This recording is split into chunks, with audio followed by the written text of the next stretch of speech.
Change that to 3.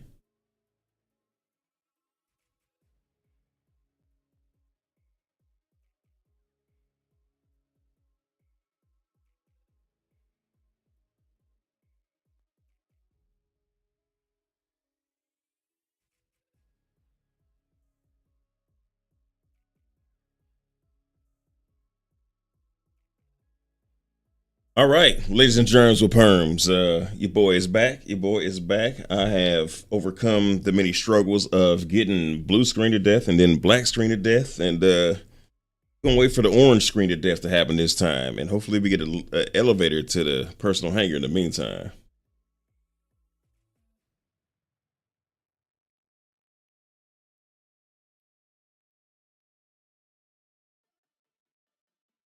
Okay, let me check. I'm in public now. Public, man.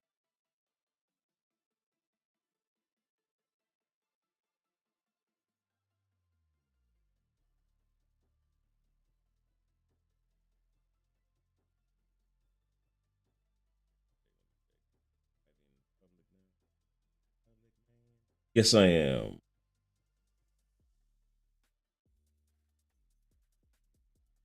Okay. Here we go.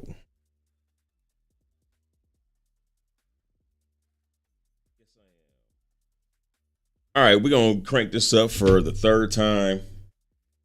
Third time is this many when you're not using base 10. This many for everybody else. So, as expected, Star Citizen 3.24 is a bit rough. It's a bit rough. Oh, let me turn this off. Eesh.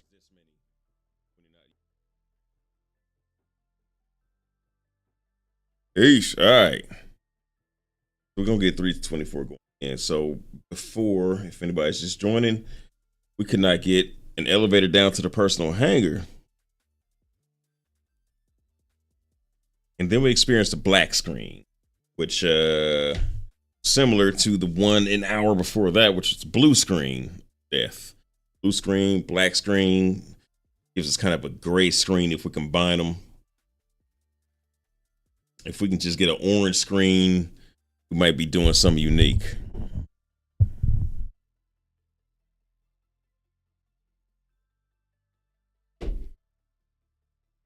All right, Star Citizen.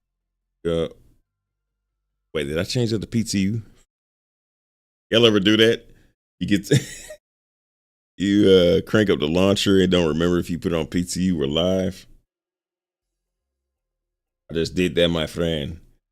What's up, Django Low? What's going on, boss?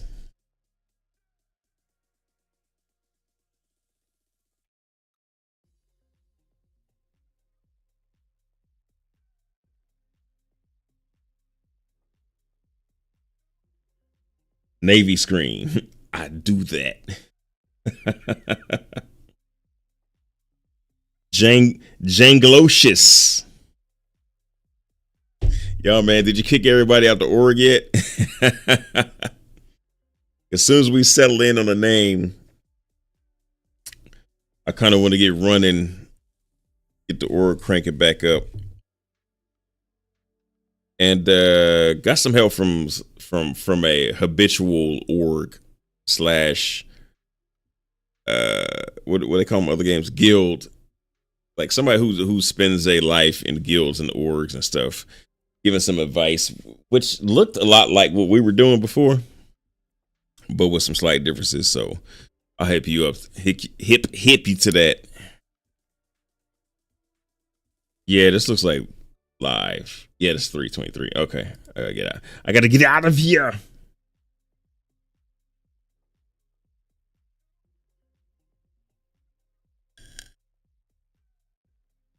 Not yet.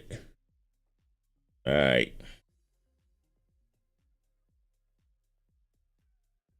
I tell you, Discord. Oh man, I forgot to crank up Discord. You know, I might start the stream over if you wanted to get on with me. That's kind of the whack thing about OBS is that if Discord's not already running, I can't get nobody I can't join Discord and you know, both of us chat and be able to be heard.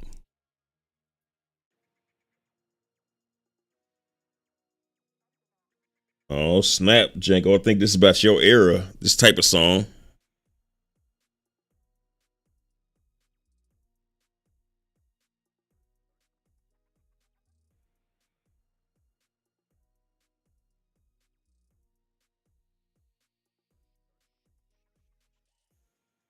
Wait, how many people's in here? If it's not that many people, I got to start this thing over. Let's see.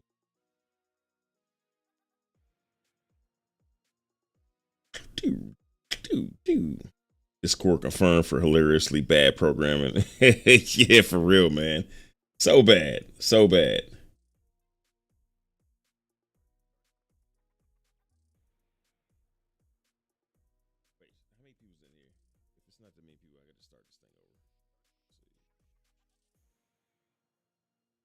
for hilariously bad programming. Yeah, for real, man. So bad.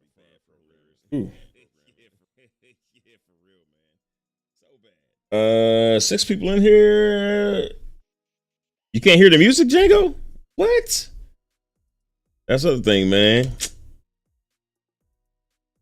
Wait, I was just playing it on. Wait.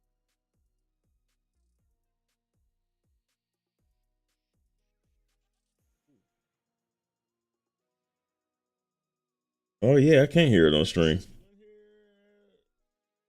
You can't hear the music, Django? What?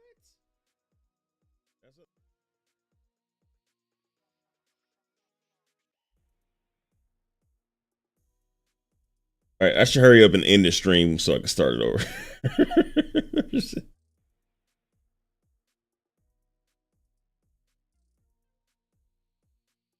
Can't you hear that? That is weird.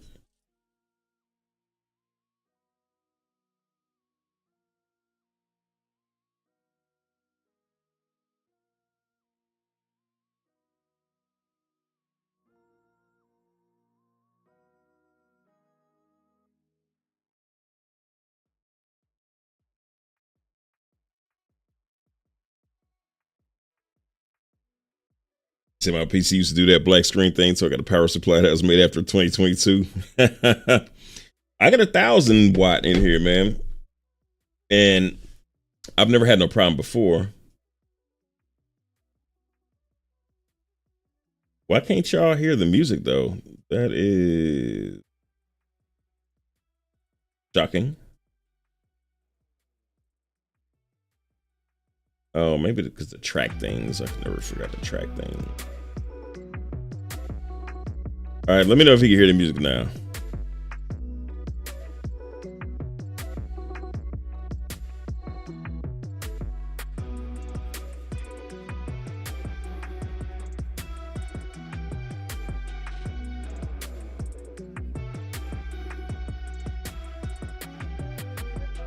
I'm assuming you guys still can't hear the music.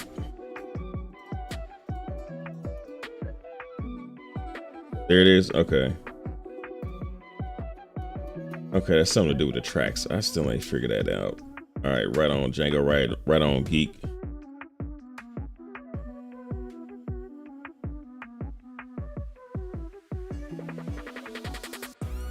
All right, I hate to do it. I hate to do it. I'm gonna kill this string and then start it over because I got to start up Discord, and you know how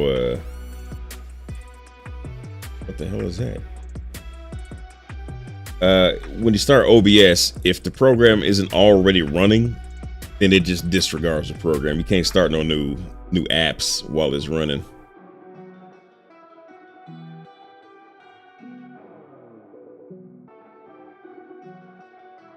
Yo, that is so bananas, man. I don't know. All right, so right here, the background of these two dudes, I'm looking at the screen and it looks like it's a checkerboard background, like it's an alpha background, like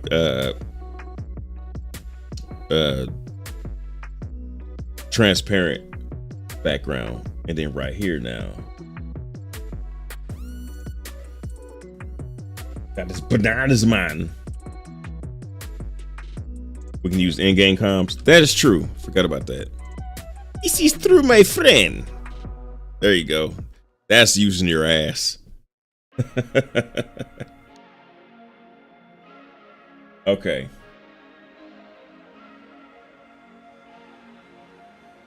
So we'll do that. All right, so meet me at the menu ski.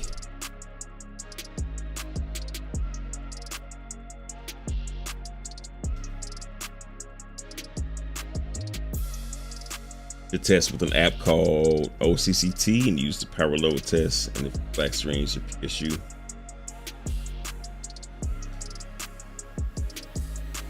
Yeah, it's probably wise, but I don't know, man. I've had this. This is never.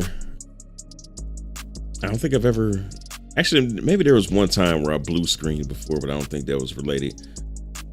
But yeah, I've had this PSU. I don't know, about at least like 2 years now. Never had a problem with it. I mean, it's 1,000 watt, and I've only got a 3070 and a what? 5900X. I'm not running nothing power drawy out of the case.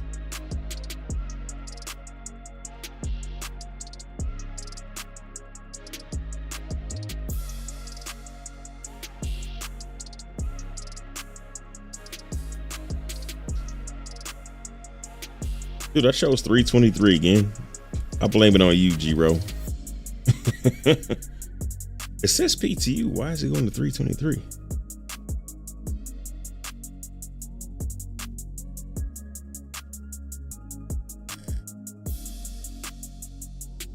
What I need is some way to figure out how to write on for the sub, boss.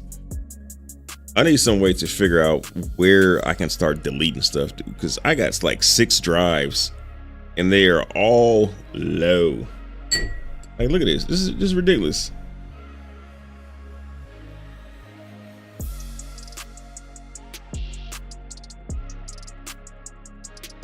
Like,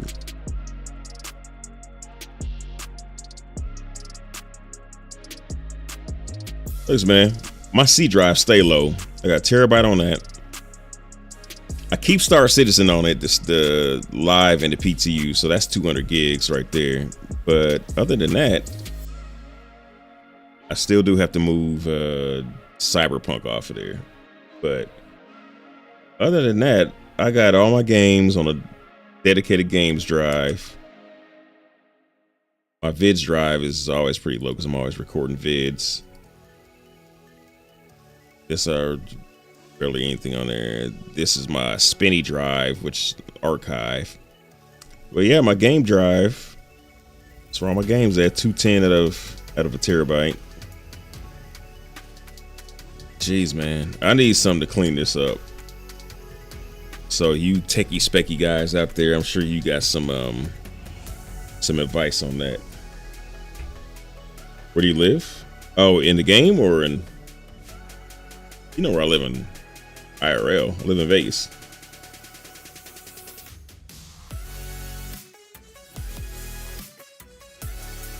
Oh, he was talking about this deleter user. Yeah, I don't know where that comes from. That's not me actually deleting people. I think that was JP that said that. I have no idea where that comes from. I don't know if people are changing their names or what.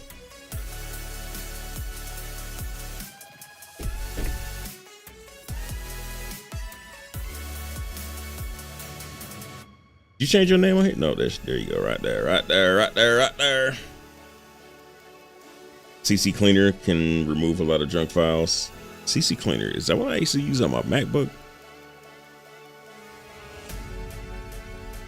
On my stroke of my beard, like I got one of those long Japanese beards.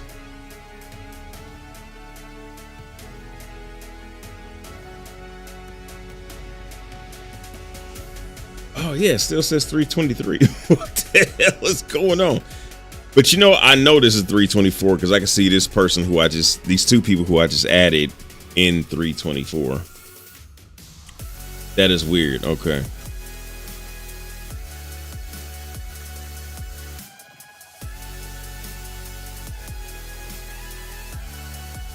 Did you get a friend request from me? DC Cleaner is good. Okay. Well, since both y'all said it, I guess it might be worth taking a look-see at. Have you used it in the dog's age?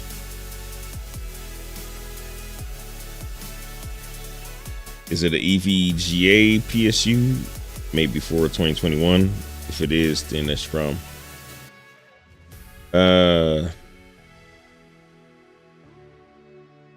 I don't remember what the hell it probably is an EVGA because I like the brand. Definitely not like a Corsair, but it's not anything made before 2021.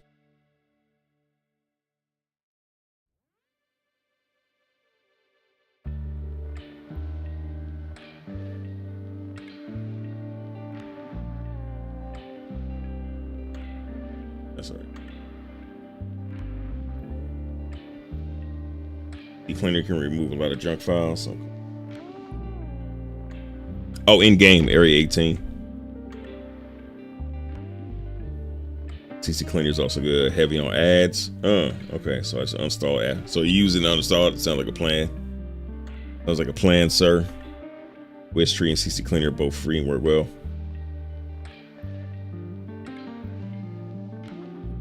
Zero.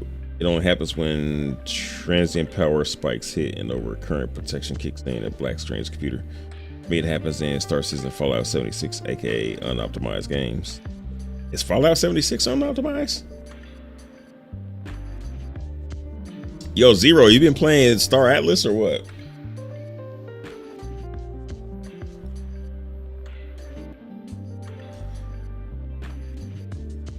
All right, Zero, I sent you a friend request. I'm gonna hop in, and then when you get it, then either join on me or hit me in YouTube chat.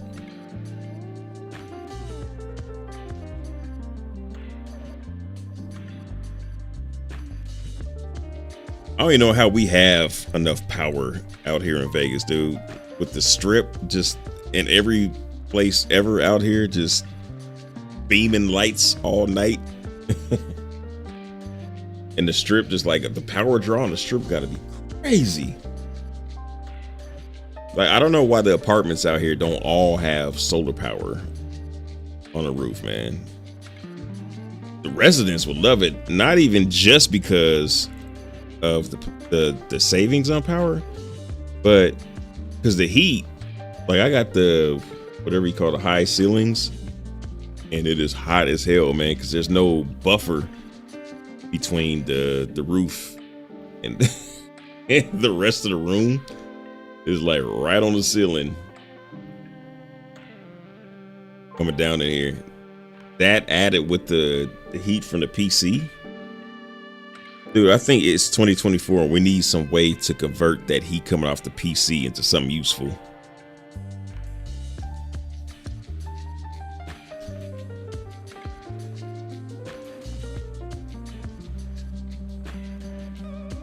Look at that, 8 frames, 10 frames, 12, 15, 17, 18, keep going, 19, keep going, went back down to 15.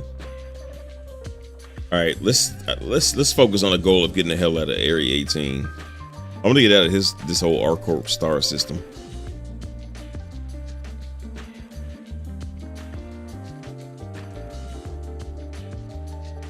They ain't gonna be like most people, just like run up all fast and bump into people. I hate when people do that. Wait, where the hell did he go? Oh, he don't bump me and damage me. But he bumped me in the pursuit of trying to get out of the way.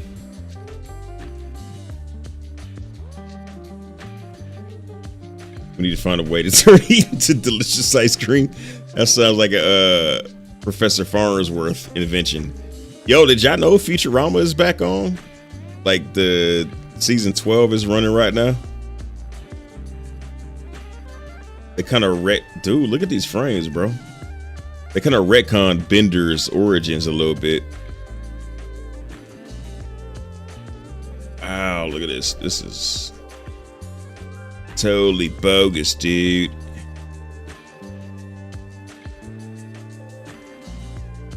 All right, you know, I ain't gonna study this too long. I just want to get the hell out of here. See if that helps.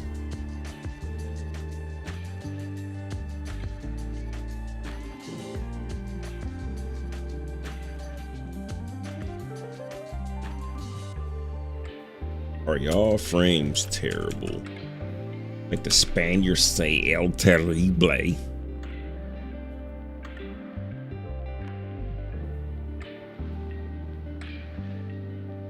Imagine that electric bill for real, for real.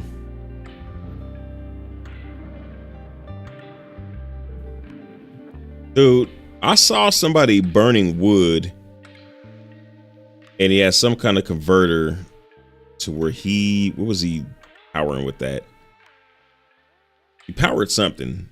So if you could burn wood and power something,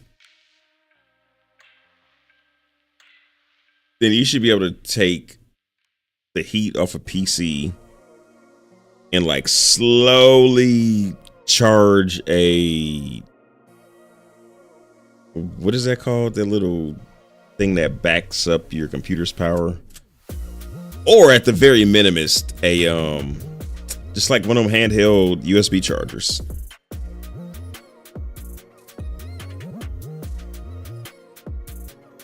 That would be very green, and it would do something with this damn heat that gets trapped up in this damn bedroom, man.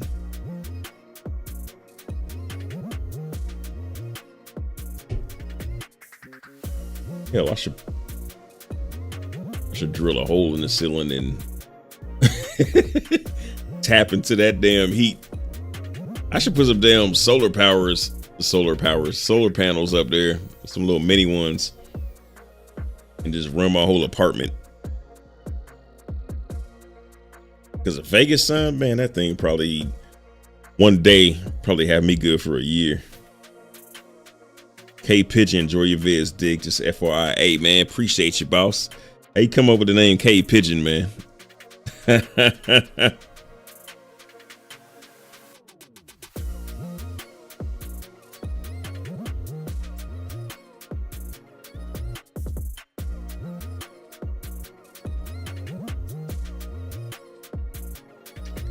Man, all these companies cutting costs is taking a toll, man. Even the vape coils is just like lasting like nothing, like just no time.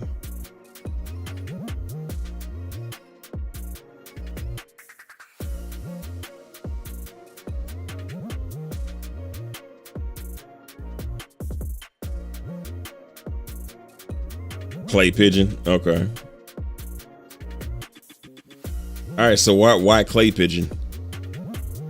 Yo, man, this dude has been standing here for years, man, with his baseball cap and armor. I know his feet hoit. Them things hoit.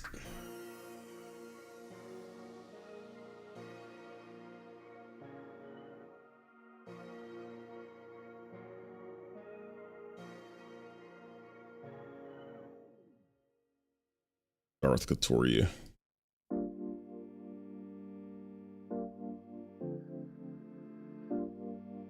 Dude, still no name on here, man. All right, we'll wait for G-Ro to get here and see if his name, if he can get to his hangar.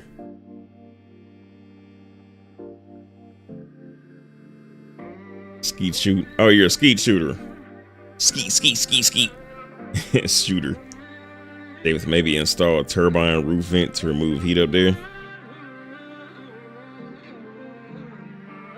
Shoot, man. I'm gonna take these ideas and give them to the apartments, because this actually, you know, I wonder, do apartments, are they like in cahoots with like the power companies? Because these are things that you would think that they would do, especially the solar power, man, because the apartments got all the roofs in the world and they're not running solar power on that. That would be such a huge selling point.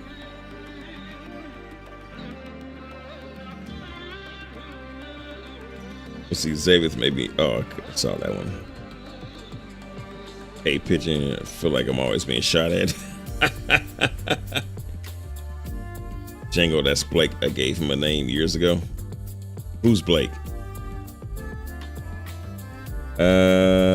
Hylaris, is that how you say name? Is the server smoother than 323? You know what it was in the Evocati, and it was pretty good earlier, but now, like in the past hour, it has turned to Shisa. It's pretty bad right now. Oh, I forgot to see what somebody said.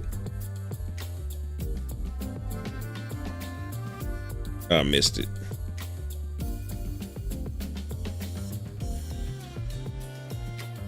Oh, G-Roma send you a party like a rock star invite.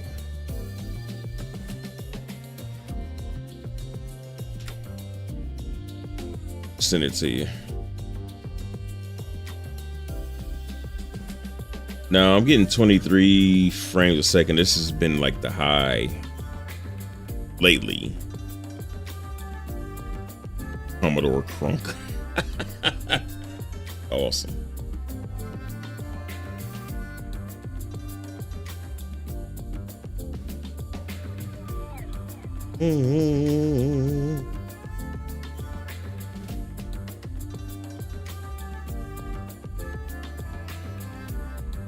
But what did y'all say when I asked how your FPS is?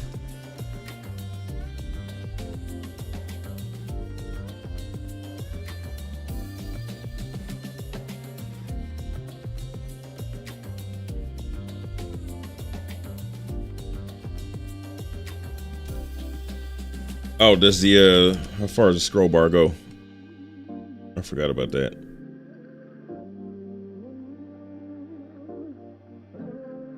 Oh, snap. It goes up pretty far, huh? Wait, that's farther than that's wait. So, yo, where'd you get the BB chair? Oops.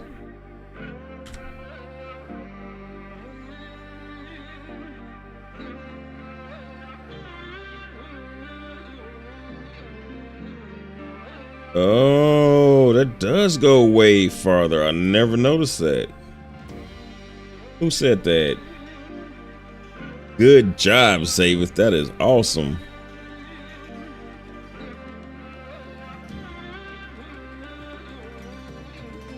I think that 32 love the YouTube's vid, man. I'm a sub. Right on, Antilla. Ain't you in the chat here?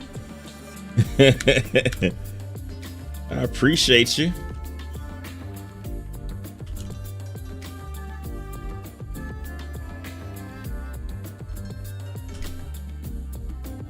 All right, where's G-Ro the hero? Okay, so he is back at the mainland.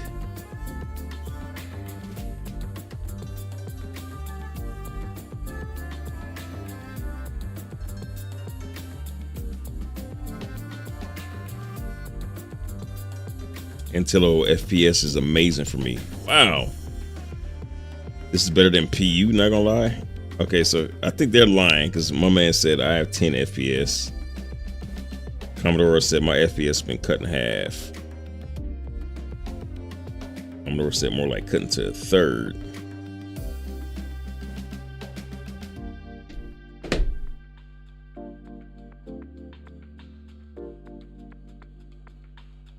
Kai, so how many players per shard are they doing there in the PTU now? I don't know, because you look it up and then it just says 0, just like 323 often says. I don't know, you'd have to go one by one, counting these down, scrolling down and counting down. No idea.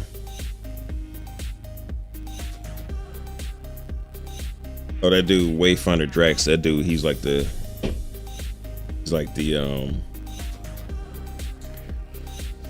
test server whisperer.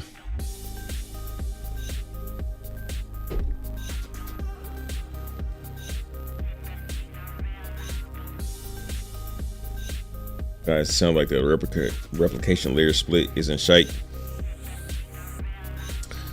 No, it's good. It's not for it's not for performance increase. It's for moving between servers, for servers communicating with each other.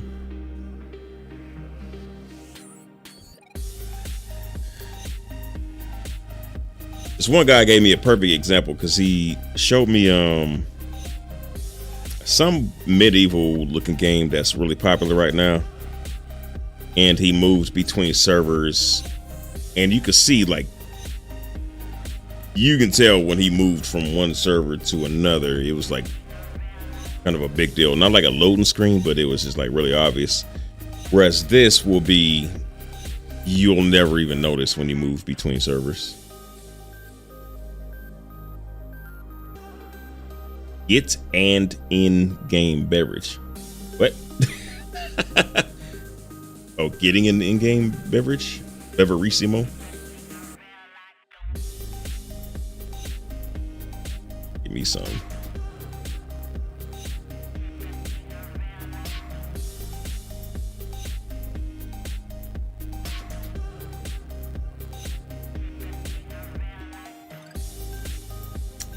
I just want to get the hell away from Area 18.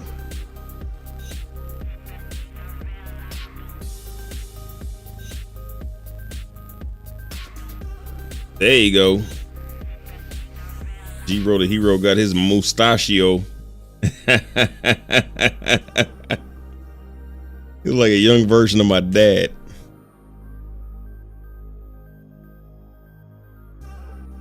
You can't hear my voice. No, you know what? I actually have the cutoff. I forgot. Let's see.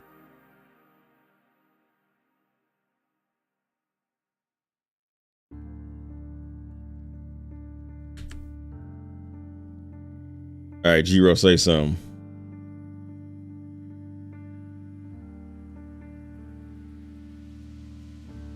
Oh, you know what? I think it's in my settings over here. I forgot my global chat settings.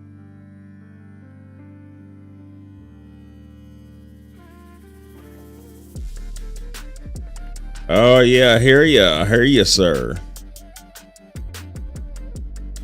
I had to turn my global chat settings up. I usually turn them off, so I'll be hearing people just being really goofy. The purple eyebrows.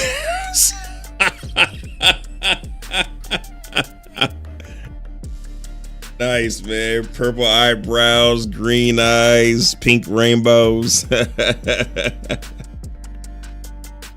Hey, see if you can get to your hangar, man. See if you can get to your hangar.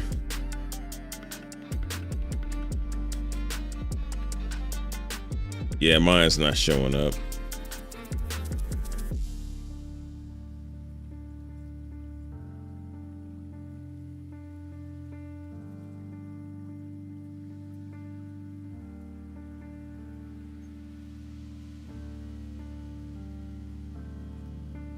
Was that a no on that hangar?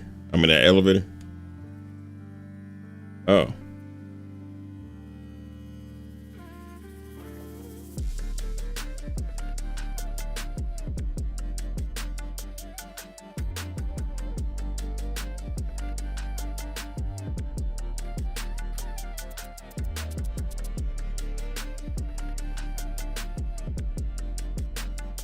Check, check, check, check, chickity, check, check, chickity, check.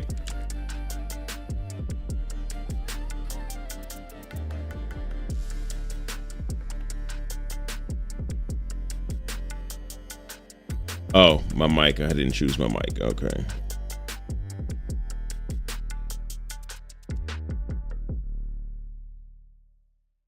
All right. G-Ro. G-Rocious. Still can't hear me? G-Ro. G-Ro. Okay. All right. All right. Yeah, see if you can get your elevator, because I am having yeah, I can hear you. Yeah, I got nothing in here.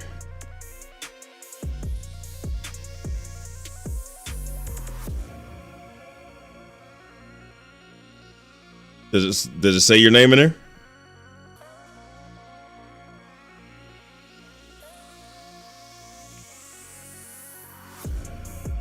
Did it say your name in the elevator? Oh. It disappeared on me.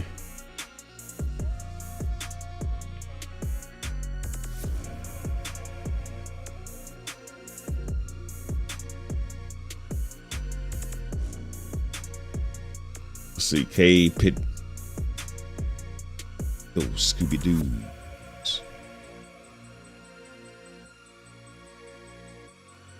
Oh yeah, yeah. Hey Pigeon, do you think that they're going to combine 324 with 4.0 instead of releasing them separately because they're so late with this build? Nah, because there are two different streams, basically two different teams. So one team is working on 324, one is working on 4.0, called staggered development. So they're waiting for 324 stream team to do their thing so they can get 4.0 in the hands of the testers. And but you know what, I think it's going to be really close though, because I think realistically we probably should have had our Evocati should have had our hands on 4.0 a little while ago.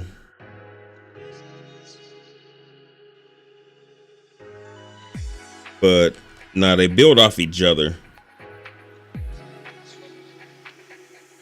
They got their upstream and downstream, and that's how they keep the party going instead of just doing one thing at a time, even though those one things are comprised of several things.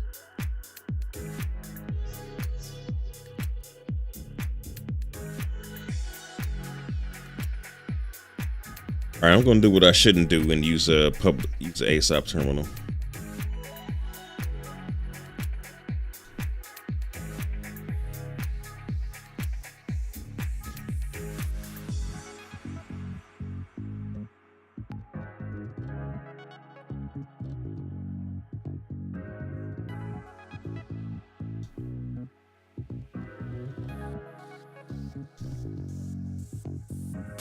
Yeah, it's only giving me a public hangar. But I can go down to your large hangar. Somehow that sounds like a pause moment. Swing on down to G-Roll's large hangar.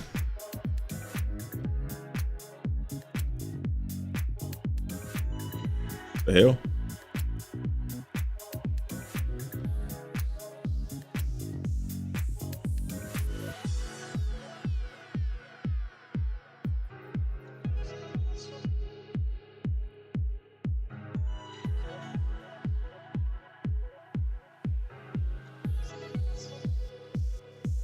Yes, it's all bad.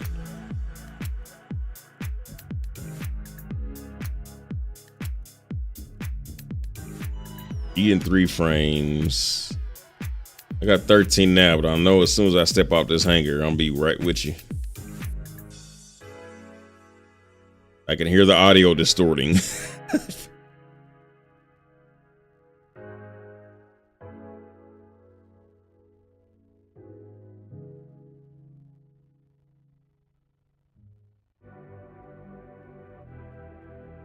And get out the hangar. I'm in the elevator.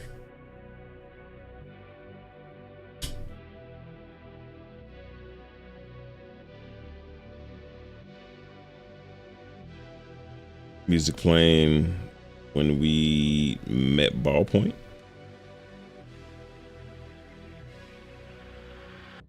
CIG got to improve the performance from my old PC. Yeah, I wonder how that's going to be, because right now they're just building. Once they get to the point of Star Citizen 1.0, or right before they get to it, when they're in beta and they're like optimizing, like to what extent is an interesting question.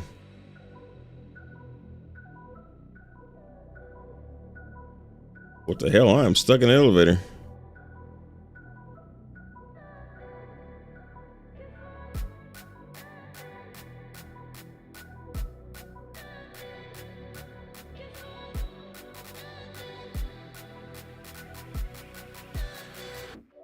Let me out!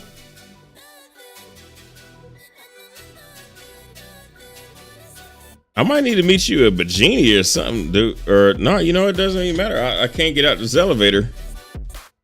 Oh.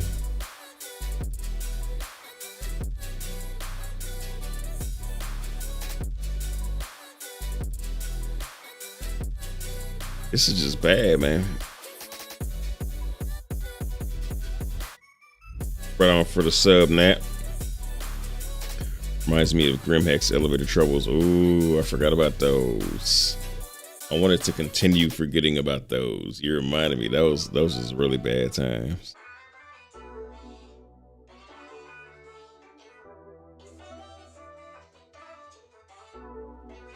Oh my goodness. Yeah, I can't get out the elevator.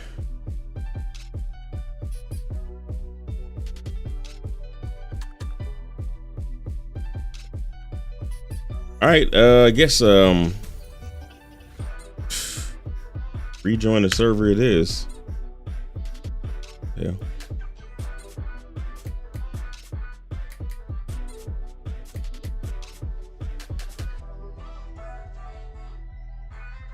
Yeah, even the elevators is C blocking.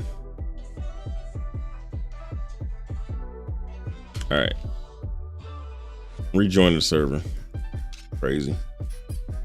Crazy. Crazy for feeling so lonely. I'm crazy. So they didn't do no server meshing. So they didn't do no server meshing. Now server meshing will make its debut in 4.0. They've done some testing on it. They've done some simulated testing. They've done some relatively minor live testing with it. Like not with us, but internally.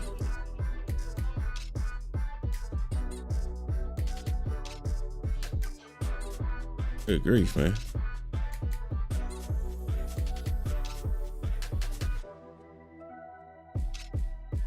Wait, are you at the menu 0? Django, I need an IRL beverage. Hey, but you know, let's get an IRL beverage, dude.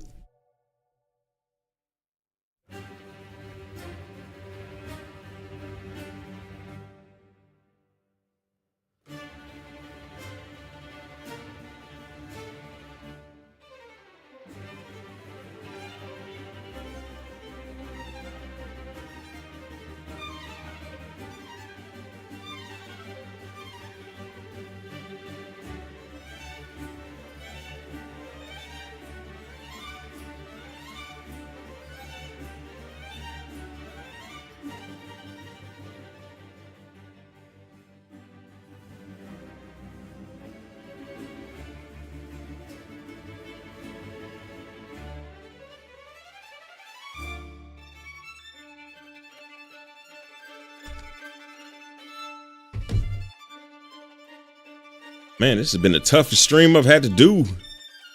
A hot minute. The hardest stream I ever wrote.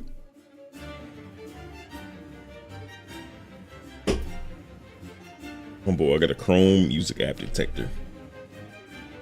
It detects Chrome music apps.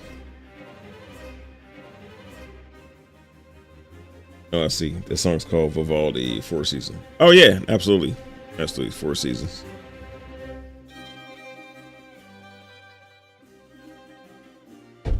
All right.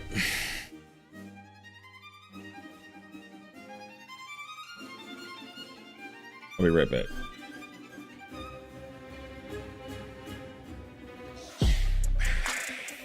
Eat 'em up like a Georgia peach, pick it up like a Chevy beach. The string goes to 3, young boy, don't play with me. Shooting my shot and nobody wetter. I chop up his vids and nobody better. See me jump down, don't end my crooked letter. Hell yeah, it's the last gig of the night. Just gotta clean off this landing pad real quick. Then I'm gonna hit up my girl, see what she talking about tonight. Whoa, it's cold out here. Boy, I don't know about that. What is this? Jax was here. All right, ain't gonna be here too much longer because it's going straight in the trash. What the f is this? What? mighty Aegis Redeemer. It's time to see if this thing makes as good a paintbrush as it does a devastating killing machine.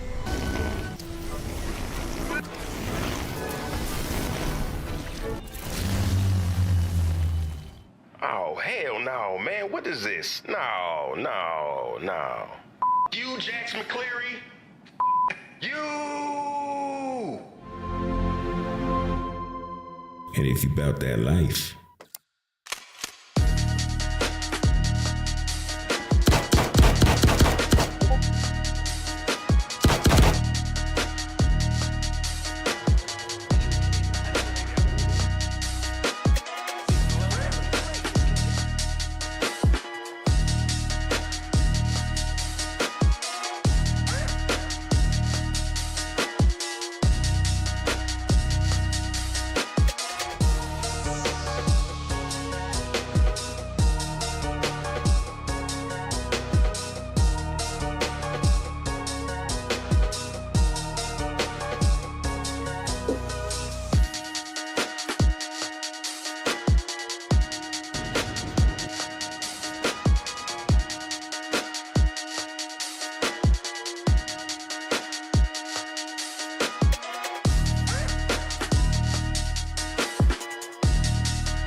Trying to fight the good fight here. I'm gonna try one more time to get into this hangar, man. If this is not happening, it is not happening, my friend.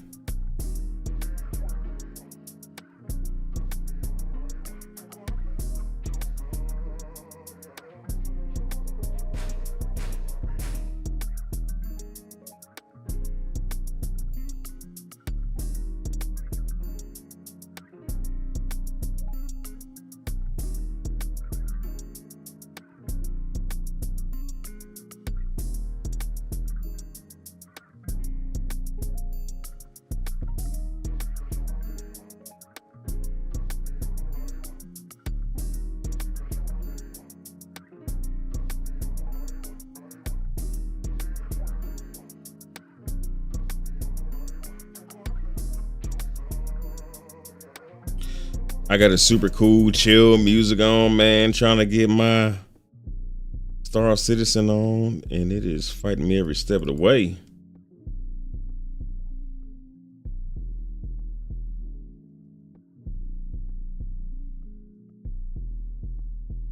What's CPU and GPU? CPU is a 5900X, and the GPU is a 3070.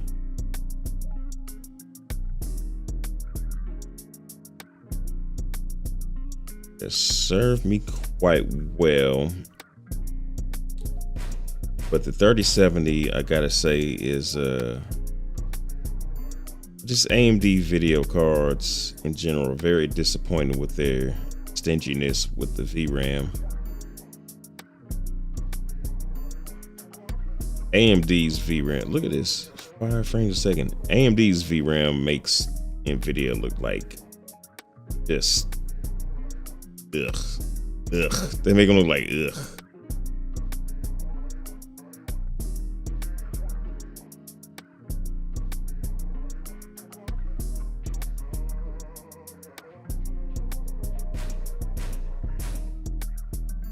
I can't believe I'm at single digits. This is disgusting, man. This is crazy.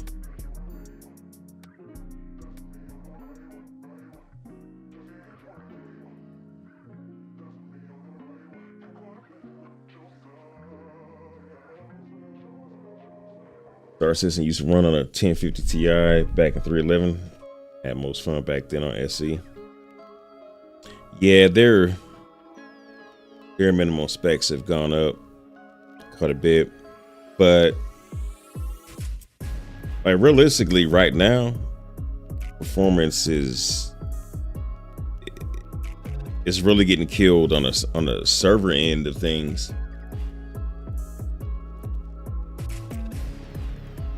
Performance is locked to voodoo chants and and ram sacrifices. I don't know. It's mostly out of your hands. Like, you can have a good computer and it's gonna do better. The better the computer you're gonna have is gonna do better, but a good, like a top of the line computer doesn't guarantee you great performance right now.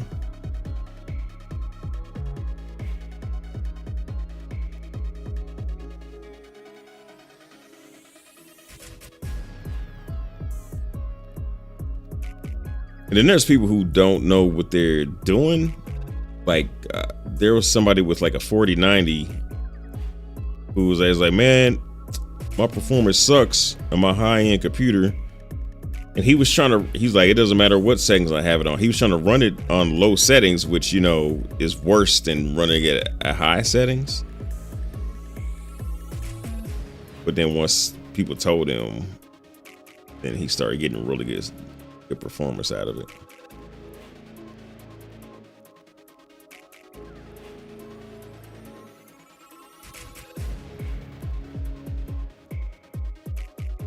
Really?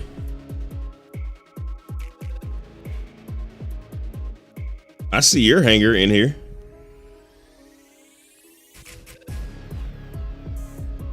Where'd you go?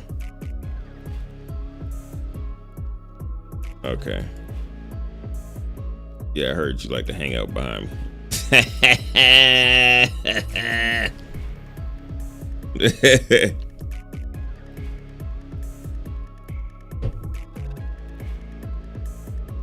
All right, we are moving toward your hangar, right? I thought we were. I think we are. Well, I definitely pressed it.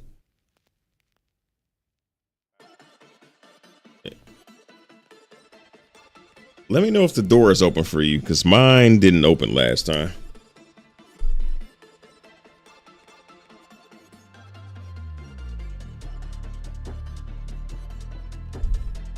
Damn, I'm getting the audio glitch, the hangar audio glitch. Is the door still not open for you?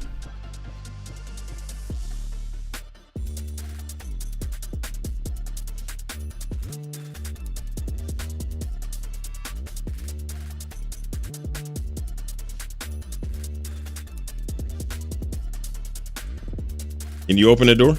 The elevator door?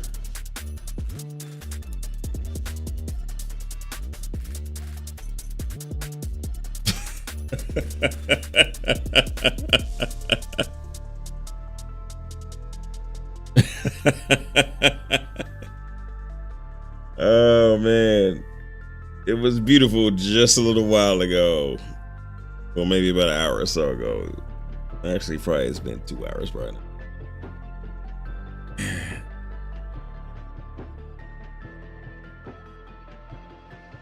Uh-huh.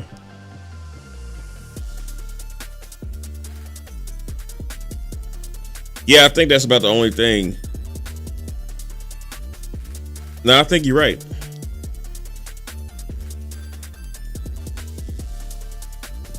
Probably Orson. Yeah.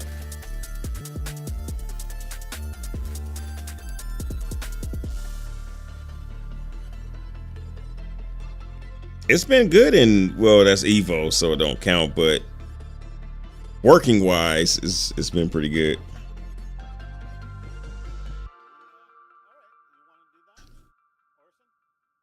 Yep.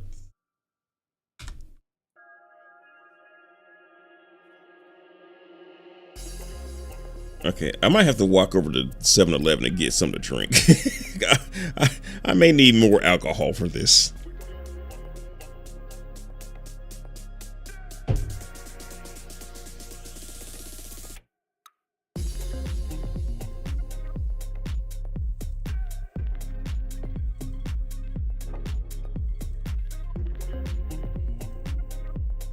I think it's Star Citizen. They changed the engine too much. Well, I don't know how much they're changing it nowadays. Less changing it and more.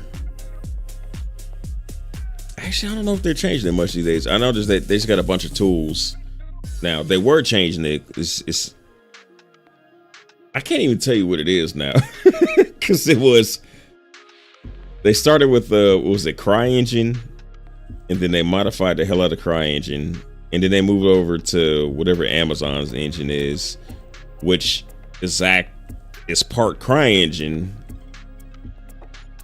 There was that big lawsuit. But I think since then it's mostly just been tools.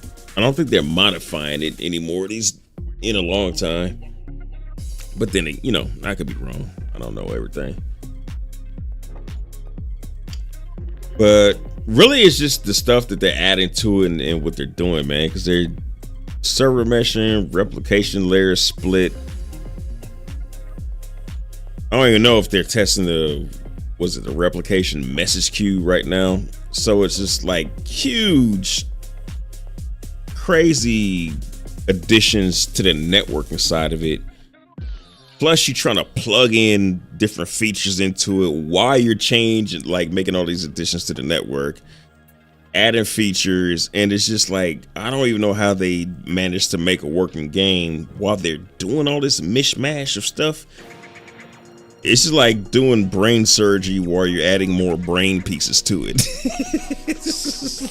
It's an amazing accomplishment that anything even happens out of this.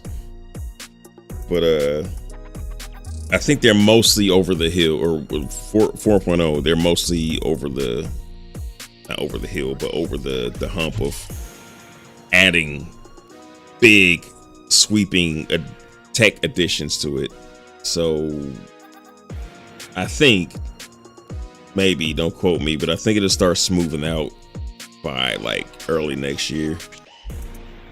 They'll still be adding features, but they won't be adding features to tech that's just changing all the time and adding new stuff to it. All the new stuff would just be features rather than new tech. Of course, I could be talking at the side of my ass. Oh yeah, let me, what do we say we're gonna do? We're gonna do, reset our characters. Oops, I didn't mean to do that.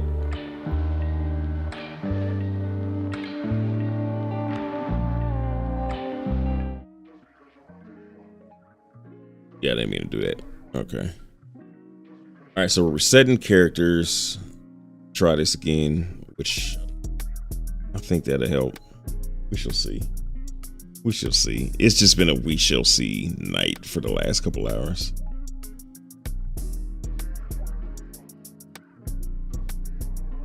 Amazon Lumber. Yeah, Lumberyard. There you go. There you go, Rose. You got to put an accent after that E, so it could be Rose. Rose Moscato. Putting all these beats in my music playlist. Hey, there you go.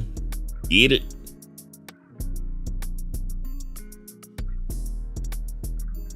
See, a mirror before 323, I had way better FPS. Yeah, that's kind of the thing, man. Like, we always, everybody here got that moment of time where they had like the best FPS. I think 317 was one of the greatest FPS moments for me, personally. It was just like 90 frames a second on foot, and then like maxing my monitor at like 160 in space. What I'm hoping they don't do, and what I've been having a creeping feeling that they are going to do, is start depending more on upscaling to shore up their performance.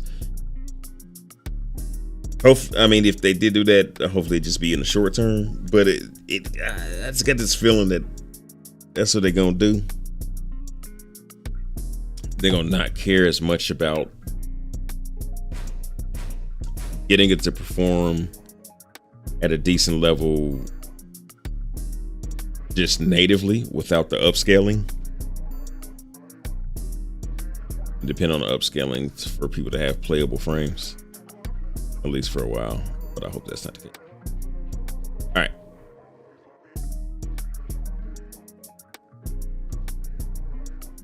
Boy, I'm gonna have to find an email to reset my character, because geez, that is gotta be buried somewhere.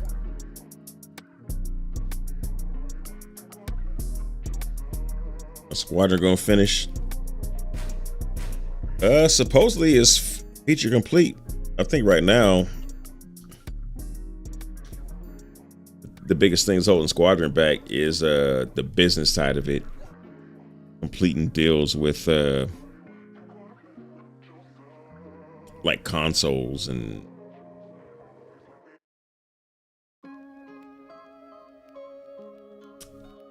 this pauses me thinking, like, would they get a publisher involved? I can't imagine they would want to, but I think when you deal with consoles, maybe you have to. I don't know.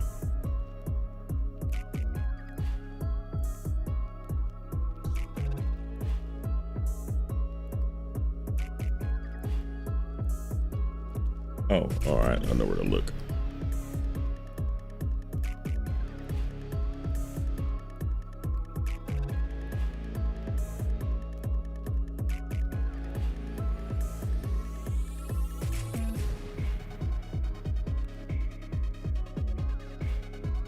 That had too many drinks dance.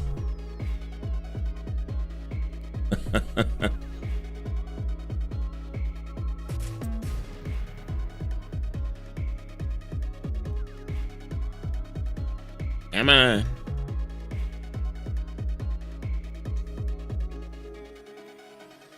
Oh, they can do it on their own? They can self-publish on consoles?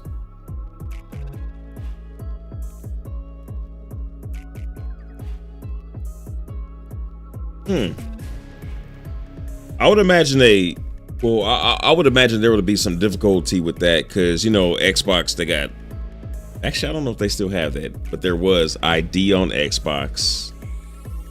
And then they had, well, Sony got all kind of stuff. Sony's like the Apple of consoles. It's kind of a closed ecosystem.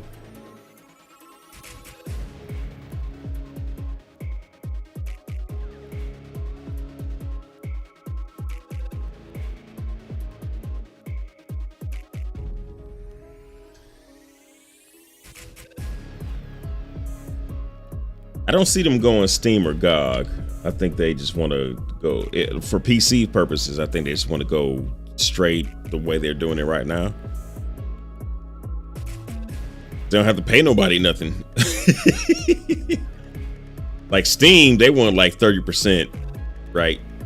But a lot of people feel like that 30% is worth it just because of the amount of exposure, amount of people that will purchase your game. But I don't think Star Citizen needs that. If something bad happened where they would need that, then yeah, that would be an obvious point of to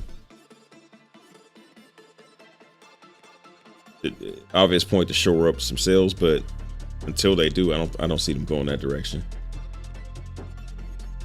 They don't want to give Steam to the release the 30%. 30% is worth it for people who can't, or not can't, my bad.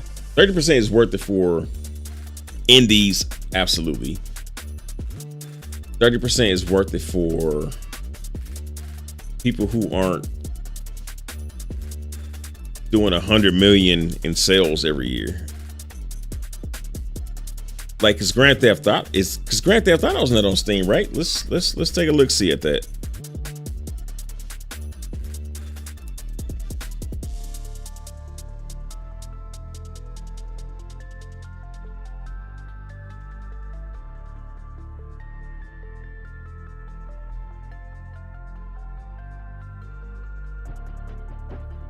I think if we're gonna compare something, like Grand Theft Auto is a powerhouse, right? But Star Citizen is a powerhouse as far as finance. Like 100 mil every year ain't nothing to sneeze at. It's not the top when you compare it to like especially these mobile games. What am I doing? All right. Oh, Grand Theft. Oh, I guess they're older games. Oh no, it's Grand Theft Auto 5. Okay, so even GTA 5. But I wonder how long it took GTA 5 to appear on Steam. Well, no, because they don't sell out their own. There's not like a Rockstar launch, or well, they got a launch, but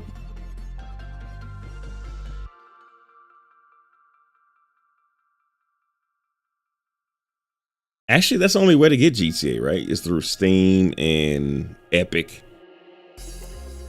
I don't think they have their own store like CIG does. Evil Asar. Salute, my friend. Big up, C boss. This toast is for you, my friend.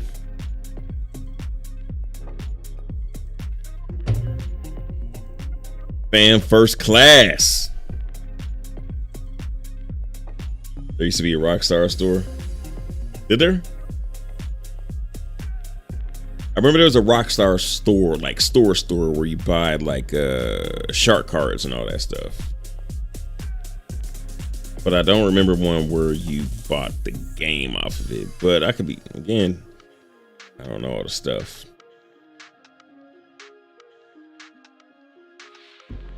But I got Star Citizen in Steam.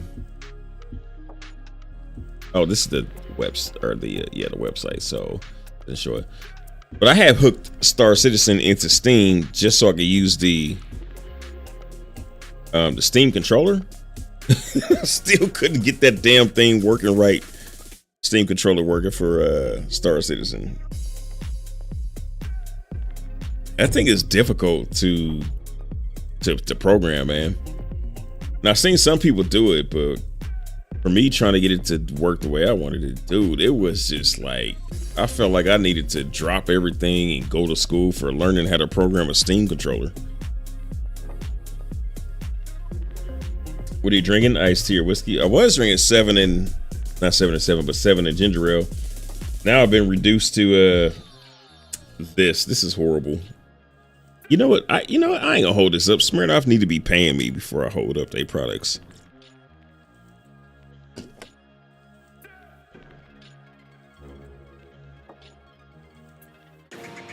Evil, we trying to get into the PTU. Oh, okay. Let me get back on track. All right, so I need to reset my damn character because so even me and my man here, we tried to get into our hangars and it was just he got into his hangar for a bit. I couldn't get into my hangar at all. I was on it earlier. Why is nothing working? Oh, nope.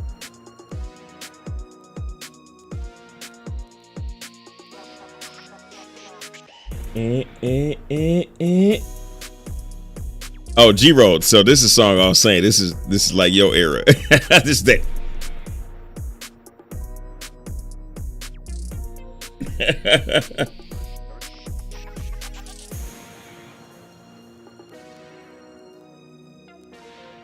Oh, what happened, man? That was supposed. No.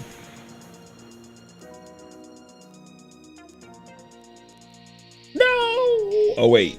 Yes. Boom, boom, boom, boom, boom.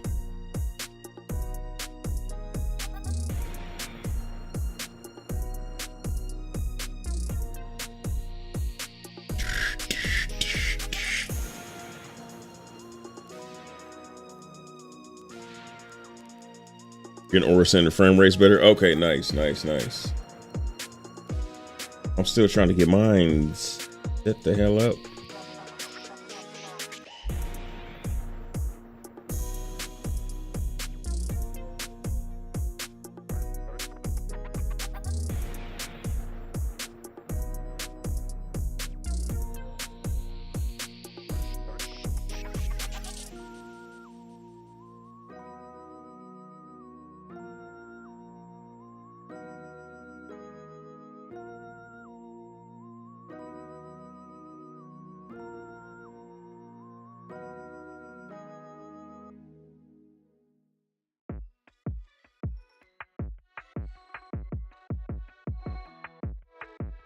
Smack it, flip it, rub it down.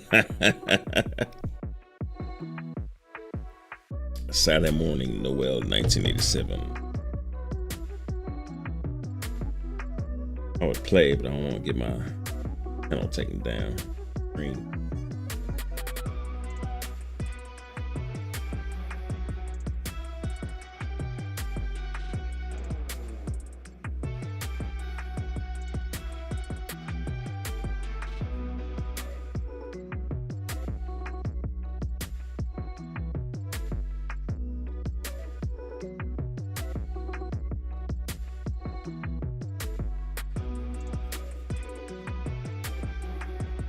Okay, I found the email. Head to the PT website. I can reset my character.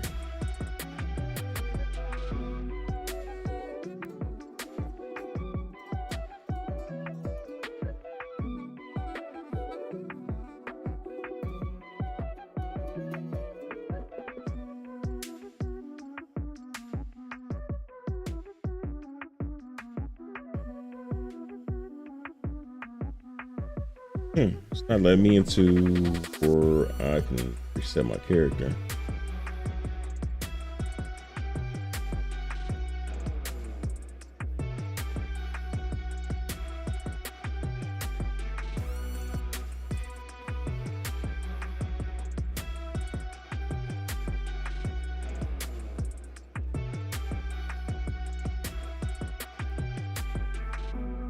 Is this you talking on Discord?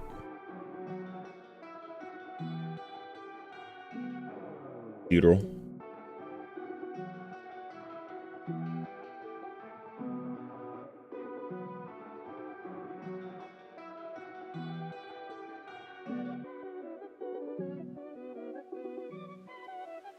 Okay. Damn, it took you a long time to answer, bro.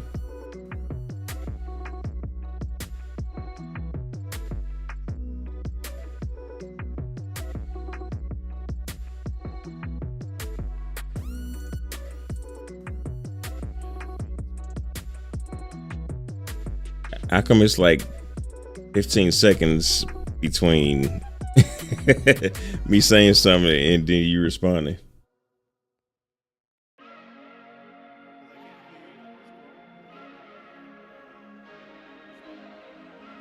Oh, what the hell? How come you can't hear me?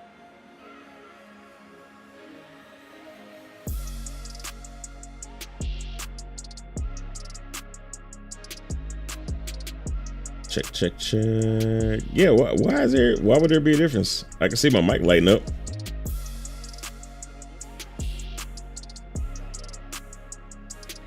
Oh, why aren't you listening to the Discord?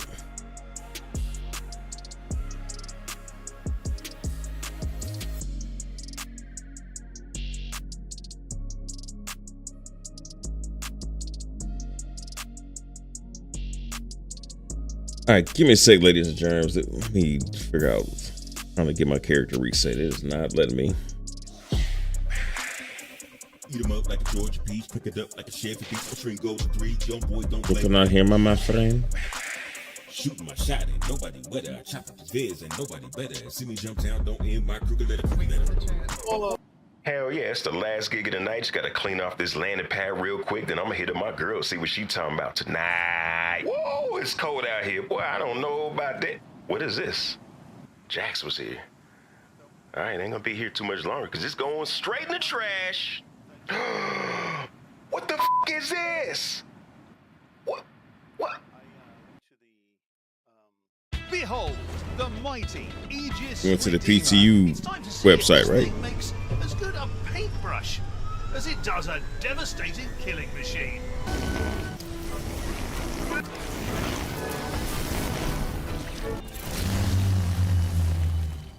You didn't go to hell PTU no, man. dot What is Cloud this? Imperium Games? No. You, Jax McCleary. You. And if you bout that life.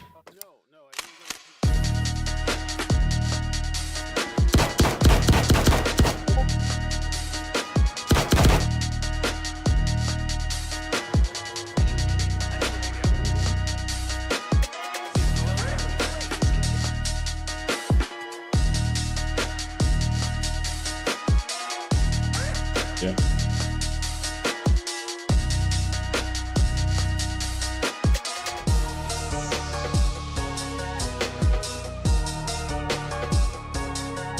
Oh, okay, I see. I was thinking you have to go to the PTU website that they send you in the email.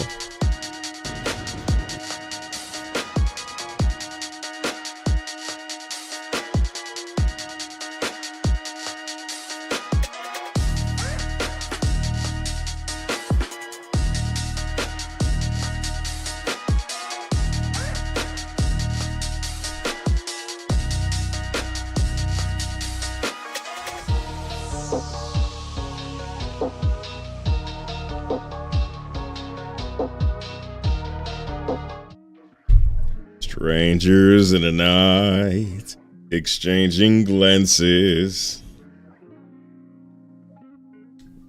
That's because you ain't got your mic or your headset set in the Discord.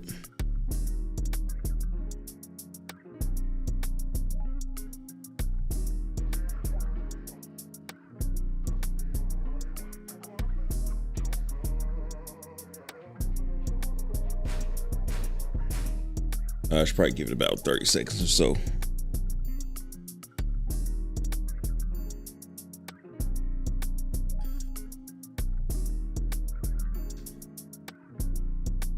The evil RIP Steam controller. I've moved to EBV1 Stealth.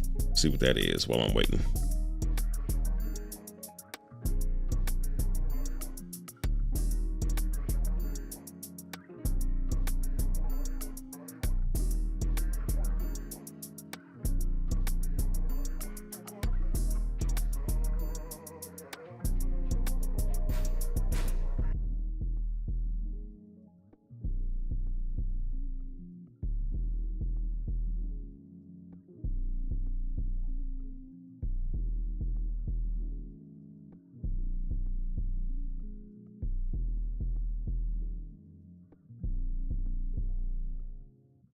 So that's like an Xbox, or it is an Xbox controller.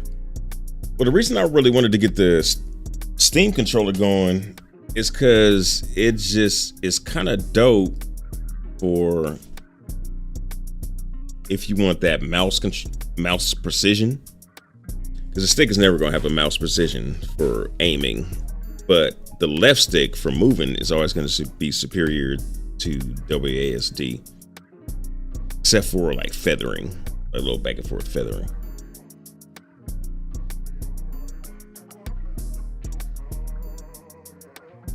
Like, 'cause that touch is just if you get it working right. But I just never could. Software sucks to set it up. I can you hear me?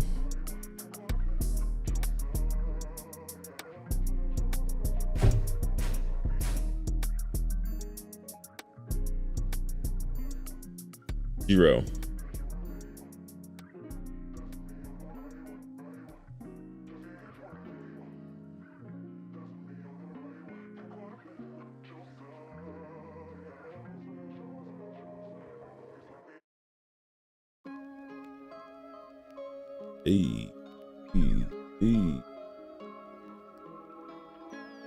Serialization error at the moment. Wants you to re-verify the files again. Uh-oh.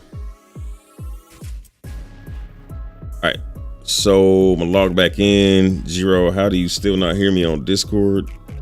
You gotta set your audio input or something.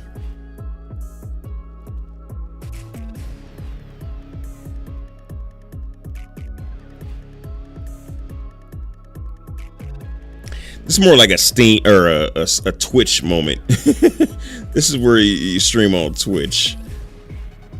This is less a YouTube moment than a Twitch moment. Where you're just kind of going through all the stuff.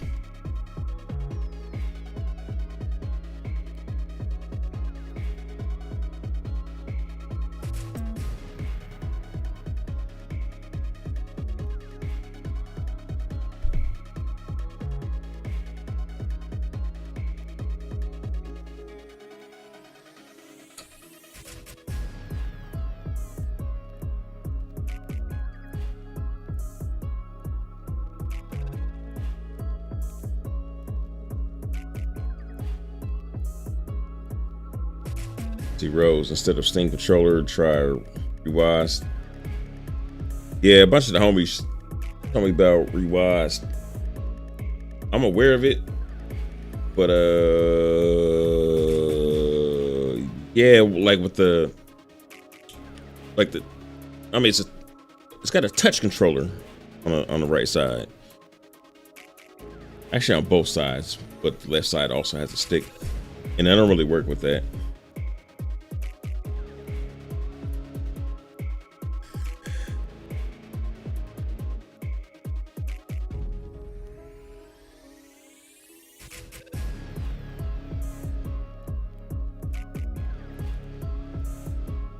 Kevin Social 324 bugged out.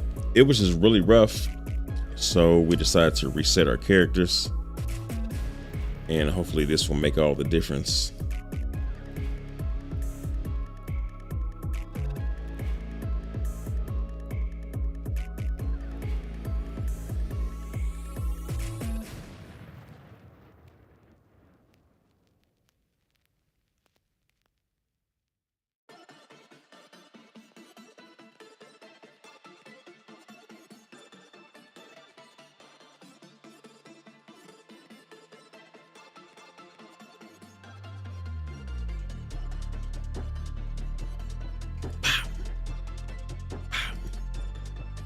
Hey, G-Ro, you said Orison, right? I believe you did.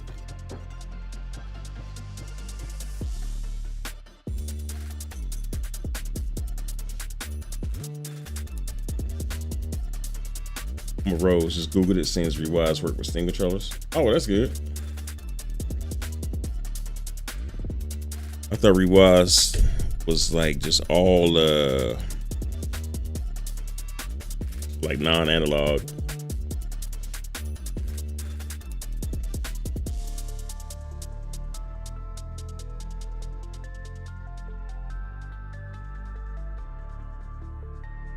Maybe I'll try it.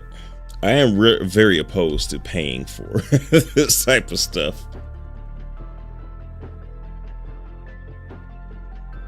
I am a humble broke gamer, but I look fly doing it and sound fly.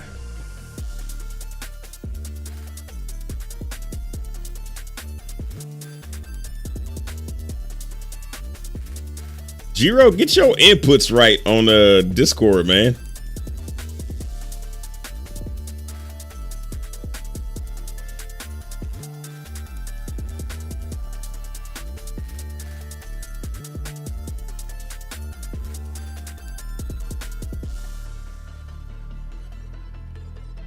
Your output device correct. Oh, and your input was right. You done changed it up.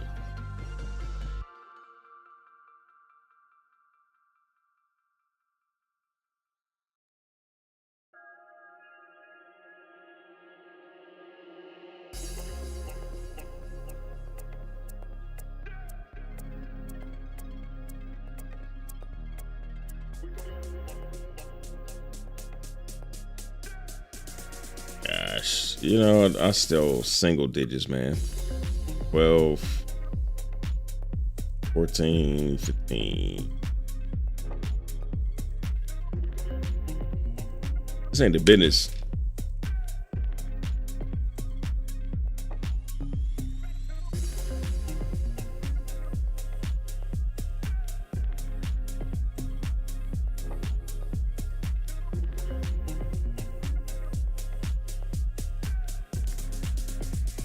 Yeah, on or off.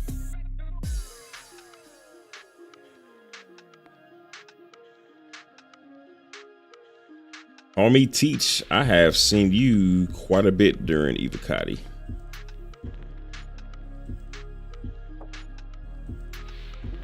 It's just it's been a bad look, man. I was at Area 18 getting single digits, couldn't get to my hangar. So reset the character and started in, well, I'm in Orison now. And slightly better, but I feel like I'm still not gonna be able to get my hangar when I get to Spaceport. We'll see. You hear me now, bro? Yep.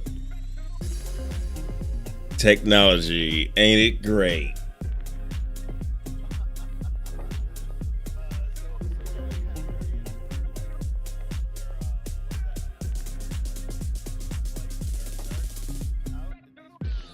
Yeah.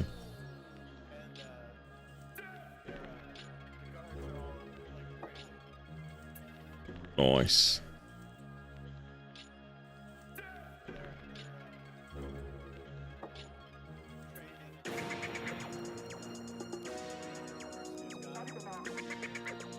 I should have did that. I was trying my best to figure out how Glitch in Orbit. She recorded this video where she sat in front of Kelto on the Orison, and like one of the fast food workers came and stole her gun while she's sitting down.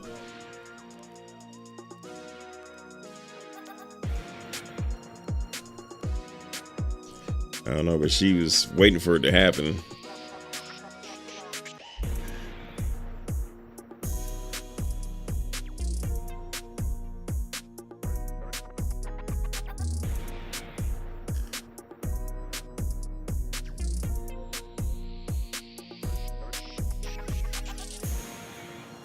All right, so where you at?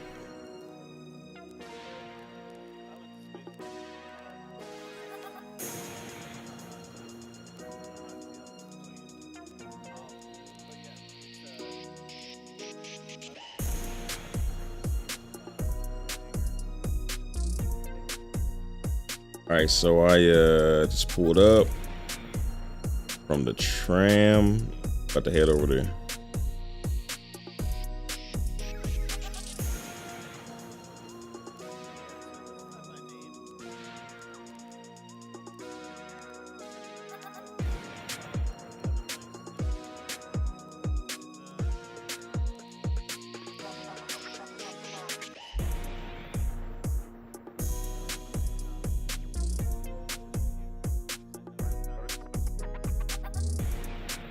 Yeah.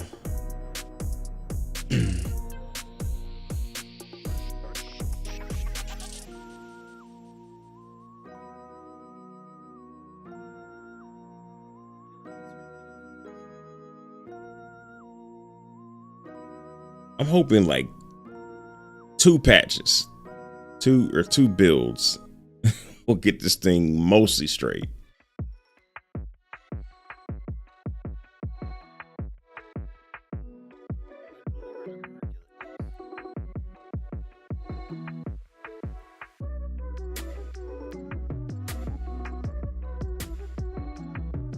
Oh, I forgot I'm in a noob suit. Yeah, go for it.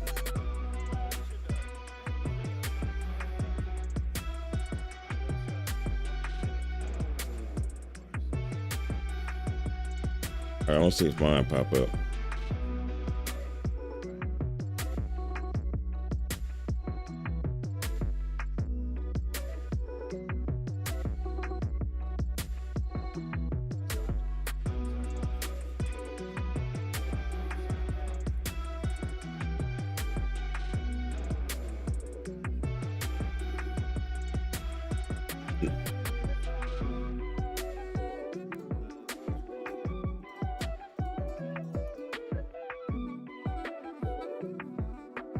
Oh, my elevator didn't pop up.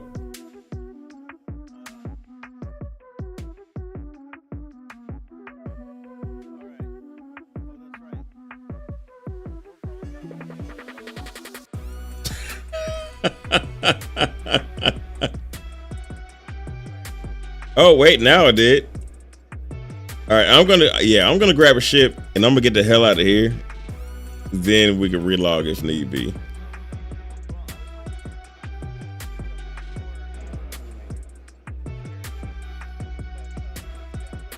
Oh, you just want to see it?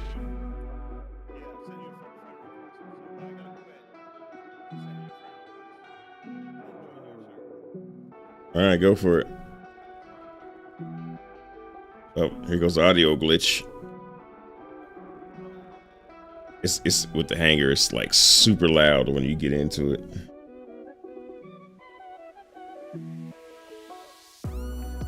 Now it's like distorting. But you're good though.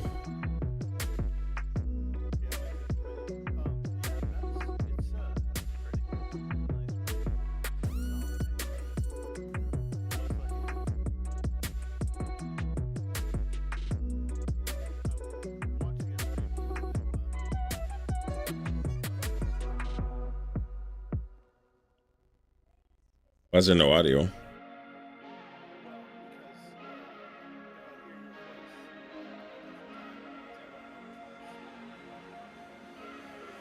Oh.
Indeed.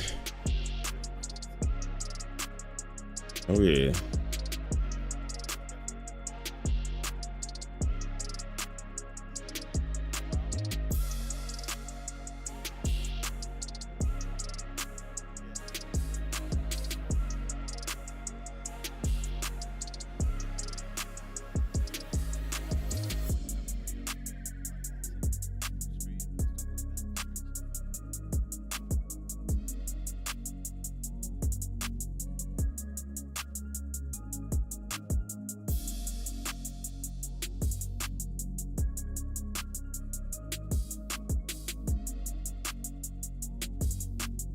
Even the inventory system's messed up a little bit.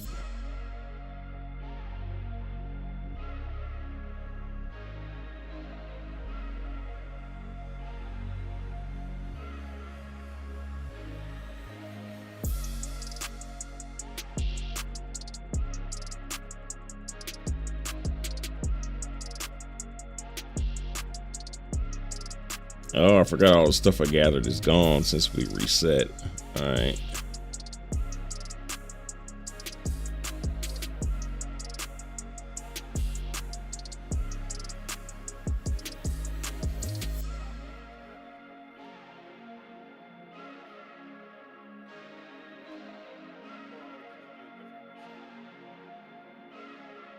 No, but I'm missing like the stuff that I had, you know, gathered throughout my travels.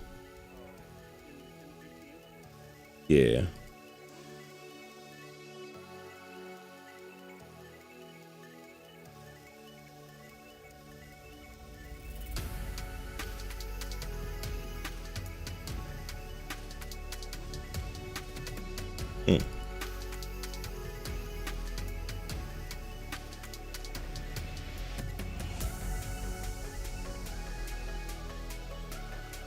Start here then. It's so weird, this extra step.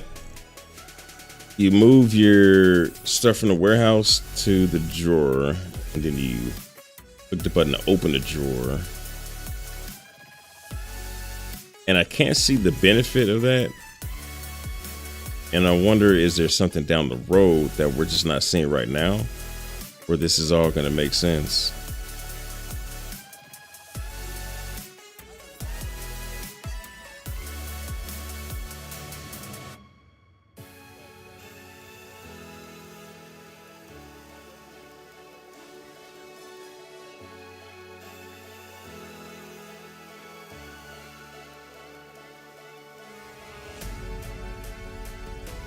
See you, Rose.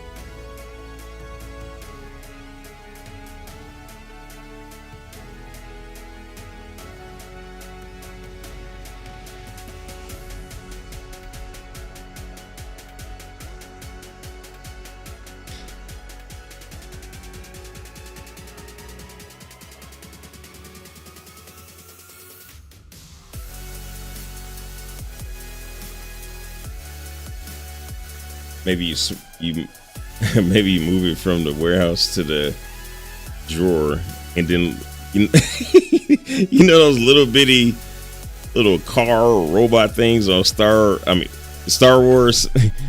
Maybe it brings it to you.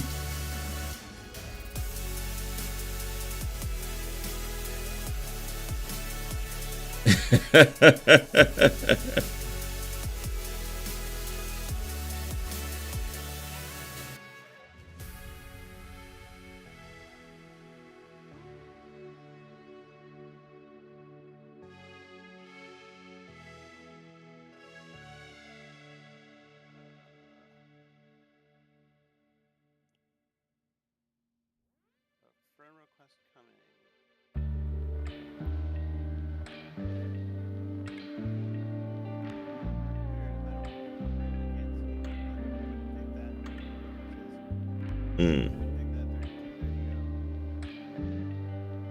Like, get it right, sucker.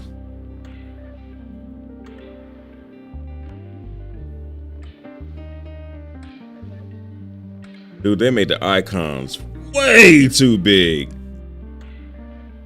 Like when you get to the kiosk, the personal kiosk, and it's showing like your armor and undersuits, dude, they made the icons so huge, which negates the convenience because they're so big that you can't see a big group of them at once. You're sliding and seeing 3 at a time rather than like 8 at a time.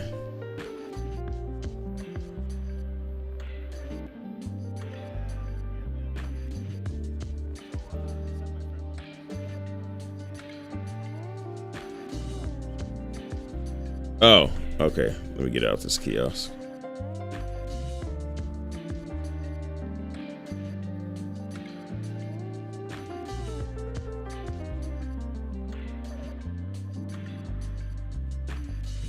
Done. Done. Sick with it.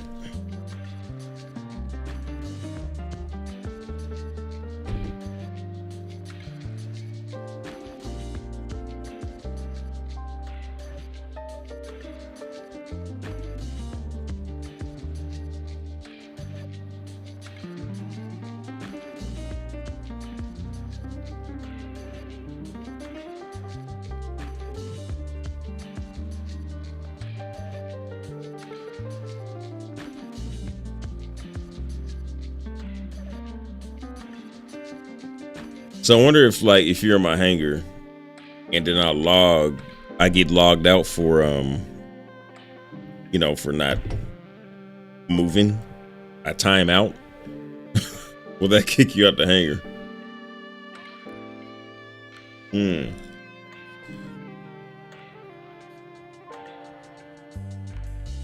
Nah, I doubt that.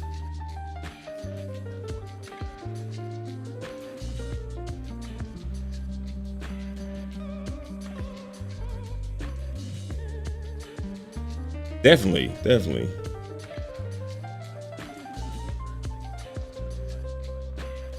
Yeah, because that would because that could be how you could do the ship lending, right?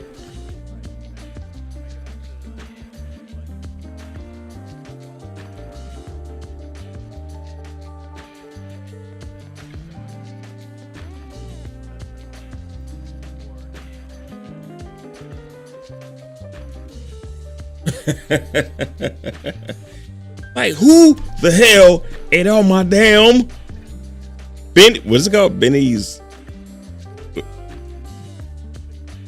Who the hell ate all my gosh damn big bennies? Like, what to me? You wiping cheese dust off your helmet.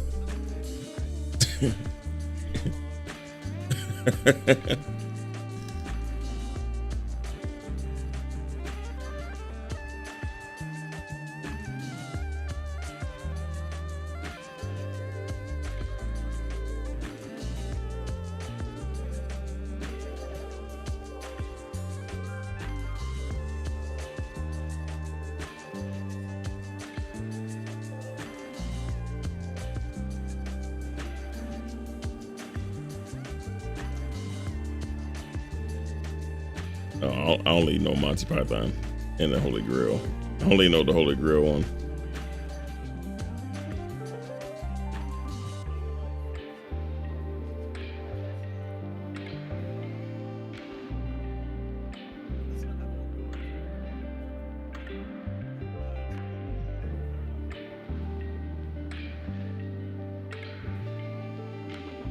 Can y'all hear G-Ro talking, or do y'all just hear me talking to myself? I think they probably just hear me since Discord wasn't started before I started OBS.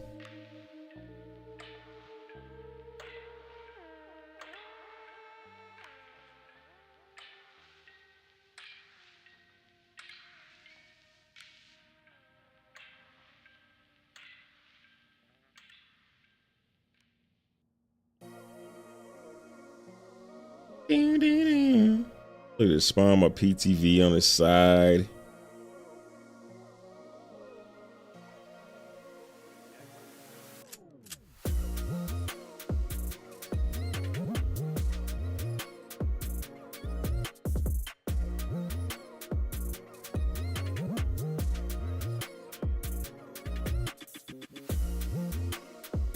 What were they saying?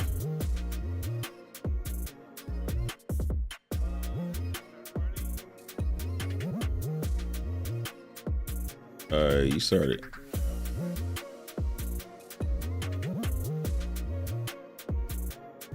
The hell? Ain't. What they're saying, right?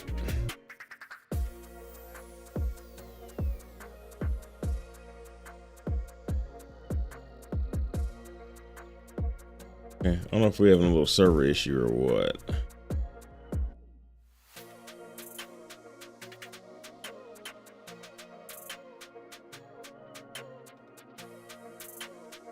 Yeah, I think we are having a server issue.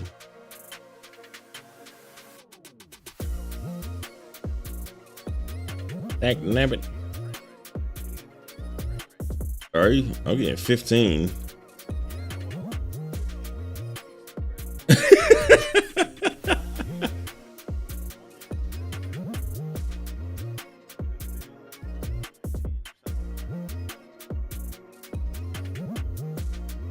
Like, this is terrible.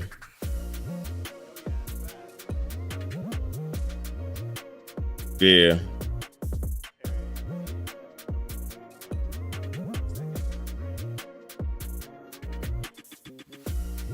I can't load my damn, I can't put the tractor beam attachment on my multi-tool so I can get this damn PTV off of its side.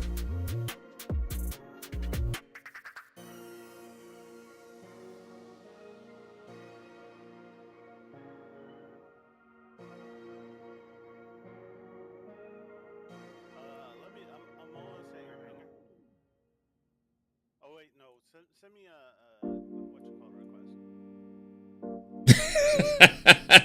a friend request. Party invite.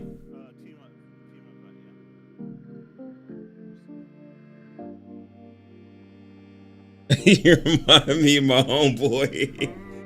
He was famous for saying, like, when we played Call of Duty, you know, Call of Duty was just you run in a circle. The whole map was just a circle. Like back in the day, like Modern Warfare 2 or whatever. He was like, it's over there by the whatchamacallit. Oh man.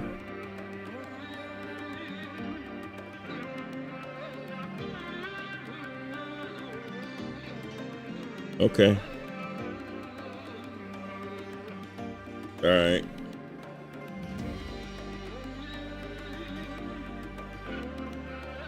Spacer 505, is this patch any good? This is way worse than it was in Evocati, even though it's basically the same patch, but I guess since everybody's on it now, this is not just Evocati members, it is bad, man. I'm getting 18 frames a second right now, which is way better than what I was getting earlier. So that is no bueno.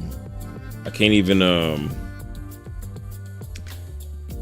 put the attachment on my Hell, I can't even try to put the attachment. Oh, there we go.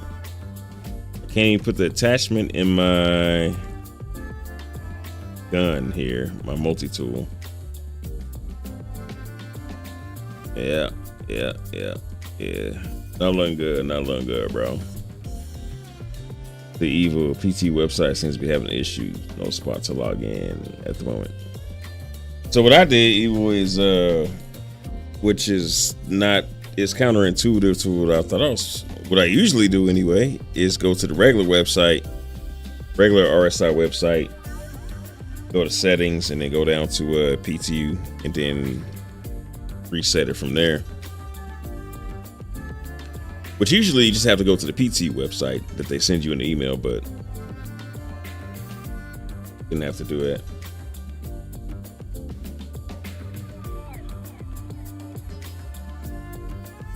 Hey, there you go. There you go.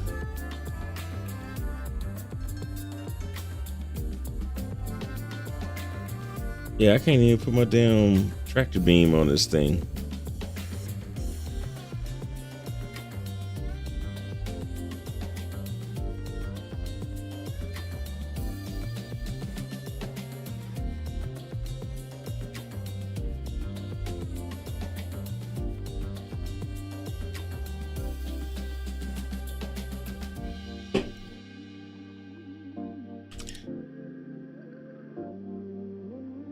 Did that work? Oh, that did work. Oh, snap. Who said that? Zulius, you are smirts. You got good smirts in your head. I didn't think that worked on weapons. Can you do that with magazines? Can you do that with optics attachments? No, you can do that. Huh.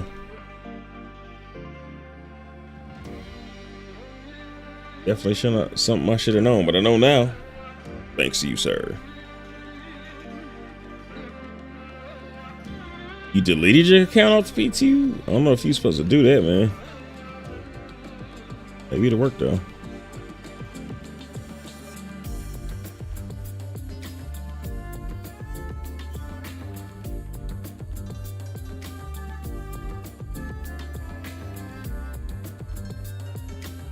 Uh-oh.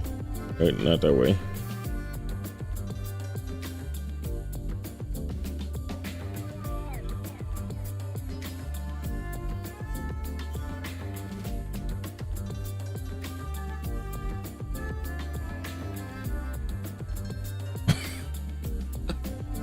Thing's freaking out.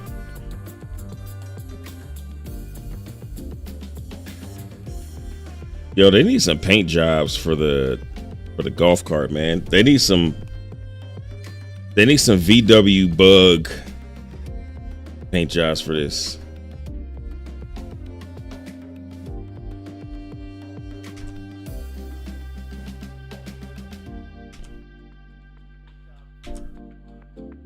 Where the hell did you get that?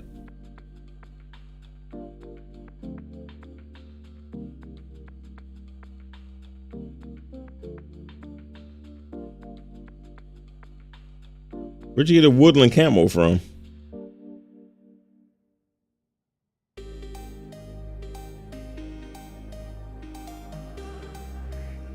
I say, where'd you get a woodland camo from?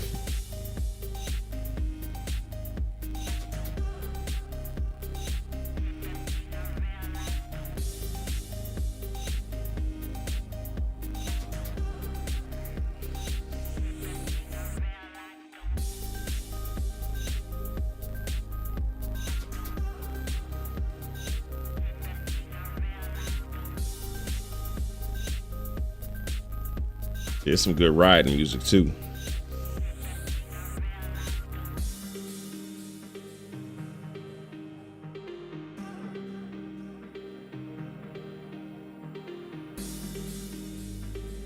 All right, so I'm gonna run, because I live over by 7-Eleven, to grab me another one of these nasty nasty ass drinks. Actually, let me put that in the Discord for your ass.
Eat 'em up like a Georgia peach, pick it up like a Chevy beat. The string goes to 3, young boy don't play with me. Shooting my shot and nobody wetter. I chop up his viz and nobody better. See me jump down, don't end my crooked letter. Hell yeah, it's the last gig of the night. Just gotta clean off this landing pad real quick, then I'ma hit up my girl, see what she talking about tonight. Whoa, it's cold out here. Boy, I don't know about that. What is this? Jax was here. All right, ain't gonna be here too much longer, because it's going straight in the trash. What the f*** is this? What? Behold, the mighty Aegis Redeemer. It's time to see if this thing makes as good a paintbrush as it does a devastating killing machine.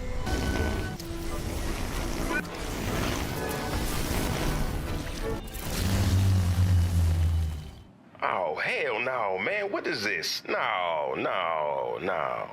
You, Jax McCleary.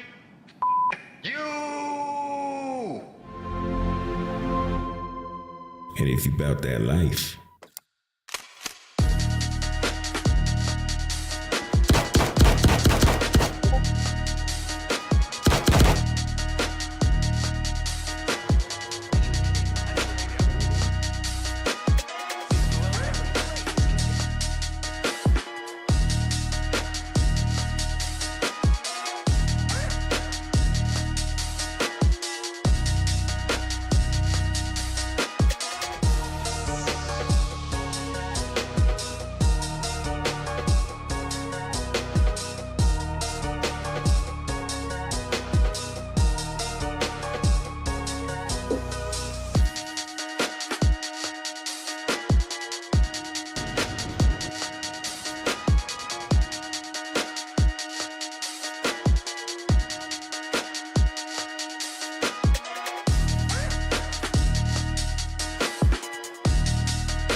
and this is 1 Minute Citizen. Tutorials in less than a minute. Here we go.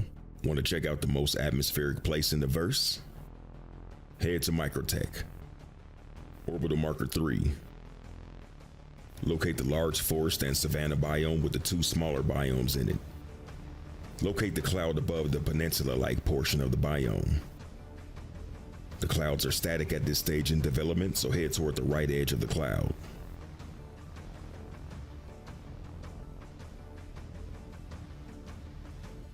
Underneath the right edge of the cloud is a snow-capped mountain. To the right of the mountain in the valley below is the derelict reclaimer crash site.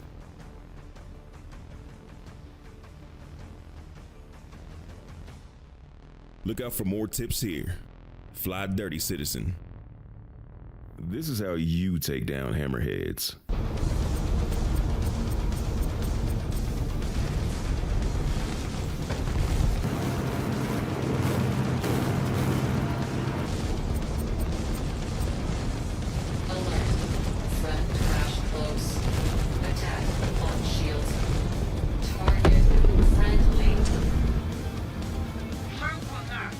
This is how I dispatch the rabble. More wine, sir. No, thank you, Jeeves. Shall we commence firing, sir? Yes, please do, Jeeves. Oh, Jeeves, Sir? be a good man and change the music. Very good, sir.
Spawn in yet.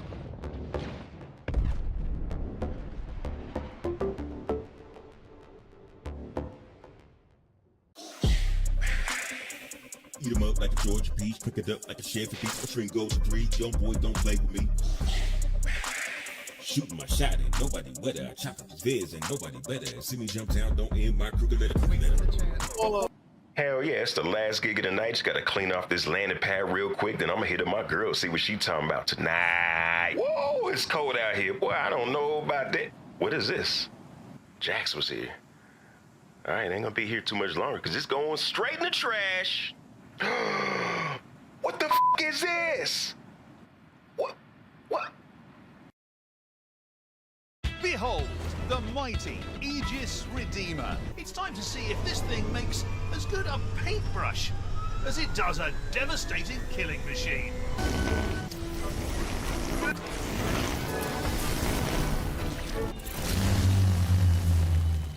Oh, hell no, man. What is this? No.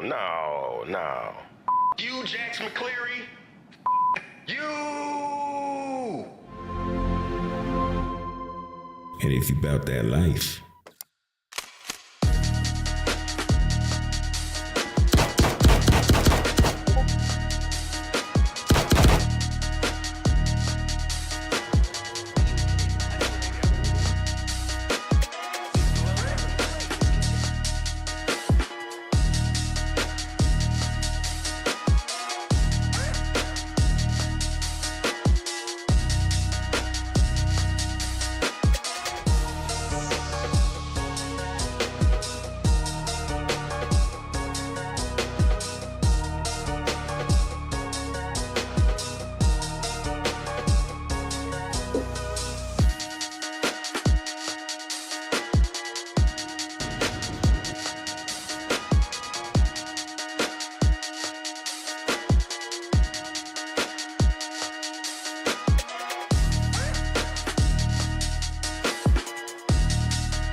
Dig that, and this is 1 Minute Citizen. Tutorials in less than a minute. Here we go. Want to check out the most atmospheric place in the verse? Head to Microtech. Orbital Marker 3. Locate the large forest and savanna biome with the 2 smaller biomes in it. Locate the cloud above the peninsula-like portion of the biome. The clouds are static at this stage in development, so head toward the right edge of the cloud. Dig that crazy vibe. Underneath the right edge of the cloud is a snow-capped mountain. To the right of the mountain in the valley below is the derelict reclaimer crash site.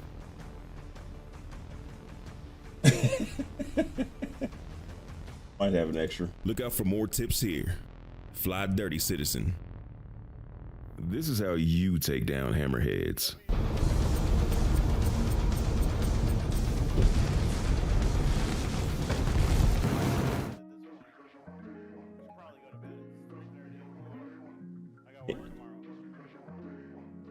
In the morning. Oh, ladies and germs with perms. I am back and it feels hotter than when I left. Oh my gosh. Alexa, what's the temperature? It's 95. What time is it? It is 3:30 in the morning. It's 95 degrees.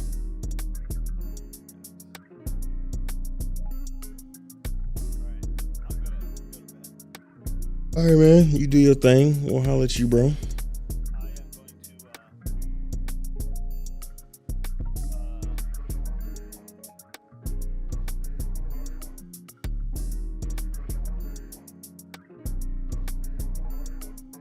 You're going to...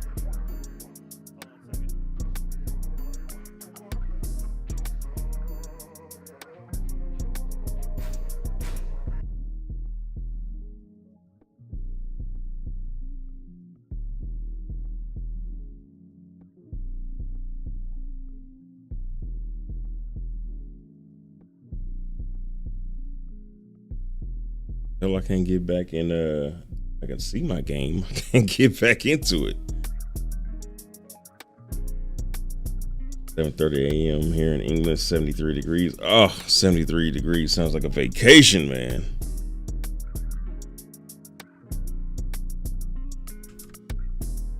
Okay, I can't get back into my game. I can see it running. I think like it's running.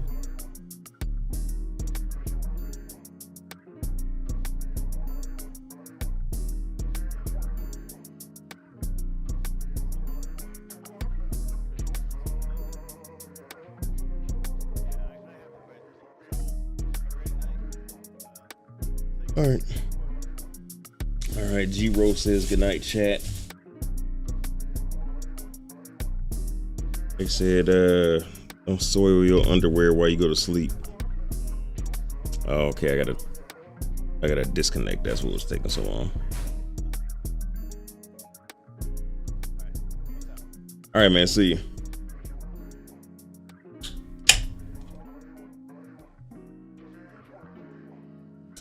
We'll get it down.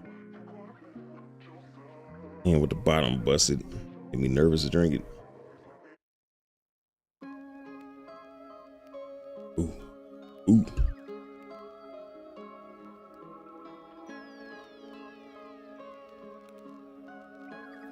I'm coming in from here.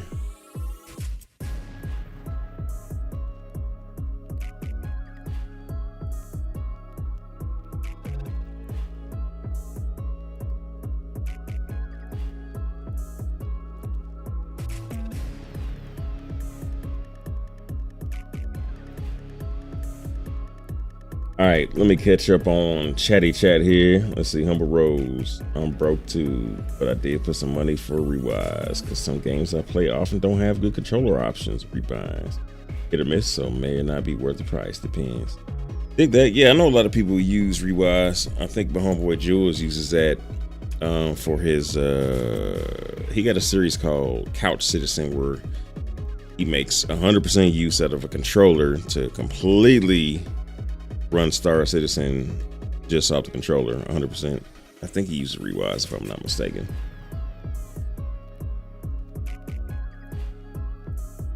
The Spacer, this patch any good? This patch is rough, man. I put a video out earlier explaining the ins and outs of the roughness, but they just wanted to kick this patch out so they can move on.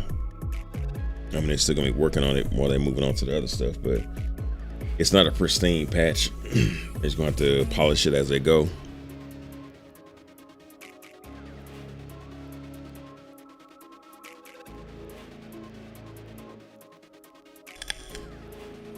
Los Talents, what's that in, boss? Bubba lub dub dub. Zulius. Optics, underbarrels, muzzle slots.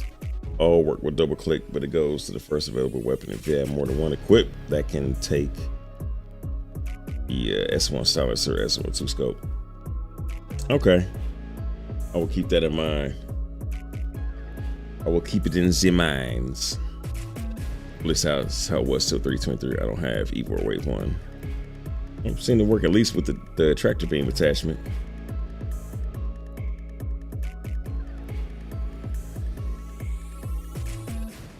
Main's Embrace, 11:30 a.m. here in England, 73 degrees. Yes, I would love some 70 degrees. We didn't have no kind of spring out here in Vegas, man. Like when I moved here last year in the spring, great, it's fantastic. For at least a month, if not more. But here, dude, we had like 2 days of spring, and then it was just burning up. Our global burning.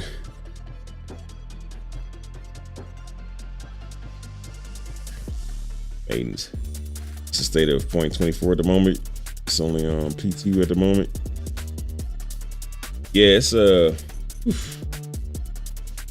it's rough, man. Like, it was good for the most part. There's still some really big issues that need to be worked out. But in Ivacati, it was pretty good. It was stable. Definitely one of the more stable patches. But its performance is now that everybody else is on it, this performance is terrible. And I don't see it getting, they'll make it a little better, but they still got to squeeze out 4.0. So I don't see this getting too much better in the short term.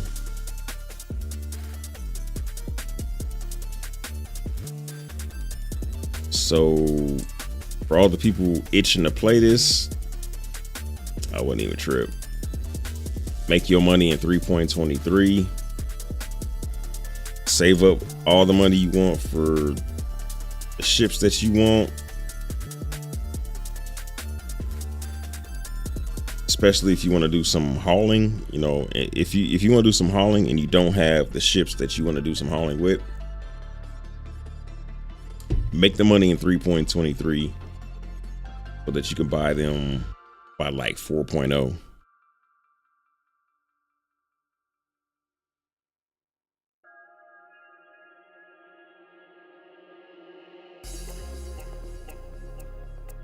Oh, is that you in here with me, Meta Sheep? Because you're stuck in here. Maybe I should have known that when I hopped in here with you and you was in no hurry to push the buttons.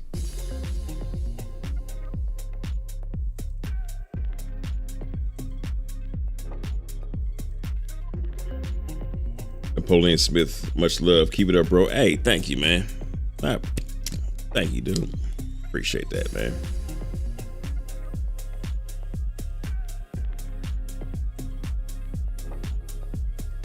It's weird, man. Like, cool people are quiet. I ain't gonna say they're quiet, but they just kind of, you know, enjoying the thing, not saying nothing. Complainers and like loud people, they just make themselves heard. So I mostly see I don't mostly see them, but you know, the loud people are loud. So those few, so like the cool comments is always appreciated, man. Namaste.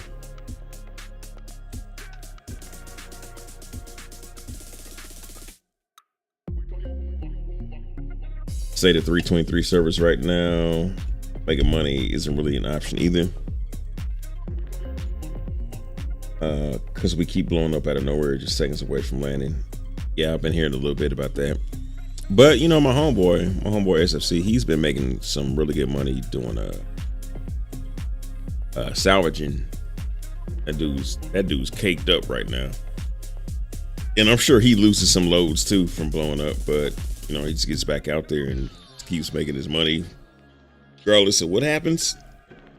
So there are those setbacks, but as long as you get back on the horse, you can make you some good money.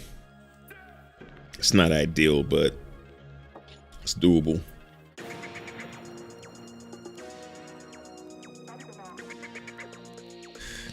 Evil, do you know if there will be a part wipe in 24 or 4.0?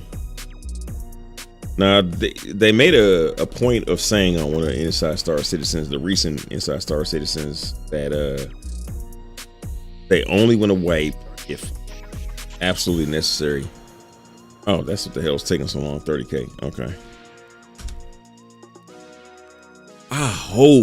I really hope there is a complete wipe at 4.0, because I want to get rid of all these ships that I bought like way back when, because you know, making money and buying ships is the only piece of progression we got right now.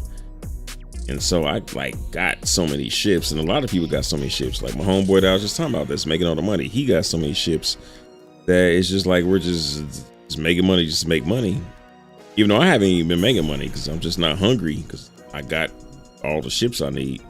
So I just want them to wipe the hell out of it, so everybody can start from the same plate, the same brokenness, and just grind.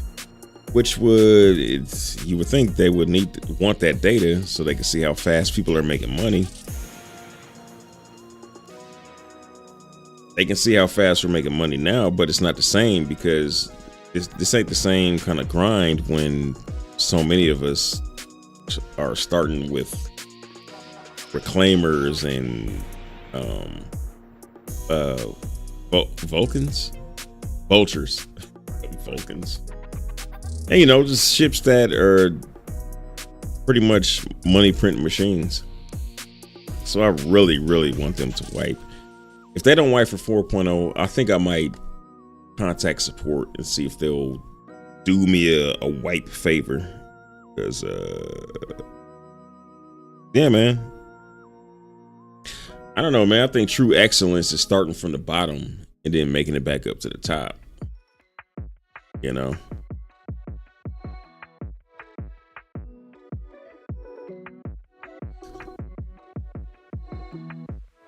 Can I say that I would do that in every other aspect of my life? No. I don't think I would want to start over with another YouTube channel until I can get this channel up to 100,000 subscribers, which I'm closing in on 40,000 subscribers. Poetry snaps on that. But yeah, man, when I get to 100,000, I do want to start another channel. I got like 10 scripts written for another channel, but I want to get up there first. I want to get that silver play button. That's important to me. It's a goal.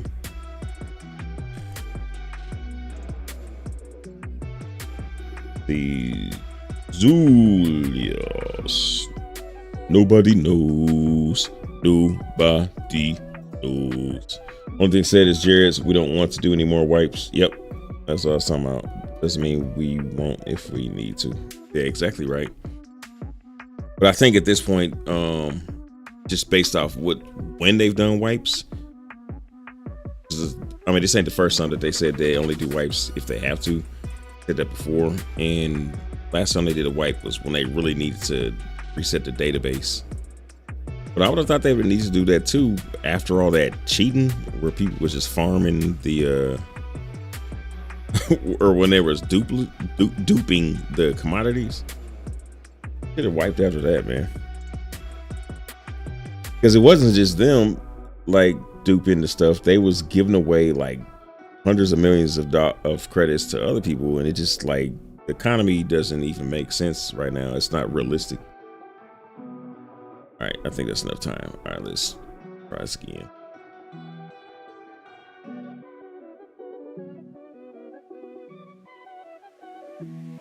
The evil would make sense, especially after the duping prompts. Yeah, exactly. Means embrace wipes just encourage people to buy money, ships that print money instead of work up to them again. No, not necessarily. I mean, wipes, depending on where you're at in your grind going upward, it could be like if you're somebody that started like, I don't know, like 3 months ago, then it's kind of interrupting your progression, which I get that will kind of suck. But there's so many of us that just want to start over, man. And we can't, bro. And I think there's more of, I know there's more of us than new people. So it would be an inconvenience to new people, but it would breathe a little bit more life into the veterans.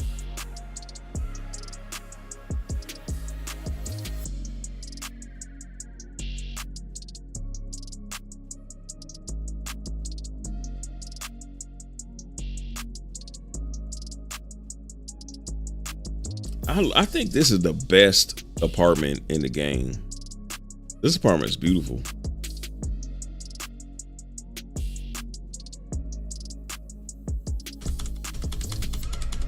Look at that. Look at that grain, gripping grain. Like I feel like I need to be in some what do you call the pants? Like I wear my pants like up to like halfway down my shin.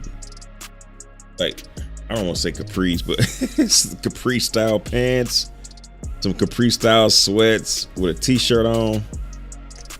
And I might just throw that on. Hold up, I got something like that? Just so I could say I stood in here and did that. You know what? The way this server is moving, maybe I better not.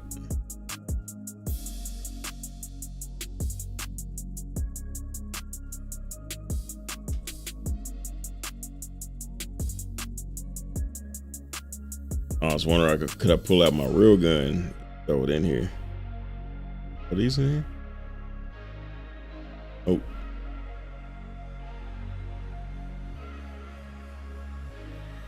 This is the dopest apartment.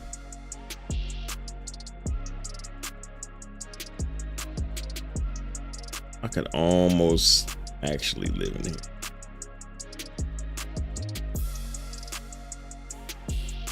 I would have to.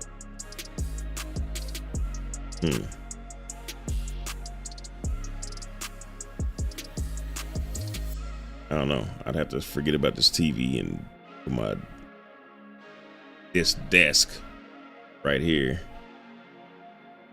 L-shaped desk, so it'd be like this to this. But then right behind me is a shower. Yeah, I don't know. That'd be a weird one to try and work out.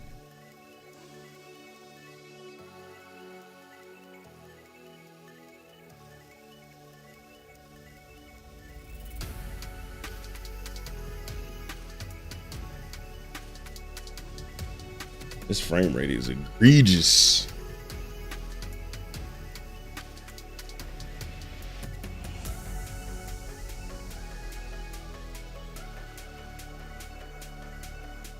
Maiden, you end up buying, spending IRL money on ships.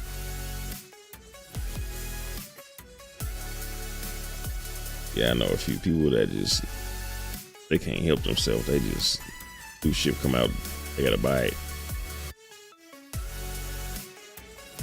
Let me in! Ah, you bastard. 1 minute.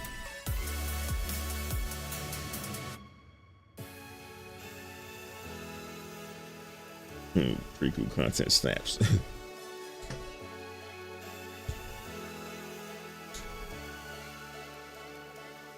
Either one of the best videos I've seen is Zero to BAWSE Vid.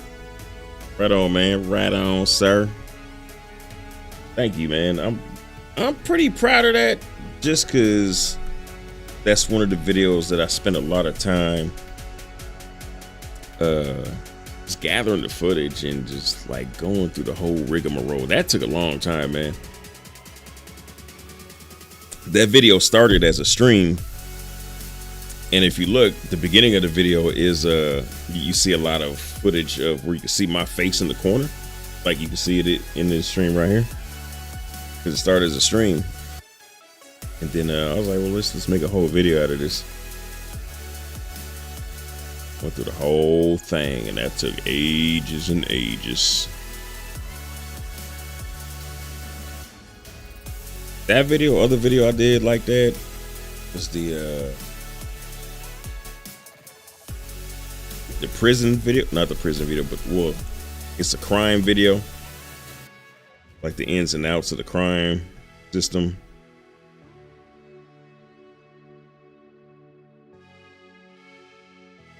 The NPC video, oh my gosh, dude, the research and gathering video for that.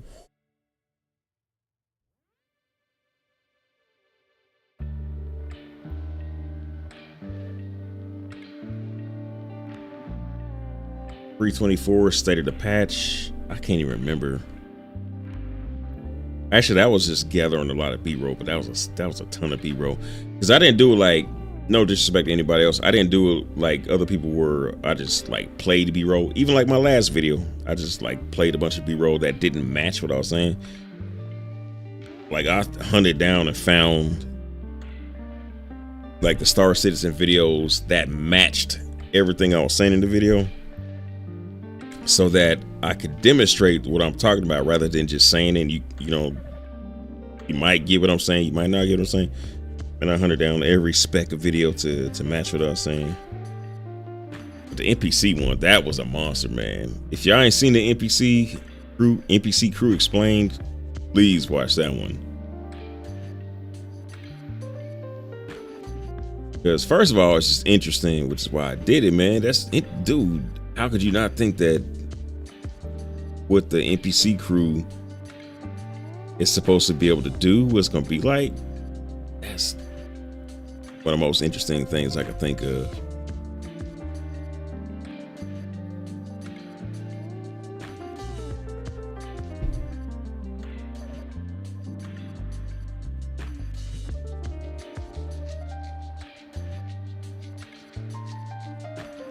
Main's embrace. Imagine being so wealthy, IRL, and obsessed with Star Citizen, you could have full-scale replicas of ships built.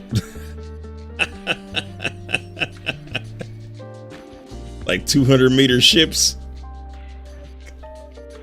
I don't even know if that rich exists, man. I don't think Bezos could do that. Even if it's not flight functional. Then again, he probably could. Yeah, if you don't have to make a flight. If you just got a hole. Yeah, you could do that. So that's just like getting an apartment built. Building an apartment building.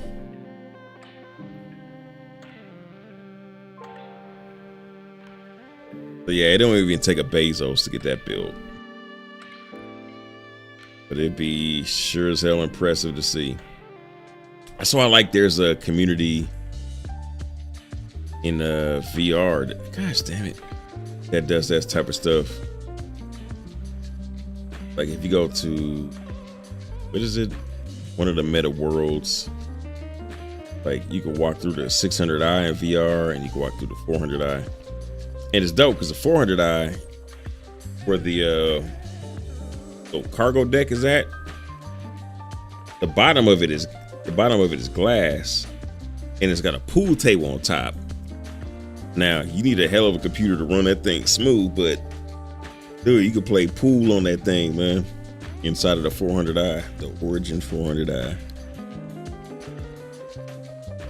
You can walk in all the rooms, and it is magnifique. Even though it's not like the good quality texture as CIG puts in their stuff, and it's damn near cartoonish compared to it, but just to be able to walk and look around the 400i and the 600i, oh, it's an experience. And I put it in my VR video, my Star Citizen VR video, but it's just not the same looking at it on a flat screen.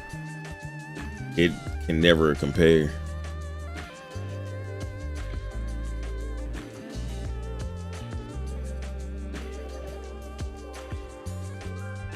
Walking around inside them for reals. Yeah, for real. Let's see, Evil only own 2 pledged ship, the Vulture and Corsair. But hell, if those are only 2 ships you got some beasts, man. Because the Vulture's the money printer. The Corsair is a hell of a MP or PVE combat ship, man. And it's got hella room for if you want to trade with the stuff. Like that'll be a good like if you want to take the new hauling missions. Well, it ain't gonna show me the good hauling missions. Let's see. Oh yeah, it ain't gonna show me the good ones. Was that 6SU? But anyway, you could do hella hauling missions with this. With your Corsair.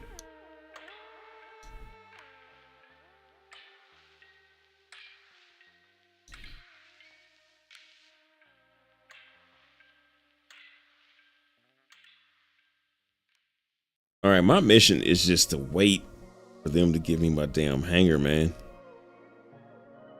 I feel like nobody else is here. And they not giving me no hangar.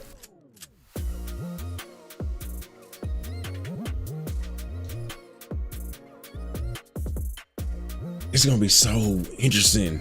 We have the bigger ships with NPC crew, with things to do with them, like exploration, which I think, I'm gonna lie, kind of disappointed by this, but it seems like exploration is pretty much gonna be chasing resources.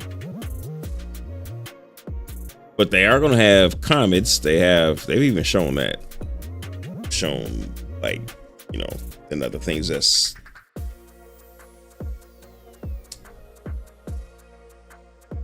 let me say it better. They shown like mock-ups of what it's gonna look like, and it was fire, man. Like they showed I don't know what ship they was in, but it was like you're just looking at space, like from the perspective of the ship, and then it like zooms in, and then you see this like little blue blur, and then it zooms,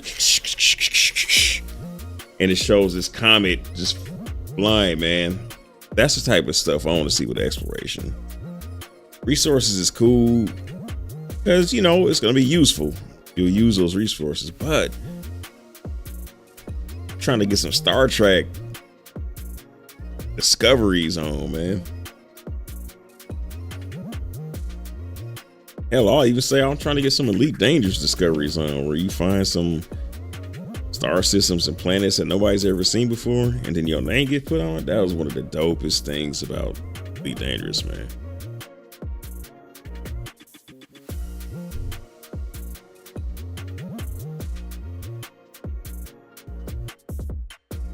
The Maiden's Embrace. I don't know why, but I twitch at non-symmetric ships. I know others love them, but I can't make myself love them. You need symmetry in your life.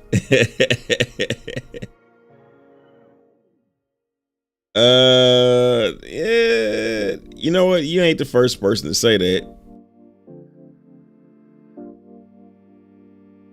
Hey, right off for the subs, or SC, I think it was. Dude, that. Let's see if I can fix this.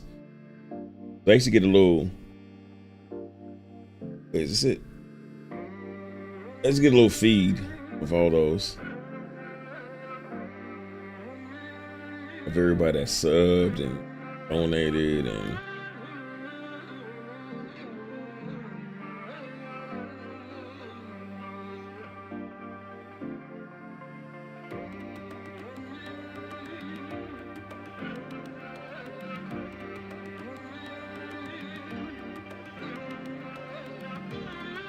I really want that. So I have to be like squinting, trying to see.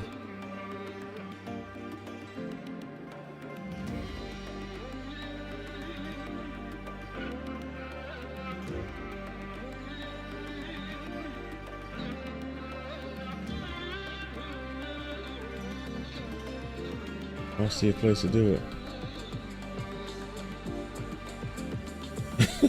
Like I need a OBS seminar. Anyway. Yo, man, you gotta embrace the non-symmetricals.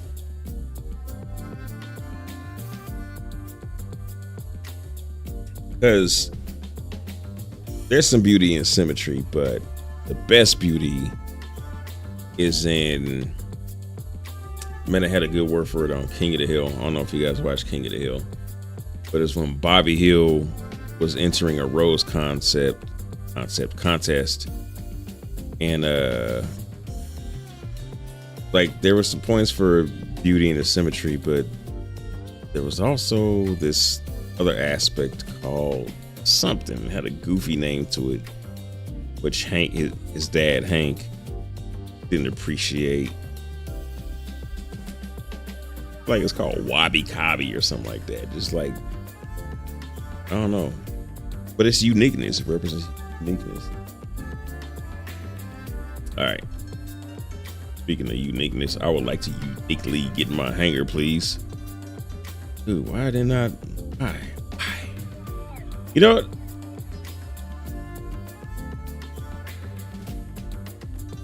I'm just gonna get another ship, or go get another hangar, and then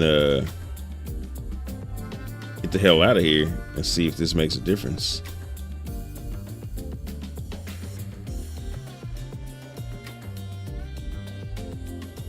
I'm gonna take the road needed to be traveled. Robert Frost. Robert Loja.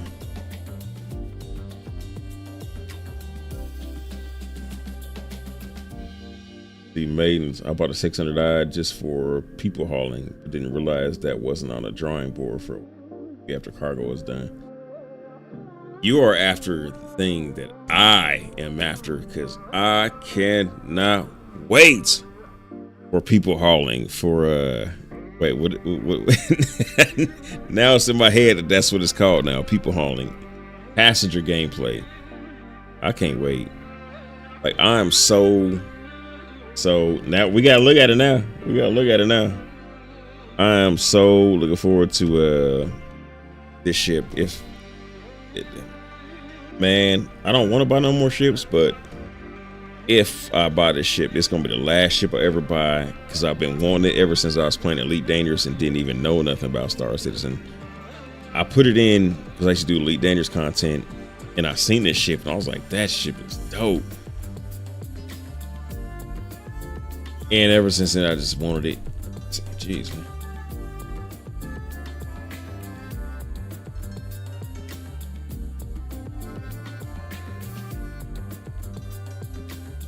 This ship right here, man.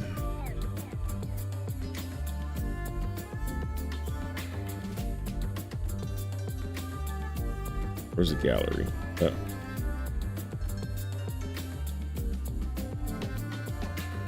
I had put the picture. Huh. Let me see it. Oh, is this one? There we go. I had put this shit because I was playing Elite Dangerous, I was playing it, but I was making a video for it, and I seen this ship, and I was like,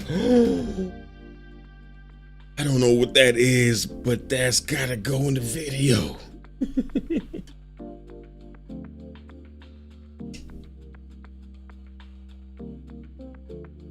Ever since I wanted it, and when I started playing Star Citizen and I seen like the ins and outs of it, because it's modular, you could lay it out for VIPs, you could lay it out for everybody, where it's like a regular airline where you got coach and then business and first class and all that.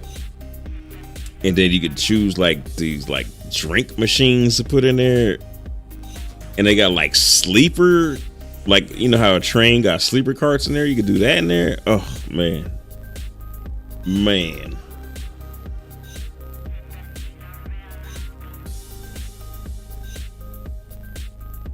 let's see. I used to log in, open my $600 for players to come sit at the bar and chat. Oh, that's dope. I want a space bar ship where I serve drinks. See, that's dope. I like that idea too. Like a social ship. Like I did this stream where we made the 890 kind of a social thing. I had what was that? Space Tomato, Obsidian Ant, and some other folks on there. And we kind of made that. We sat at the bar, and we sat in some other places too. Made that like a little social stream, live stream. I feel you. It's, you know, those ships like beg for some social activity on it, so you're doing the right thing right there. I can't wait for the 600-hour rework, man. We're gonna dig that cruise lines. Indeed.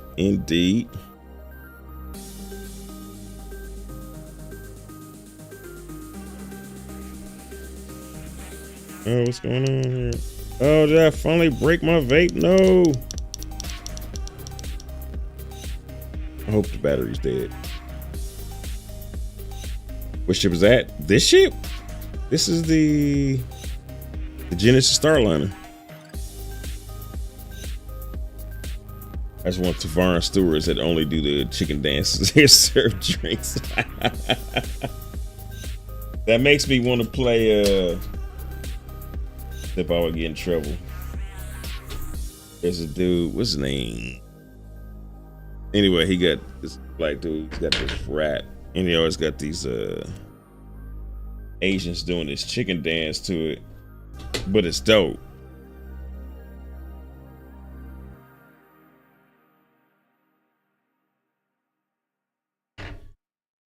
Two freaking chicken.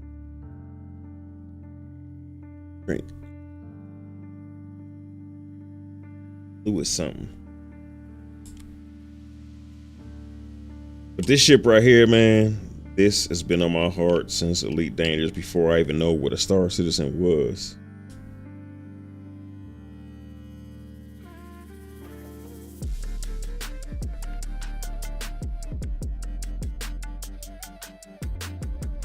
Come on, get my hanger. Get my hanger.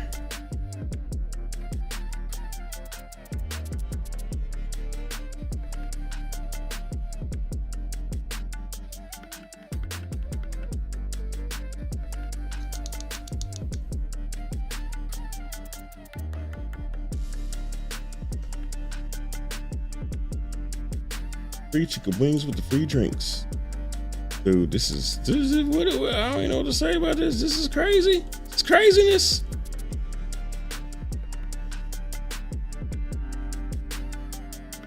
Oh, you know what? I think I know what video it was too.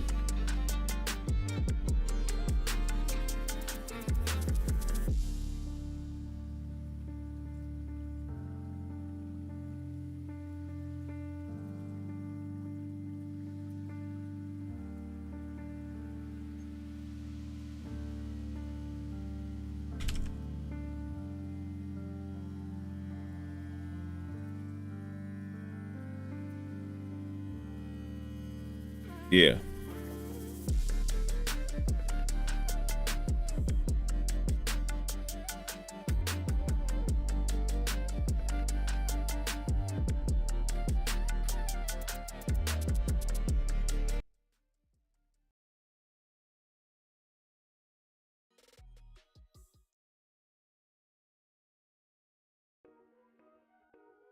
was the dawn of the Elite Dangerous Beyond Chapter 2 update.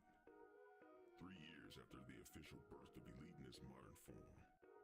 Its goal, to release new content to satiate the hunger from rabid commanders looking for something new.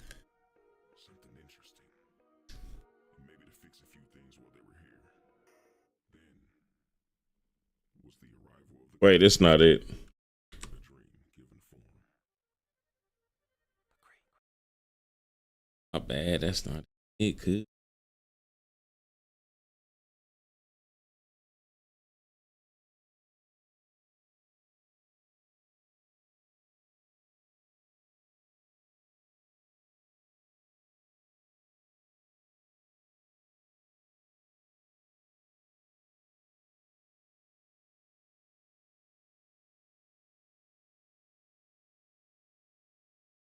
I was wrong.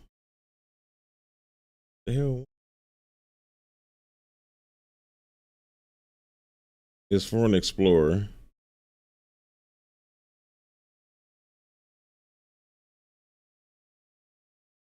Part 2. Oh, that's what we, right?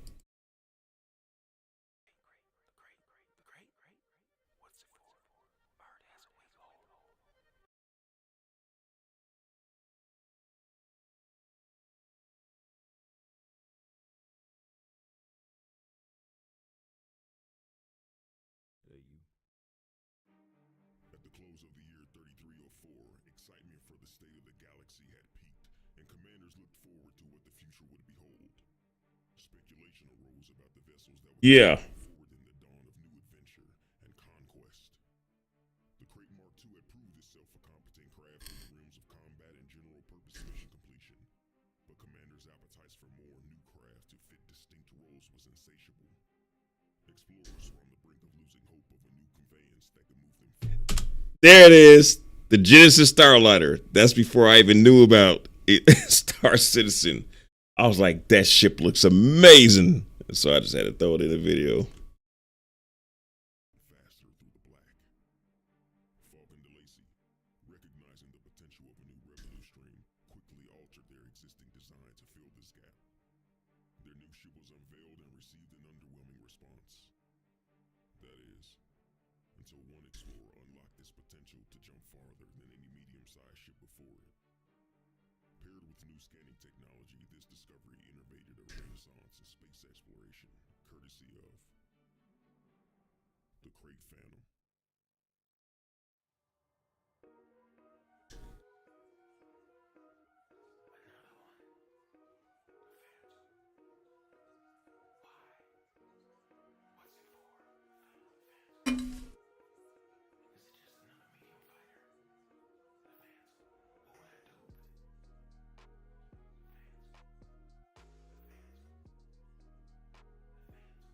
This is the early days, ladies and germs. It was so much easier to make videos for Elite Dangerous ships.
Hey, King R, I can't see what you typed.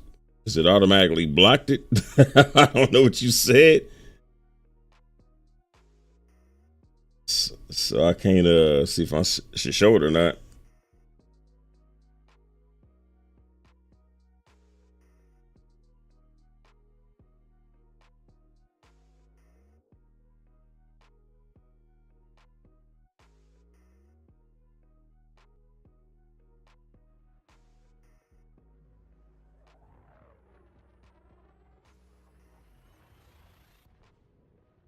Swift says that song was fire.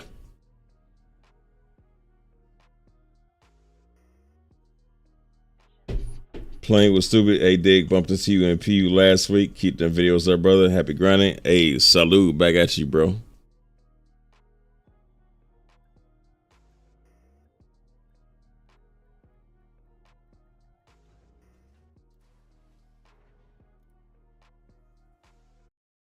I kind of want to use his outro music again. That outro music is awesome. Man, until recently, this was the last ship that they had produced for like 3 years, more than 3 years.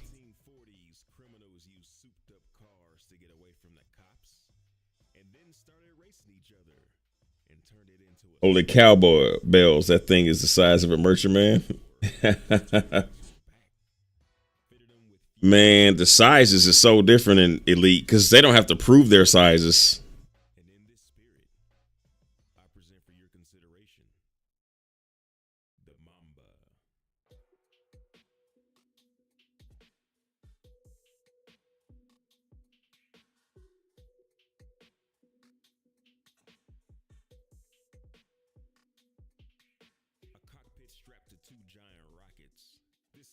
Like the Federal Corvette, dude, the Federal Corvette, I think is probably bigger than any ship in Star Citizen, if I'm not mistaken.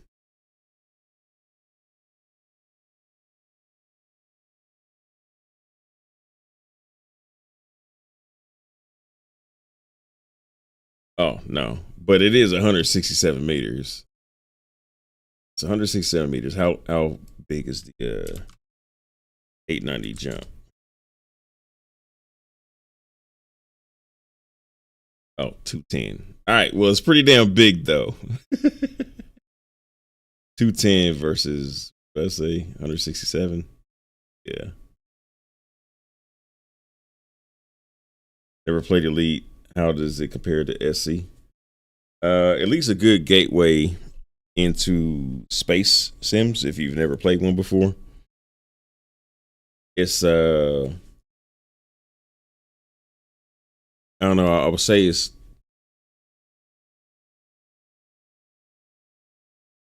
Star Citizen light in a way, in that like everything you do is simplified. Like you go trade, then it's not, you don't have to put stuff on your ship. It's just kind of pen and paper trading, spreadsheet trading. Like, y'all want to get this many of this, and then you just put how many you want to get onto this little screen, because you don't get out your ship, you just like put it on the screen. I want this many, and then it's in your ship. You don't never get to see it because there's no ship interiors. So it's in your ship, you go to another place, and then you sell it for whatever. That's why it's a good gateway. But if you want to get hands on and like live the life, Star Citizen. If you just want to just keep moving, like build your empire or build your business or whatever you want to call it, and keep moving without the detail in between, the work in between, the detail in between, then Star Citizen. Or wait, Elite Dangerous. But if you want to explore and discover stuff, Elite Dangerous 100%. Dangerous 100. Except to where you get to a point to where you've actually seen. I want to say they got about, I don't know, 15 different models of planets. Like after that, you've seen them all. After you've seen all 15, or it could be more than that. It could be 20, something like that, maybe. But then you've seen them all, and you can't land on them all. Can't land on most of them. Then that's when it starts to get repetitive, because just going and doing the same thing over. And they have no ship interiors. But I'm not saying it's to down Elite Dangerous, but I'm saying it's a good gateway into more involved space sims. The R47 similar but feels different. Galaxy's vast. Yeah. Yeah, that is one kind of cool thing about Elite Dangerous. Even though it all looks the same, you feel like you're making some movement. Like if you start in the bubble where like most of the civilization is man-made civilization, and then you can just like say, look, I just want to leave all people behind and just go point in a direction, just keep going and going and going and going. You could do that. And then find resources and be self-sustainable.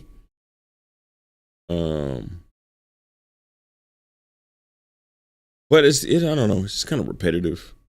Like you at some point, about 1,000 hours in, you've seen everything there is to see. Star Citizen, you've seen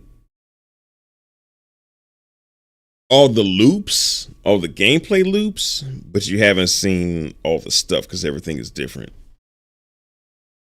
Because it's so handcrafted and they're so, I don't know, it's not, what do you call it? Where the algorithm just generates stuff without user input. I can't remember the name of it for some reason.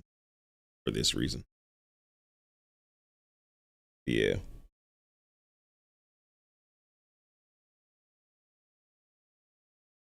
One solar system at the moment. Yeah, it is one solar system.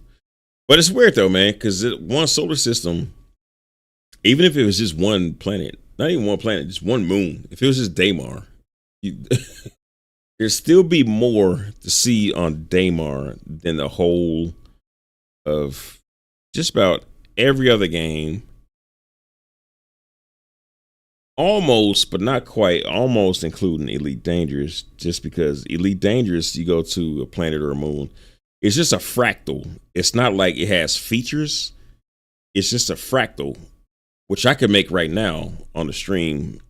Like I can go to After Effects and make a fractal and then like sprinkle a few things here and there on it. Like when Todd Howard was explaining to, I forget that dude that interviews. He was like a MIT engineer, and he interviews people, which is a weird transition. Anyway, he interviewed Todd Howard, and he's like, "What makes your plans different?" He was like, "Well, they're where I forget the word for benchmade, but they're handmade, but not kind of in the same way Star Citizen is. They're handmade, but also whatever that algorithmic way of making plans is. So it's not all." His word was fractally. I know he was saying, he was referencing Elite Dangerous because it's just a big fractal. Like, man, I had to show you what the hell I'm talking about. 3D planet fractal.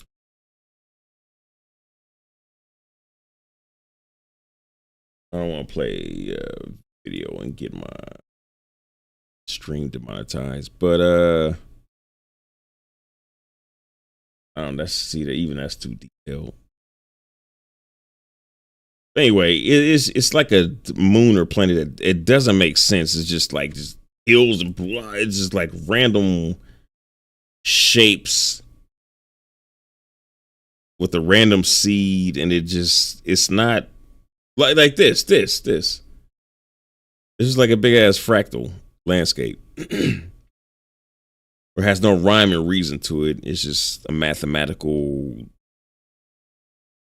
probability that, like, okay, we're gonna put seed 1,593,000,000, and it just turns into this. And it's horrible because you can't walk on this thing very good, right? It's just like, I don't know. Doesn't make for a very good exploration. Like this. Stuff like this. Procedural, thank you, R47. Procedural generation, thank you. That's what I was trying to say. Man, how many times have I forgot that? Procedural generation. It's one word. It's one of them phrases I cannot keep in my brain. Like, by this time tomorrow, I will not know what the hell it is. I just won't. This is one of my favorites right here.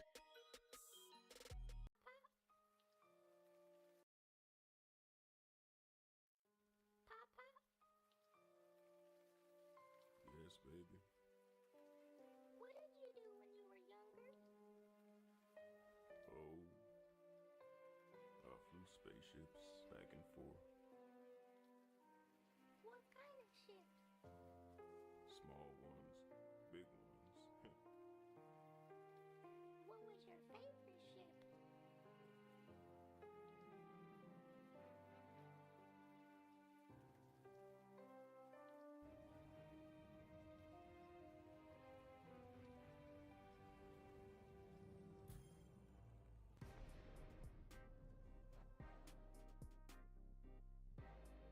Unidentified vessel. You have entered a high security zone. Please identify yourself and your vessel. Acknowledge pilot. Do you copy? I repeat, please identify yourself and your vessel. Can you hear me? What are you flying, Commander? What are you flying? The Vulture. Never has a ship had such drive and clarity of vision. It understands its identity as a sword and doesn't also try to be a box. Spartans! What is your profession? The Vulture was made to pull out the hammer and blow other ships' backs out while two-stepping over each wreck to throw another on the pile. At just under 5 million credits, it has an understanding with this commander.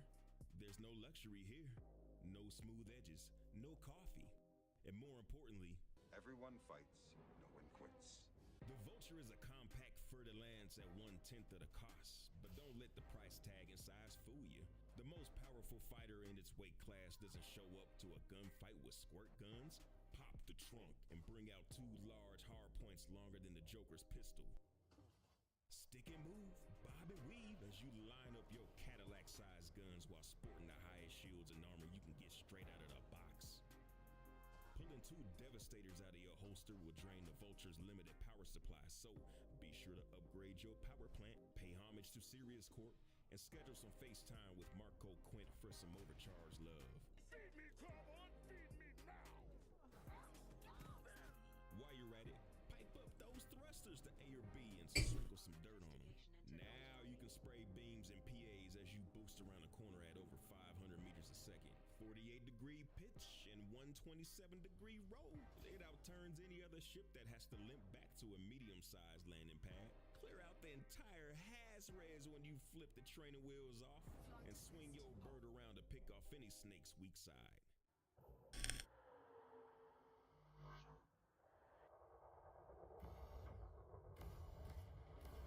Wipe your target's blood off your face and put on a fresh rim block suit before you go shopping at your nearest discount outlet to pop in some toys in your 4 utility slots. Nothing like the smell of 3 shield boosters and a point defense in the wee hours. This is the perfect second ship to pull out of the garage when it's time to park your Explorer for the night.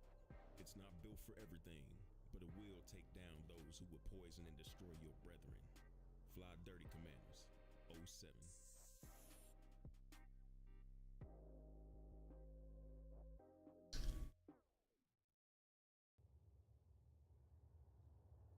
Sensors indicate non-human weapon scarring and corrosion.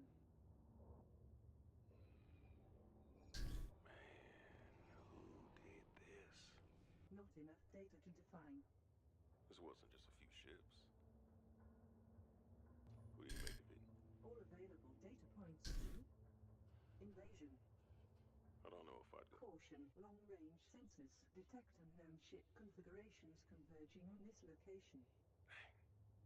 All right, how many? 42.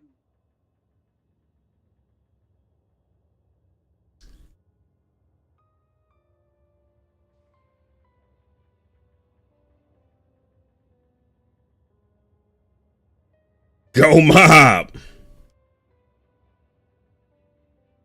Top of the morning to you. Let's see. We are glutton for punishment. Got to Star Citizen stay through the pains. Hey, but you know what? Underneath the pain is a lot of fun, man. A lot of interesting things that you just can't do anywhere else, man. Me and my homeboy, we play, and I love that he is such a fan of witnessing things that just don't happen in other games as much as I am. We can both sit there and be mind blown, which I know so many people, not all people, but you know, the loudest people are, they don't give a damn about that. They are just like, they fixated on it's not done yet. It's there's bugs and stuff. Like, of course it is. They're still building the thing, but we get to play it while they're building it. And it is fucking effervescent for me to just be able to chill out with this dude and both be on the positive tip, man. I love that, man. Gotta have somebody like that to run with, man. And hell, man, if you ain't got nobody like that, run with us, man, because we just be trying to be positive about this game, man. Just have a good ass time, man. Top of the morning to you. So let's see. Main said, okay, that's what SC needs to make 3D models match your face using a computer camera. I will see my actual ugly face in game. That would be dope, man. So, because I know Star Citizen had that, like, way in the early days, they were scanning people's face at like a Citizen Con or something like that. And I don't know how many people got to reap the benefit of that, but I know it was a thing. So that might be worth a look to see, dig those archives out and see what happened to them. Did they get scanned in? Are their faces in the game? Or are they coming? I don't know. I would like to know a little bit more than that. Because, yeah, man, even like 2K used to be able to scan your face, like wave your phone around your face and put your face in the game. So definitely want to see something like that, man. I mean, this was like, that's gotta have to be 6 years ago or something like that, doing that with EA. Yeah, like see something like that. Things embraced alongside the detailed character generator, just another option you select and it opens camera, take a couple pics and bam, you're in there. Yeah, for real, man. Yeah, I think we should have that, man. I think we should have that. R47, does that work? Character customizer is pain in the ass. Yeah. You know, it's crazy, man. Character customizers, it's all with what you willing to put into that stuff. Because I see some people spend like hours and hours and hours. I've seen people start their streams like that with Cyberpunk 2077. They spend hours on that before they got started to stream. And I started my stream and I was like, let me just hurry up and do it. And people came to my stream, they was like, yeah, I was gonna watch this other dude stream, but he's on hour 2 of making this character. So you can spend as little or as much time as you want on that and get results that reflect that. Maiden, I thought that would have been one of the first things in. I beat the wrongs. If it works, I'll buy a new webcam. So what I want to know, Gold Mob might know something about this, is I cannot get a good representation for this stuff with the FOIP on Star Citizen, because like when I be trying to do like little recordings of Star Citizen, even if I'm saying like just the beginning, like because a lot of times I want to have my character say "AU," because that's my intro on my videos, and I like my character be like, it be looking like what was that Arnold Schwarzenegger movie where he went to Mars? Total Recall. It'd be like the Total Recall mouth. Total Recall Bobby Brown mouth. 2 weeks. And it just won't quite, it can't get right. My characters can't get right. Oh, you know what though? Let's take a quick pause here.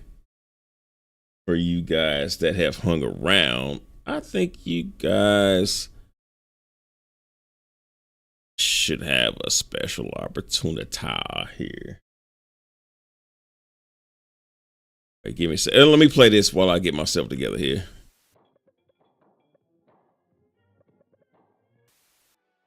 Hey kids, how would you like to own your very own deep space Star Destroyer? Fly through the galaxy and save the colonies under attack, or kidnap the princess in exchange for all of her planet's breathable air. Need help letting the natives know who's in charge? The Deep Space Star Destroyer comes in 6 different colors, so you and your pals can cut off their supplies indefinitely. Oh boy, oh boy, oh boy, it's the Deep Space Star Destroyer. Fusion power supply and modifications sold separately. Please ask your parents' permission before purchasing ARCs. Abandon your prejudices. This is not simply a whole thruster and guns.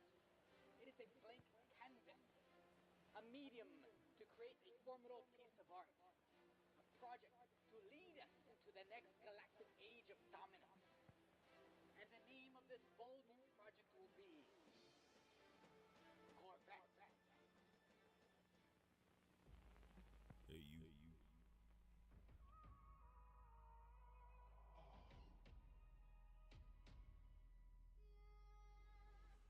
The Corvette, a flying combat cheat code from the infamous engineers and assembly line workers at Core Dynamics. Made to be the big bully on the block, this galactic titan's sole purpose is to crush resistance like the Borg with Locutus at the helm. Corvette flies in the middle of the big 3 for speed and cargo, but is combat dedicated and more Agile.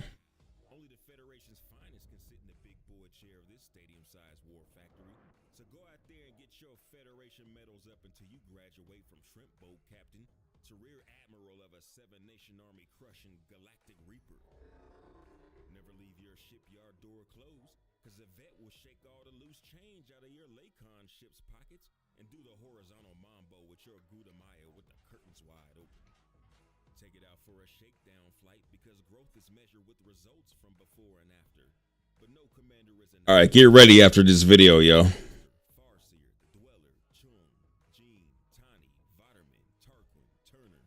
This is the gathering of the minds needed for the Corvette to realize humanity's ambition to destroy itself.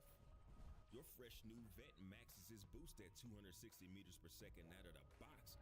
So drop kick that Class D thruster out of its bay and pay to play with Class A. Because if you want to boost yourself into advantageous positions, you need top-notch tools and the best training materials combined.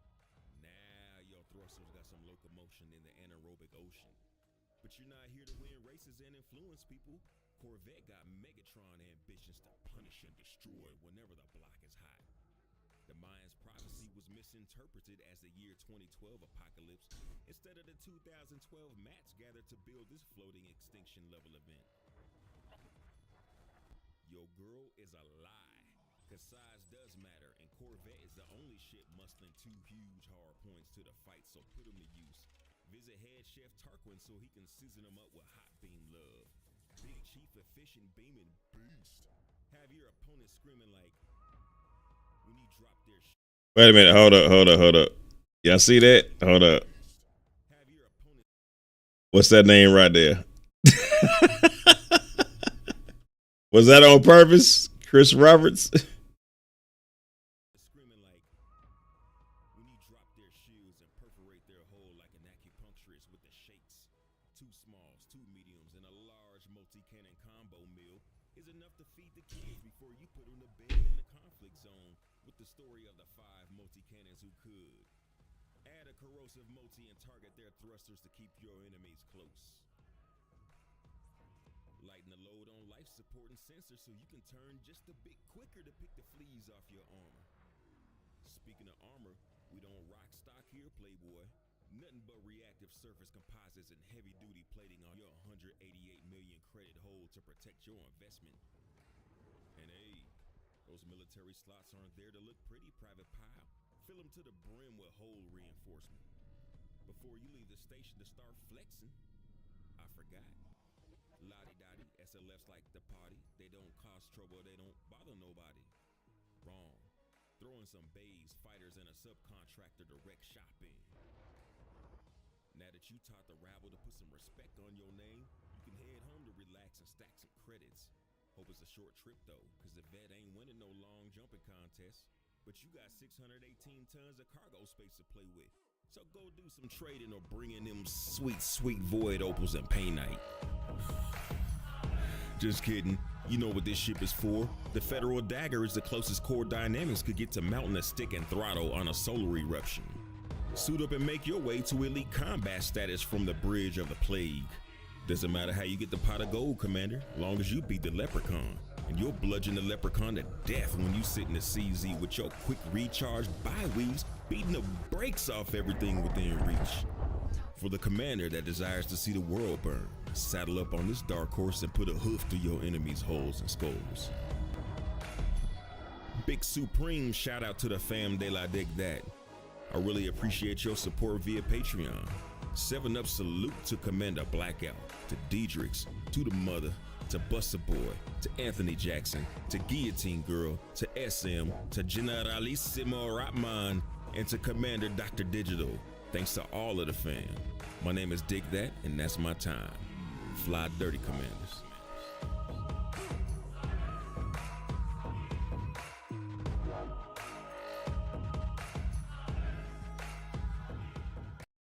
All right, I just about got something for y'all.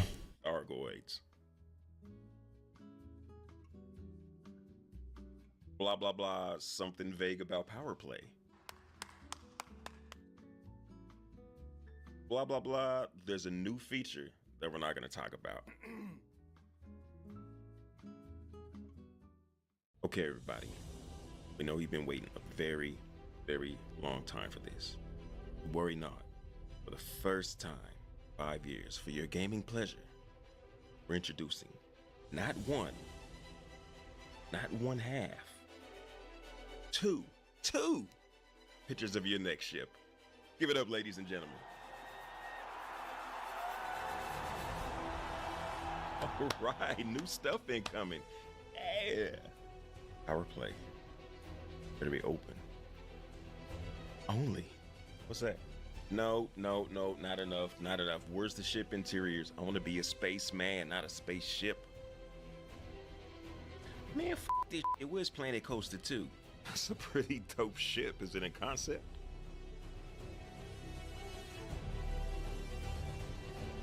You think it'll come back to console? No.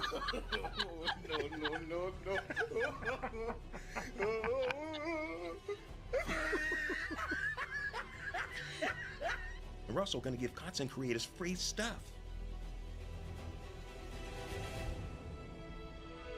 Alright, yeah. Alright, yes. Give it to me. Yes. Wait, where's the interior?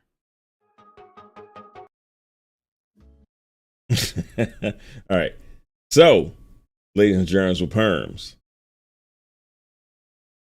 In the 1984 Terminator movie starring Arnold Schwarzenegger, Linda Hamilton and Michael Biehn plays Kyle Reese. What was Kyle Reese's military designation number? Winner gets a free ship and game package. To be named.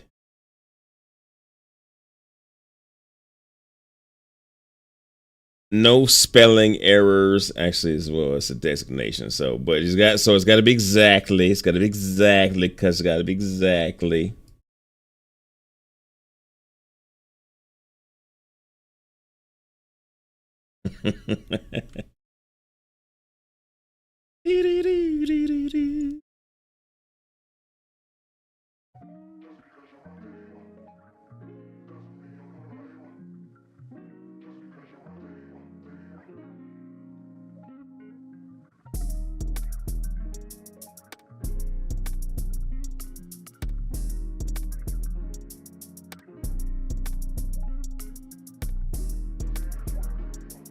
I'm gonna repeat it one more again.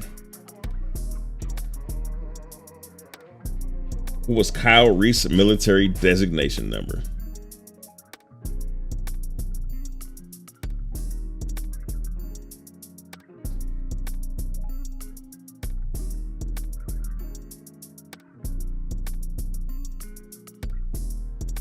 Oh, do we got a winner chicken dinner?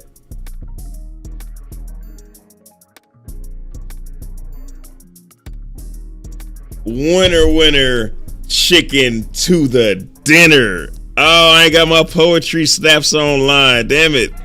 We'll do this instead.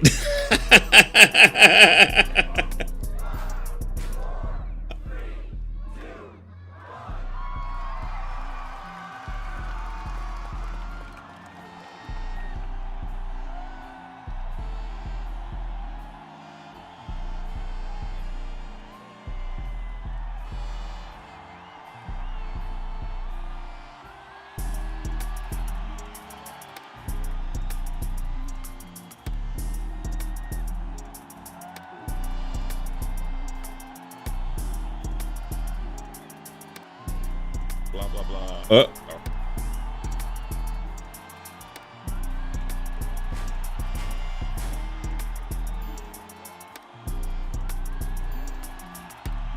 Hold on, I'm trying to. All right, so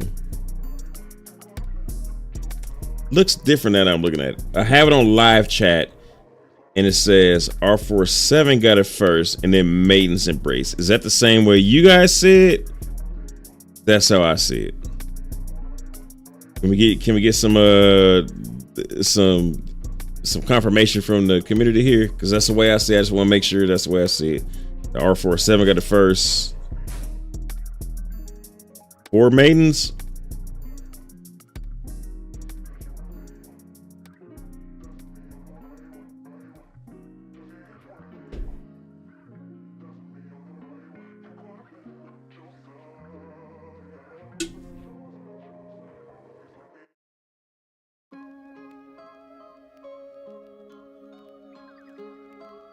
I could use the help in the, okay. Well, I know you gonna say that, but can I get some confirmation with everybody else watching? Did R47, because it's weird the way it popped up, or maybe it's just weird the way I saw it. I just want to make sure. It's fair. It's fair, because I've had some problems with people saying that no, it wasn't.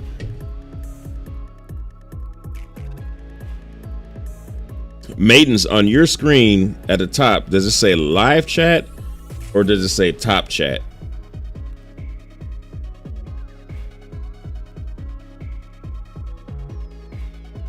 Which says my screen on first, but hand it to R47. Dots is saying R47. Okay. All right. Okay. I just want to get some confirmation. Trying to see, what was it? Cover my ass. CMA. Don't worry, they ain't gonna be the last one. They ain't gonna be the last one, cuz. But hey, salute. I can't believe where's my clap thing? My clapper. Things old top chat here. Okay, cool. All right, so what I'm gonna need you to do, R47, with your random ass series of letters and numbers, one letter and all numbers, everything you hide in something. You need to send me a DM on Discord with your in-game name and your RSI email address, and I'll shoot that over to you, sir.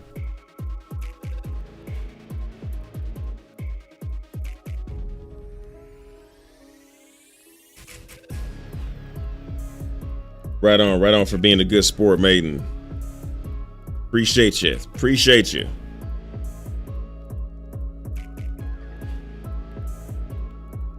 Big one said, first of mine, and I'm in Australia. You said it like Australia is. Is Australia lagging or what? No, just joking.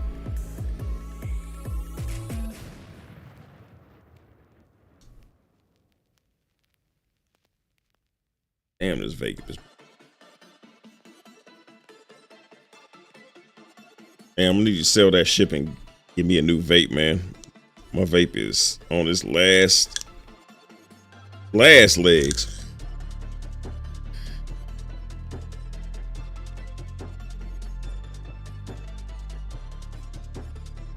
We always lag here.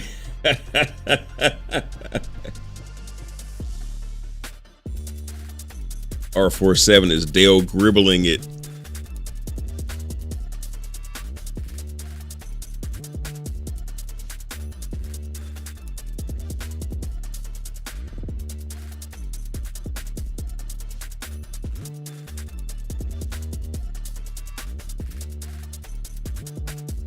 Same as my name on here, as you see it. You can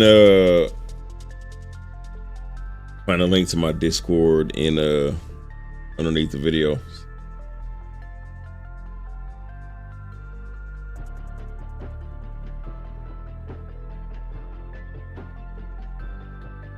What is Inakin Cool Fires 80 MTL with the Zanus? What is that?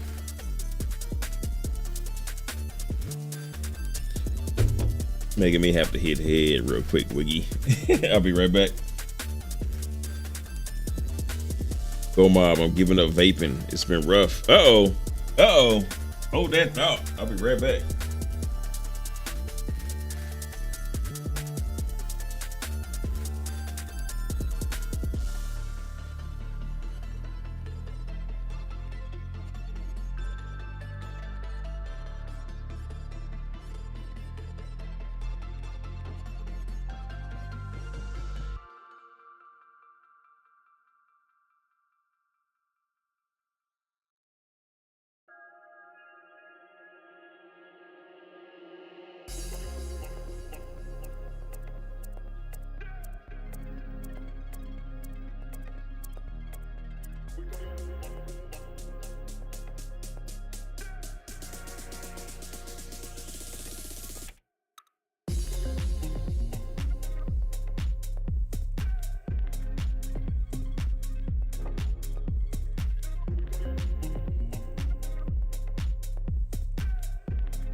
Oh, the Anakin Cool Fire's a vape.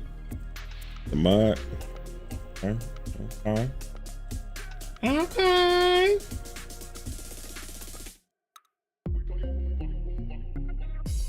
So I don't know if you sent that to me, but this is your prize, my friend.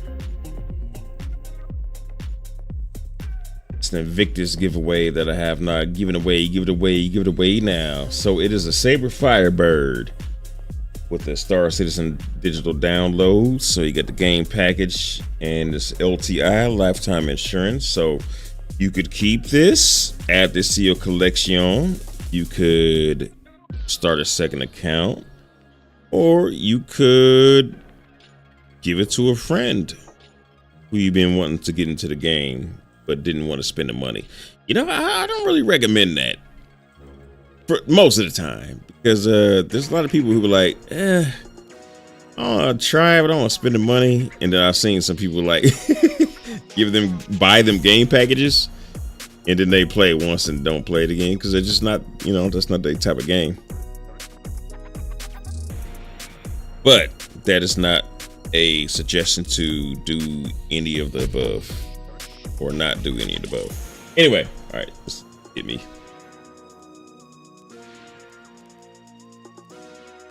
Yo, Go Mob, this is your old school music.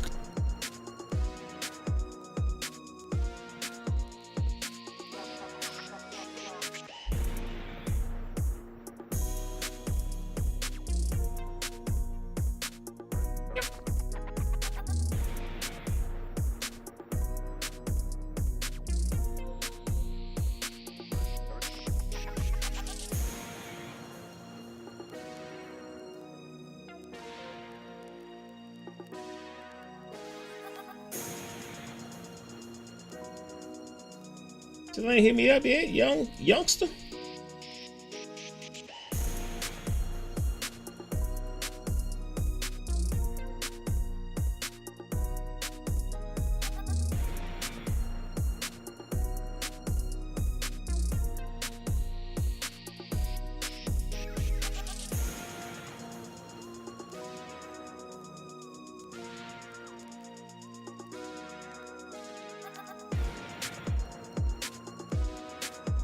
Over here pop locking.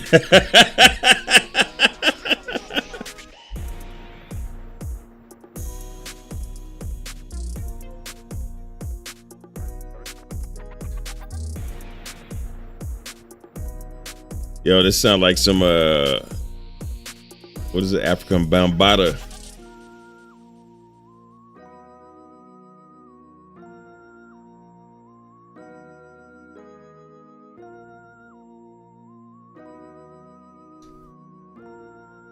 Wiggy One, you got 20 shifts now for like it was half enough, possibly.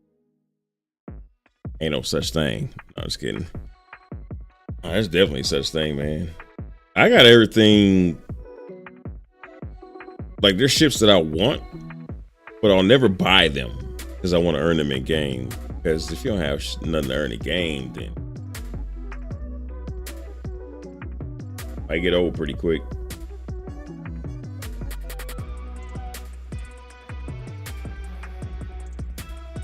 Maidens tried to get my friend who loves space games to play. He watched my stream. He hated it. He said, hated it. All right, Rage 2132. Yeah, it's not for everybody. You know, you want it to be. But that's how everybody is with the game. Everybody who likes the game wants somebody to like wants their friends to like the game.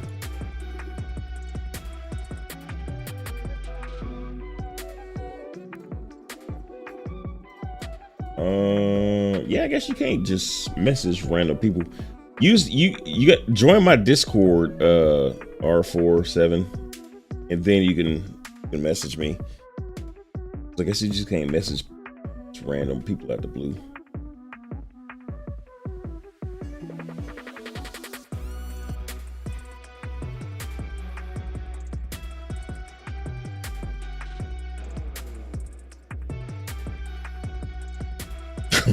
Just in a yeet and almost dislocated your shoulder. You ain't fragile, are you, man? Good grief. You're not fragile, are you? Yo, mob. Oh, man, the homeboy, man. I think y'all have a lot in common. He does this game called Black Spades. It's a mobile game. Black Spades, like how we play. It ain't like how most spade games is. Ain't no joker deuce deuce on them joints. It's joker deuce deuce, and it is the trash talking. It is it's wild, man. I would love for y'all to meet, but even if you just play spades, man, hit that up, man.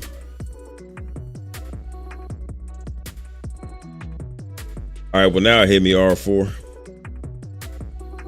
What you want? I feel like once you have a BMM or Kraken, you've won. I don't think so, man. I think that once you got a BMM or a Kraken, then you got a long road ahead of you of either, depends on NPCs are in or not. You either got a long road of recruiting people, or you got a long road of recruiting NPCs, because that's gonna take a long time to get a good crew for those two ships, whether it's NPC or human. Human depends on how many people you cool with. NPC, you can hire that if you amount of people, if you got the money, but they're just gonna be, they'll be cool for the job. They won't be the best for the job. It's like the best NPCs are gonna be the ones that you find out in the field. They ain't gonna be the ones in the unemployment office.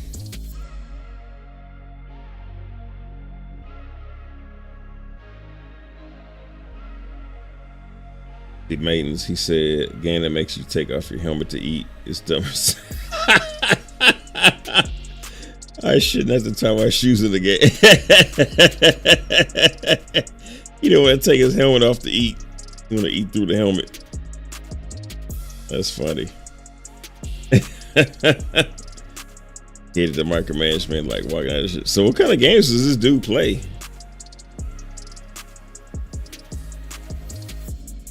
It sounds like you recruited the wrong dude. What type of games does this dude play? Which channel are you monitoring? What do you mean? One channel.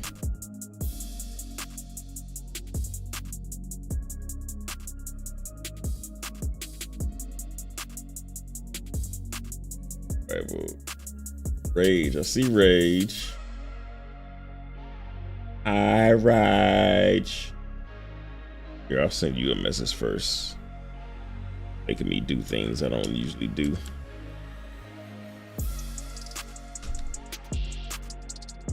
All right, now you have a message from me. You can send me that so I can send you this, and then we can move on.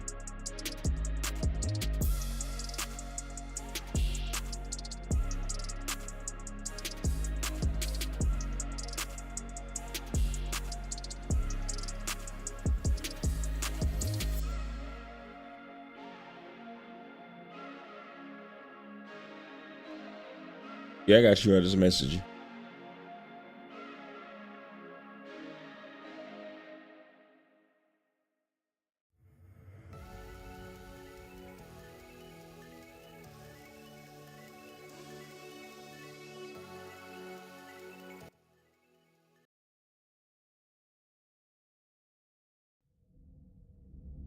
You know, I say there's a ship out there that has everything a man could want.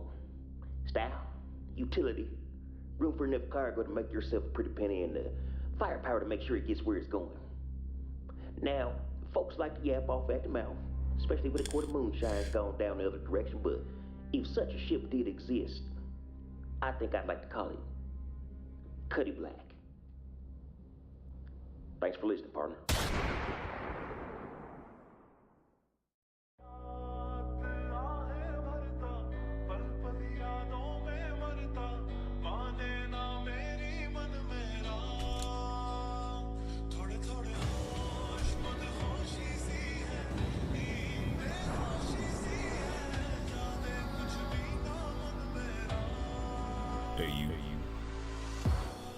Cutlass Black. Born in the Magnet system with the rest of the pirate ships in the rough yards of Drake Interplanetary, Cutlass was heralded as an inexpensive militia ship, while low-key being bred for that privateer action. Cuddy has low investment, high reward sex appeal that can make any citizen that works for their money swipe right. Both a medium fighter and a medium freighter, it's hands down the best ship in the verse for under $1.5 million credits to get just about any job off the books.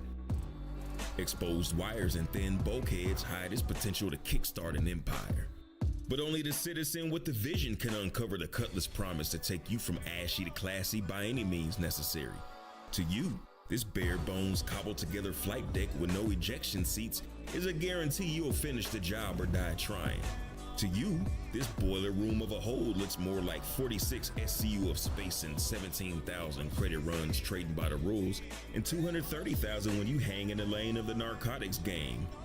Only other thing citizens in hot pursuit of credits need to live in this life of sin is a Rio seat, a gun rack, and jailhouse bunk beds with thin mattresses to keep your body from going soft between raids.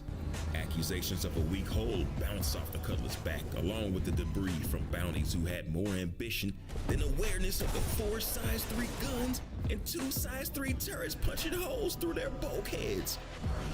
Filleting with mass drivers for a fine dining experience, and nothing pairs with ballistic weapons like 16 missile a la mode when their last meal is served in a vacuum. If you like your weapons bipolar, mix them up with 2 attritions for some pew pew boom on their weak shields.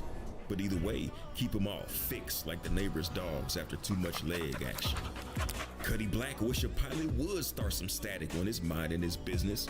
No glass jaw here, you can take a beating in a fight that you didn't start, but definitely gon' finish, cause Cutlass bangs hammers and claps enemies, trades in narcotics for the UEC.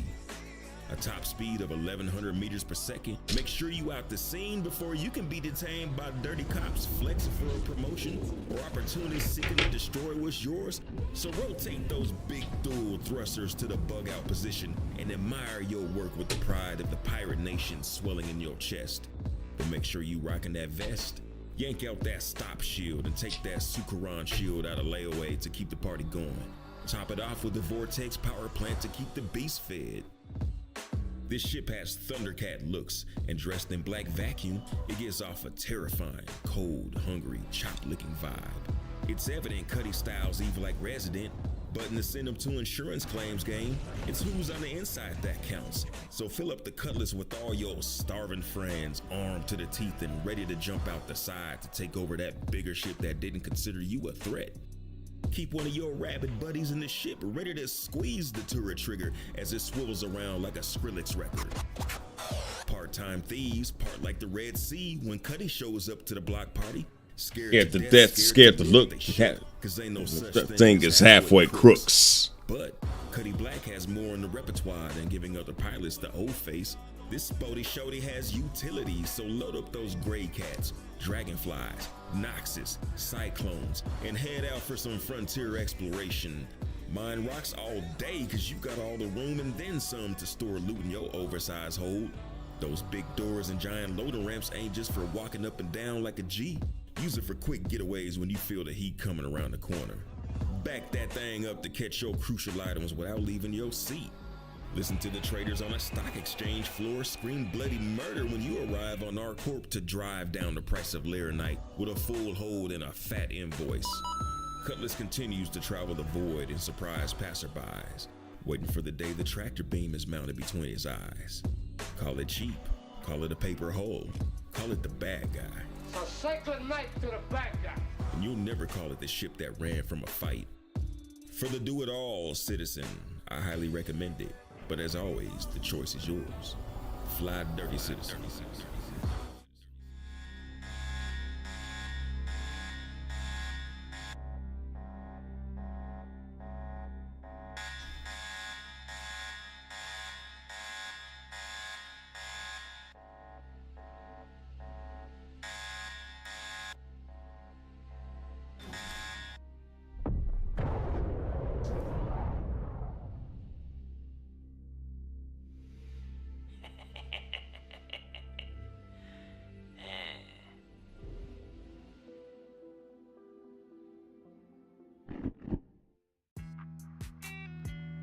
Cuddy Black.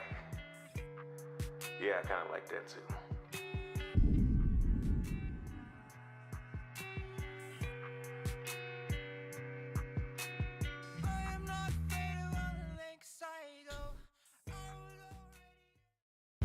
Special thanks to the commission organization. All right. Being Thanks for being good sports. Where we handled that up there, right there, right there, right there.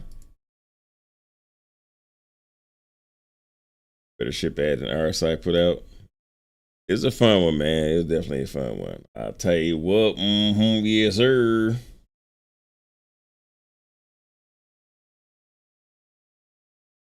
Man, for fun. On my. Hell yeah. Yeah. Let's see. They let me in the damn hangar this time, man. Hey, appreciate it, R47. Congratulations, sir. Congratulations, man. And thank you, Wiggy One. Appreciate you, sir. Appreciate you, sir. Round the outside. Round the outside.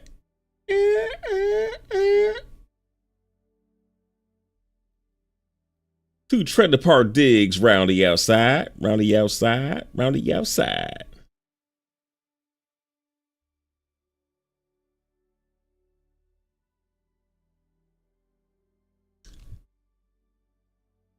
It's been crazy. Like, been playing 324 for like 3 weeks now. And it's not that it's not been stable. It's been very stable for the most part. Now that it is in the hands of so many more people, it's still stable. It is just performance-wise terrible. Terrible, terrible, terrible. You got it, R4. Johnny 5 is alive.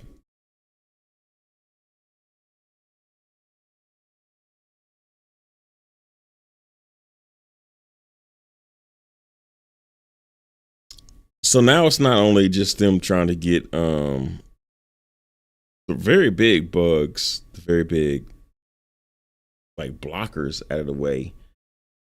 It's them having to get it performing well too. And these are the same bugs. It's not like these are bugs that cropped up like toward the end of it. These are bugs that's been there for like the duration of it.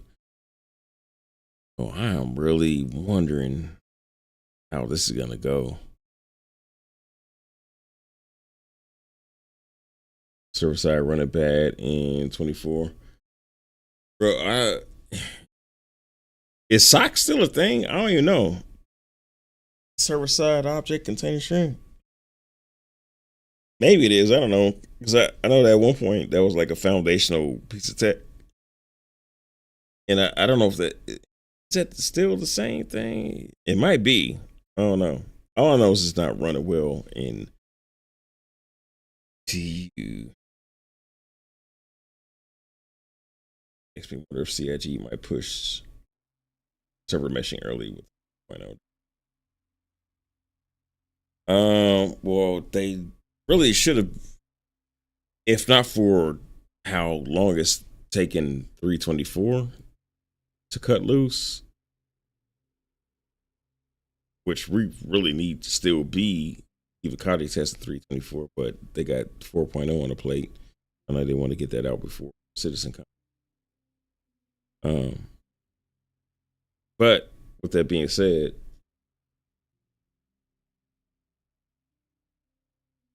probably because it's not that it's early, it's late. It's late. Server meshing is late for testing.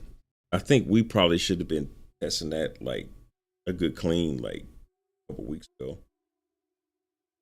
Cause y'all know, I mean, most of y'all was probably there for last Citizen Con when they were saying, yeah, everything we showed is going to be out next year. The veterans like me was like, whenever they say dates, you know, just add about 6 months on top of that.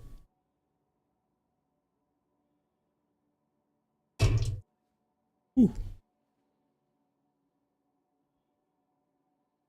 Look at this. It's laggy, and I came in here with another player.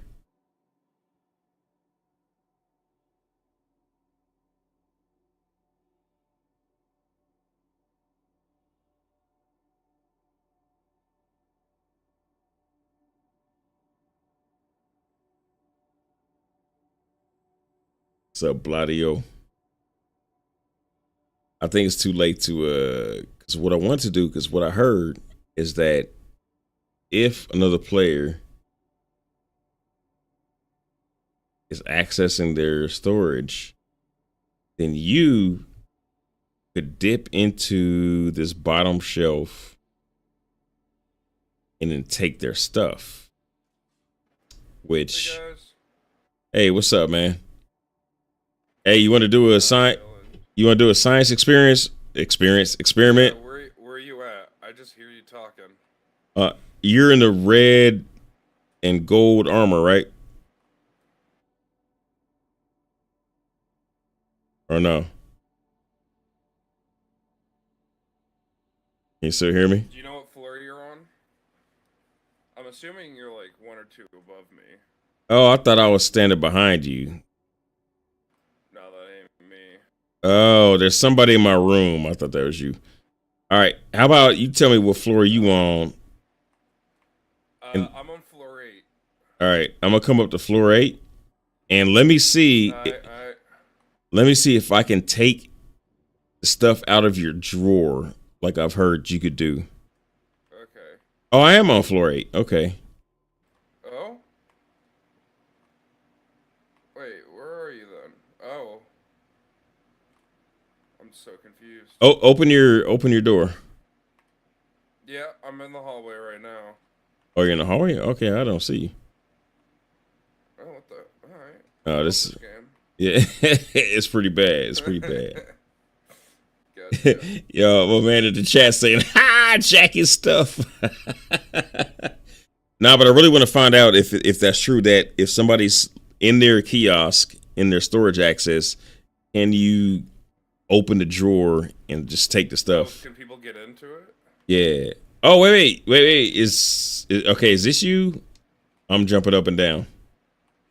I don't see you still. I think we're on different floors. Oh, well, no, I'm on 8. Call the elevator what floor it says I'm on. No, yeah, it says 8. What the hell? Well, I'm in a room with somebody. He's over here doing neck exercises. Just open your door real fast. Let me see if one of these doors open. All right, I just did it. Dude, none of these doors opened. What the hell?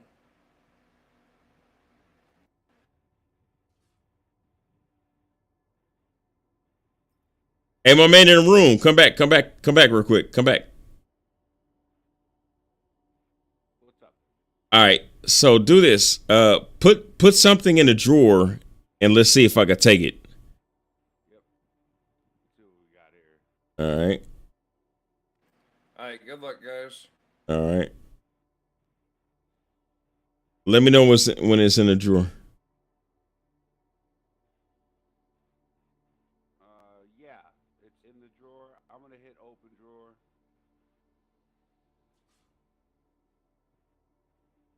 It just brings up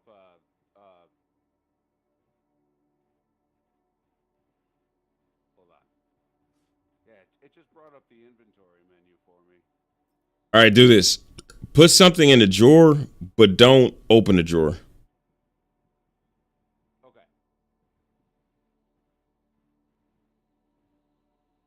Let's see.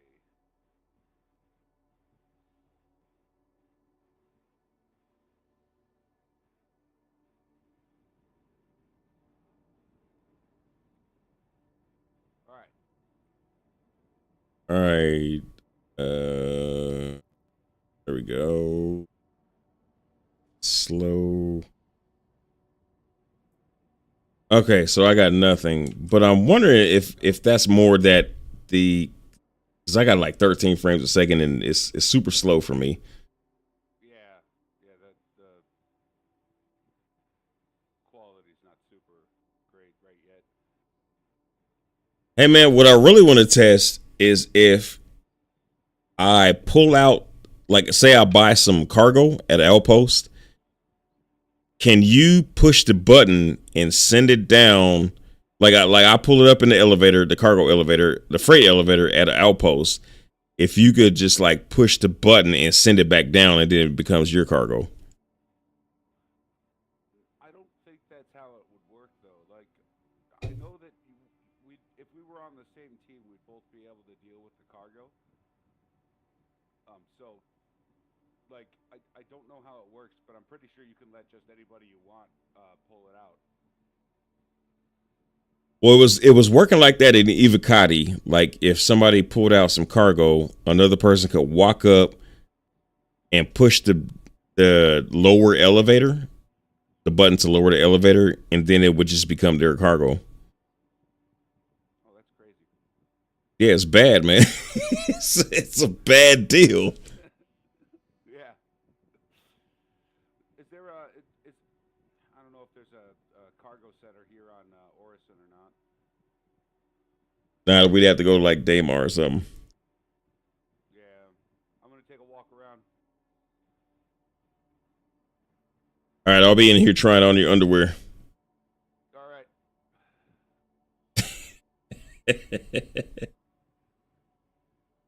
Hey, Dick, we can barely hear the other guy. Yeah, I could kind of barely hear him too. Let's see. Crank this. Yeah, probably I had the sound effects down so low because when you go into the hangars, dude, the hangars are, oh my gosh, they are ear bleeding loud. So I cut it down and I forgot.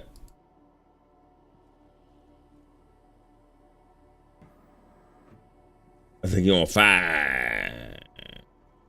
We're still on bug troubleshooting. Maybe. Wave 1 PTU, so bugs are plenty. Yes, indeed. Yes, indeed, do.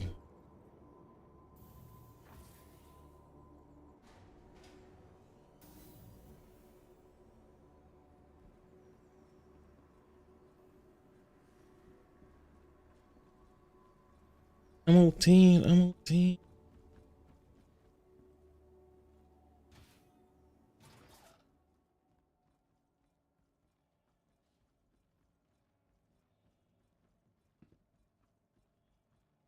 I ain't got no furniture. Gotta go get me some furniture. Maiden, what hardware you running, Dig?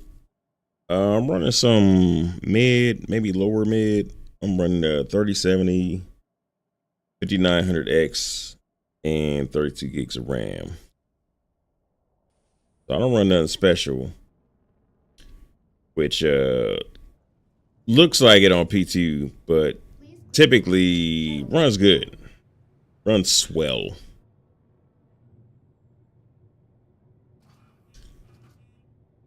Like you don't need to have top-notch specs to get a good game out of this. But what you do need is a good amount of cash.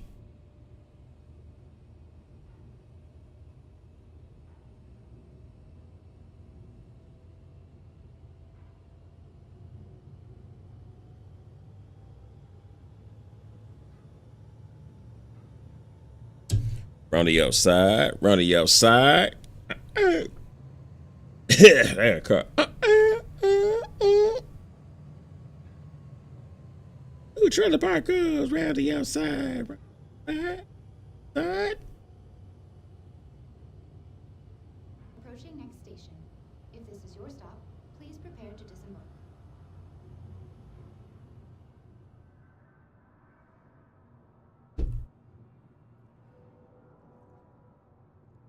F3 cash and fast RAM. Definitely. Oh, I was like, wait, this ain't right. So yeah, if you're on Orison and you want some furniture, then you go. Oh wait, no, dude, I left where the furniture was at. Anyway, the furniture is at the Kelto place in the mall. Yeah, I came here for nothing.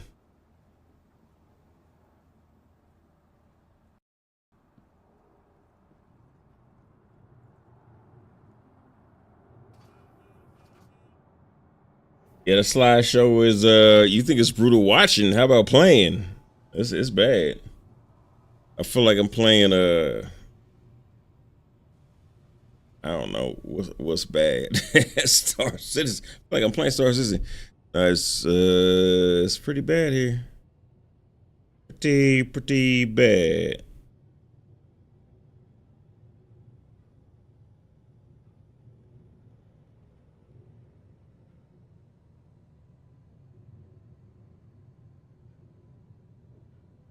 Man, it's so weird.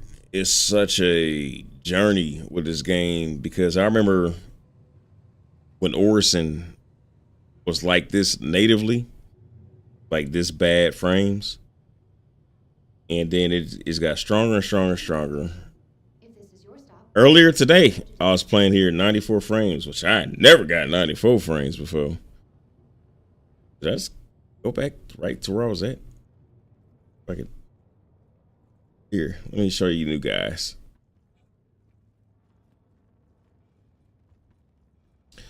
But it's come full circle. Like the frames is bad again here.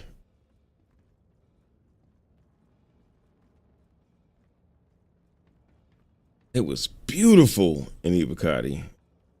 But, you know, Ibukati's not a whole lot of people playing.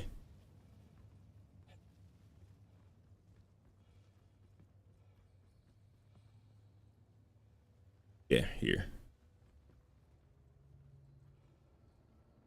So you want to choose some was it IKEA? Somebody said let's use some IKEA furniture. Come here. And it's the first thing that pop up on the furniture. But if you really just want to like get decorations.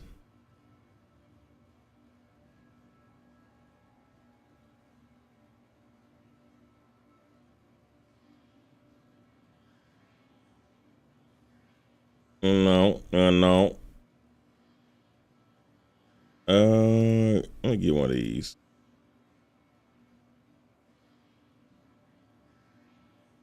Smart buy.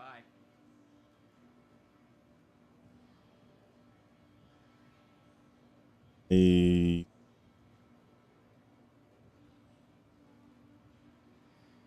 good couch. I think you're going to be happy with that.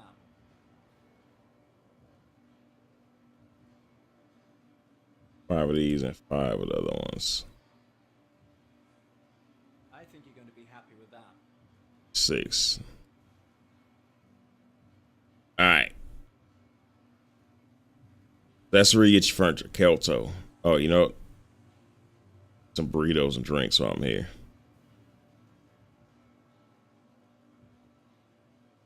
So it's a good thing to stock up on stuff and just stick it in the inventory in the warehouse.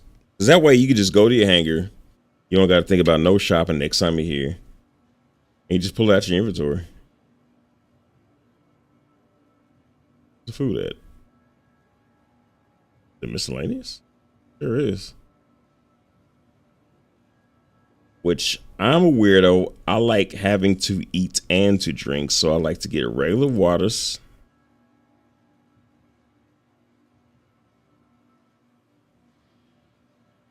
And a shit ton of burritos. Be happy with that.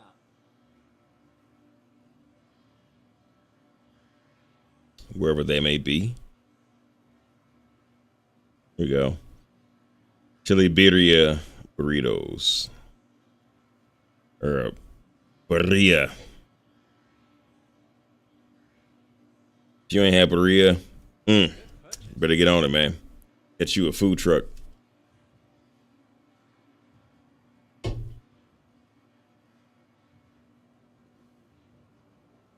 Catch you a Mexican food truck with some birria, I was about to say birria beautifuls, but they are beautifuls.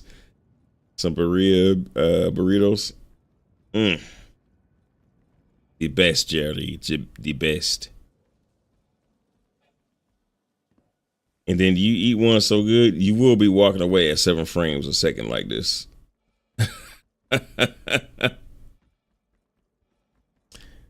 It's crazy, man. These things are everywhere, and they're color coded, man. Look, like green background, green one of these, but then go over here where like all the stuff is white. It's white. All right, I'm gonna miss this. Am I gonna miss this train? Jump, motherfucker, jump.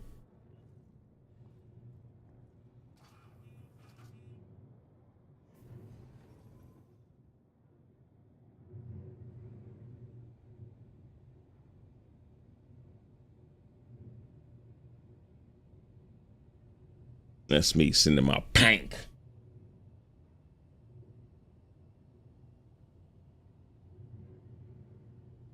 Bringing Zorado a 3700X, 3060, 32 gigs RAM. The run starts great. Take that. Take that. I'm not too familiar with the 3700Xs.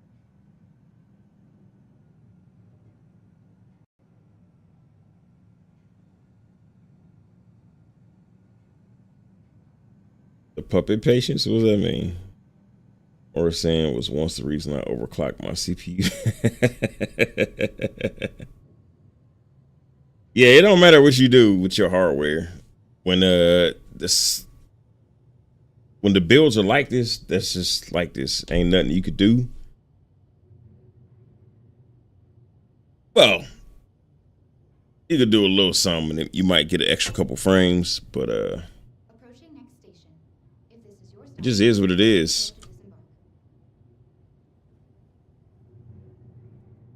But you know, that goes across the spectrum. It's like if you look at the chat, 17 frames a second, 18 frames a second, people are having the same problems. But there's other people who are having great frames, and has nothing to do with their hardware and everything to do with how janky this build is.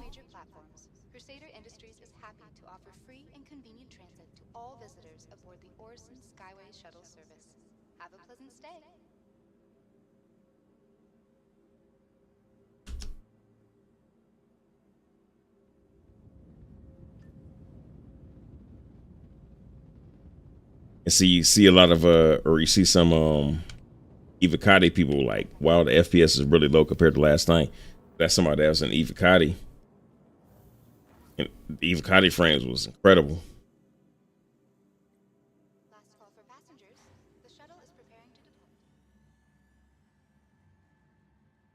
That's 17 frames a second. Somebody with a 7800X 3D, which is insane.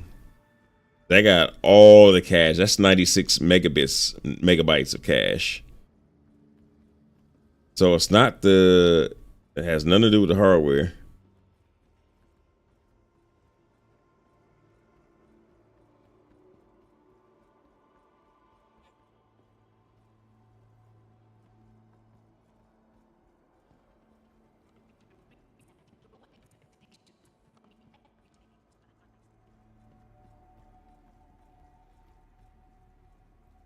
All right, here's the horror part. All right, let's see if there's one that doesn't say Frank's. Frank. Frank. Frank. Frank.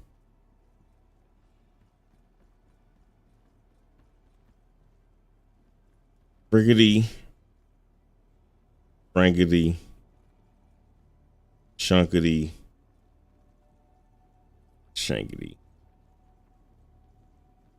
All right, well, screw it.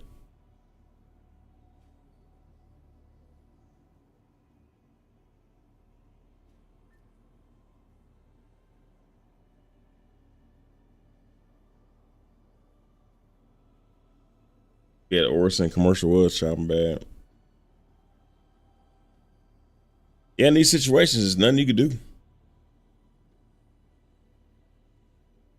I was having more fun showing my old videos.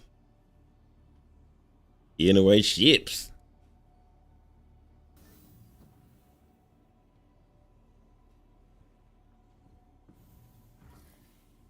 I ain't gonna have my name. Oh, it does. Well, are we getting somewhere? That calls for another nasty ass Smirnoff Ice. Our pocket. Oh, see, dude, I left this here so many hours ago. All right, let's just get the hell out of here. That's all I want to do.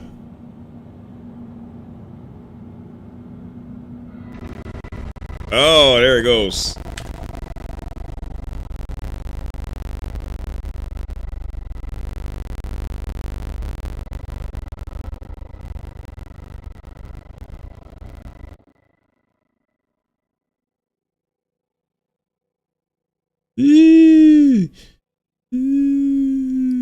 All right.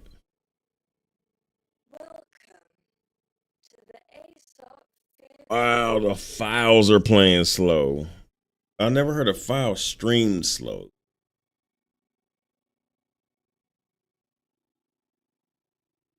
Huh.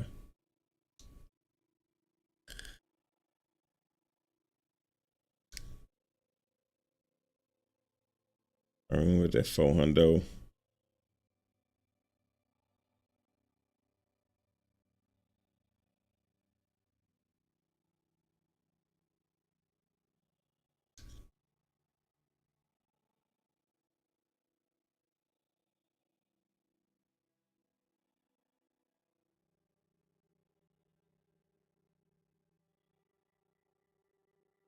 He vanguard the machine.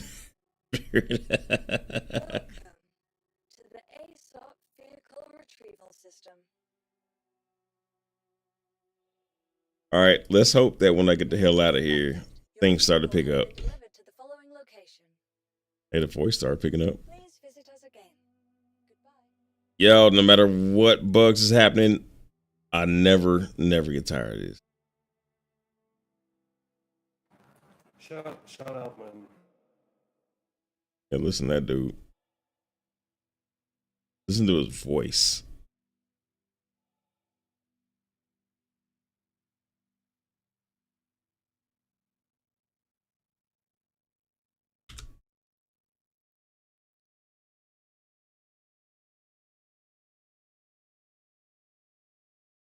Here to hit the reverse too hard.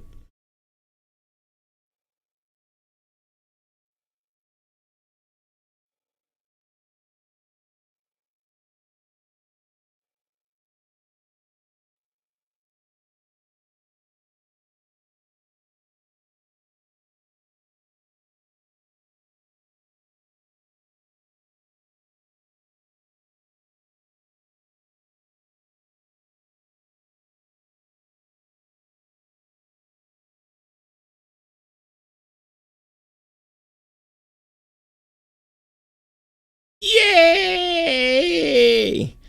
So I made this video talking about reasons to pick New Babbage or Orson over Orville and Area 18. And it's because of this area, because they give you a lot of room to park your vehicles. You can park several vehicles over here, man. It's a little staging area.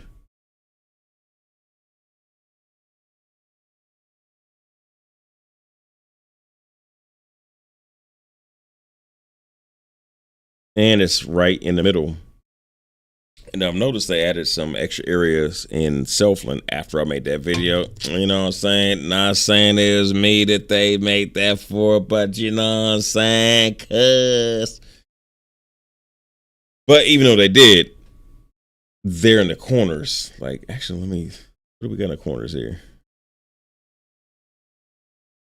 Oh, shit! Yep, your boy fell down in there.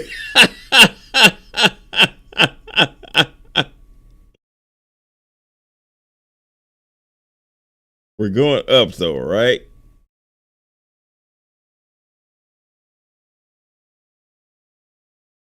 Oh, the ship fell through the floor.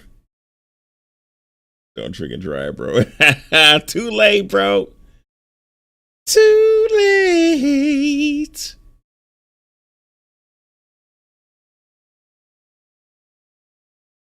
Gosh damn it, the ship didn't make it up with me. Yeah, if you fall down there, it just automatically goes back up. All right, so in the Selflin hangars, the extra space they put is like right here. But it's deeper than this is, but it's narrower. All right, anyway. Oh, there you go. There we go. We good. We good. We good.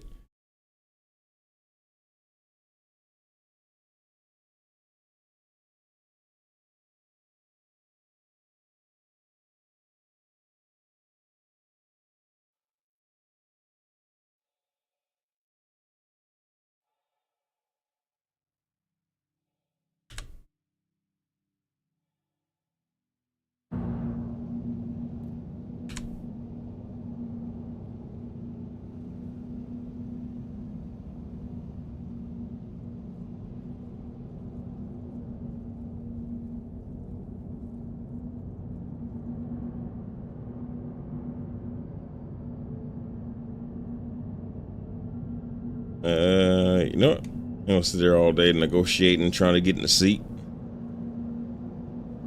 Okay. Hey, where the hell is that? Oh, snap. Okay. It really wanted me to be in the seat.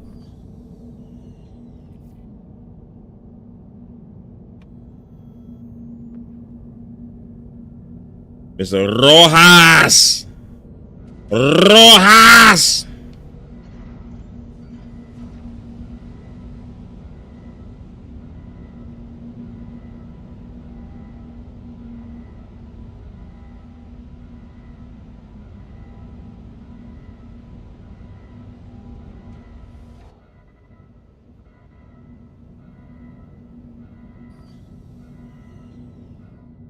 Telling you, they need some VW Beetle paint jobs for this joint, man.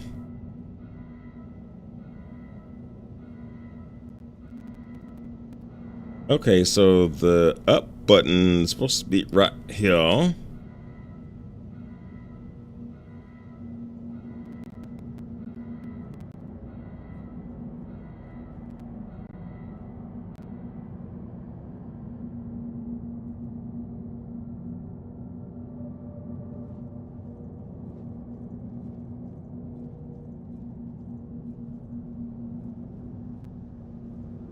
Please let the frame rate improve after we leave out of here.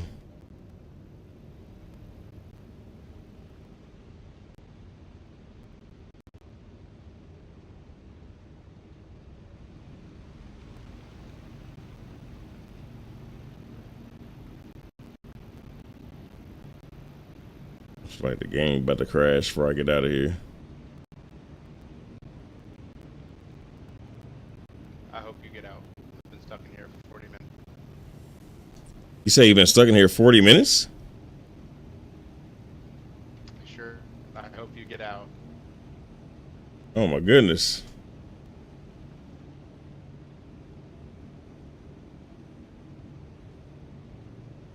Yeah, that's another thing is sometimes you can hear each other talking between the if you're in the same hangar in different instances, you can hear each other talking. Sure. And at that gateway queue, that's queue because me and somebody else trying to leave at the same time. So that's what that is. You guys will experience that, and let's give it a chef's kiss.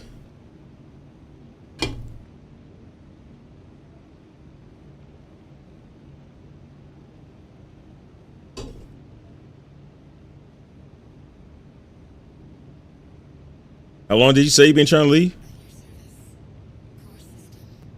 40 minutes. 40 minutes?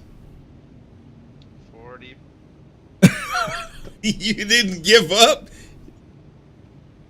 No. I haven't given up since 2013. I'm not giving up. So for those of y'all who couldn't hear, oh man, I can hear because we probably in the same hangar in different instances. He's been waiting 40 minutes to get out of this hangar. 40 of them. Count them up. 1, 2, 3, 4. 40.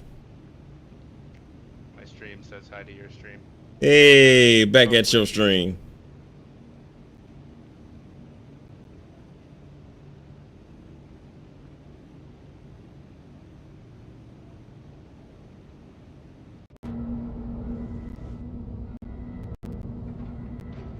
Oh yeah, the queue that it gave me is 45 minutes. Yeah, I ain't gonna be able to do that.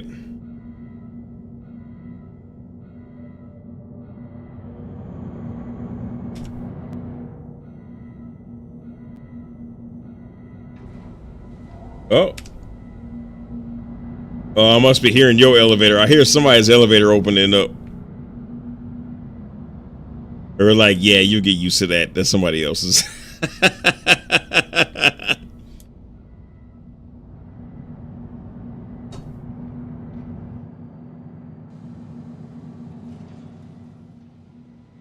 Yeah, I ain't gonna do no 45 minutes now.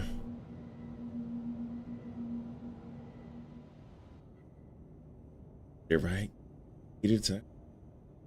Star Citizen LA Traffic Simulator.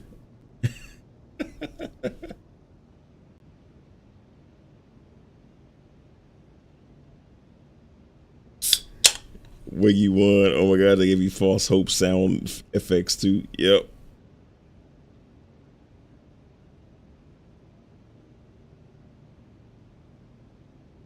So where are you gonna go dock at after you leave here?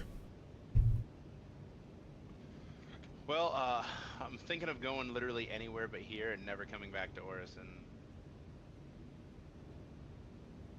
Have you heard any other landing zones having the same problem? You think it's just Orison? I don't know if it's just Orison. I've heard other people having problems at New Babbage getting their ships out. I've heard some people at Area 18 falling through the map. I haven't heard anything from Lorville, but one goes there. Okay, it's bad all around. Except for Area 18, you said? Area 18, I haven't heard people having trouble leaving, but I have had people say I've fallen to the map while at the ASOP terminal. So that's just as bad. Oh, yeah, that's actually worse.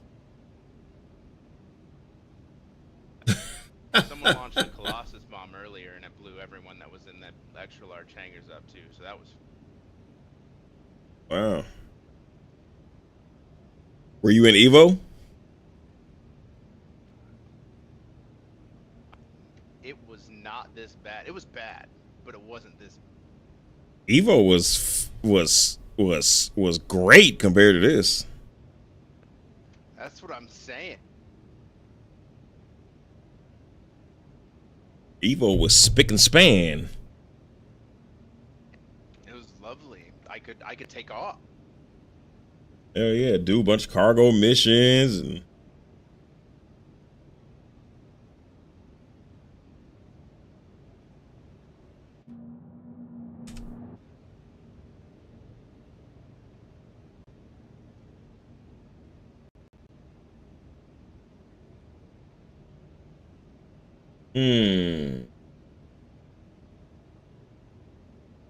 Well.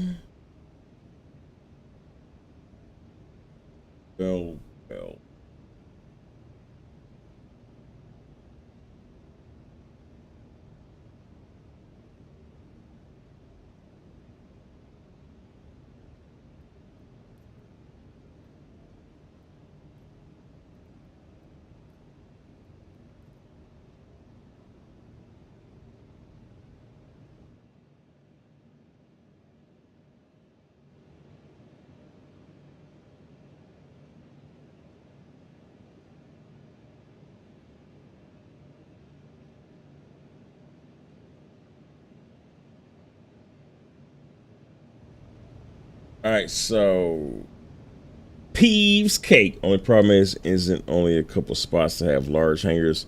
I don't think Area 18 has the big hangars. No, they do. I've watched what's it called, the Idris land at Area 18 in 323 during Xeno threat.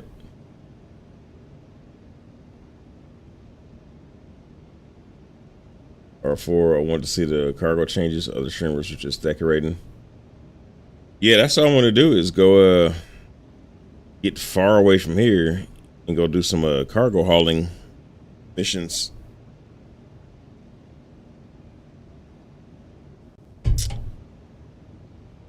I think at this point it might be up to people dropping out, giving up, which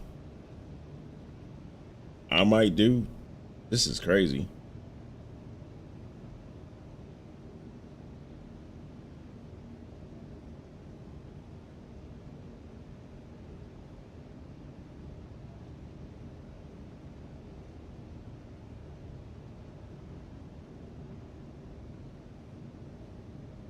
Yeah, I don't think it's gonna be like this going down the line. It's one is to be expected, like right after it drops. Two, they're absorbing data so they can fix the hell out of this. There's no way this can be how it is going forward.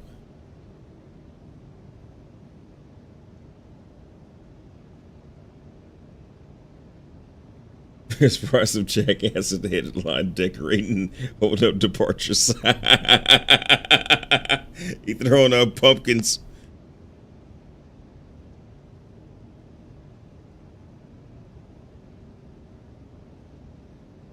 Can you rent a small ship and get to a non-instance hangar? That's worth a shot, huh?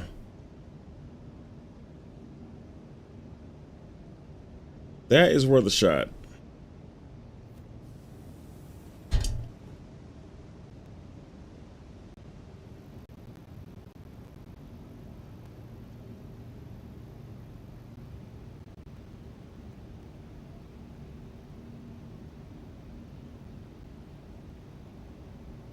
There's an F8 parked on top of your hangar.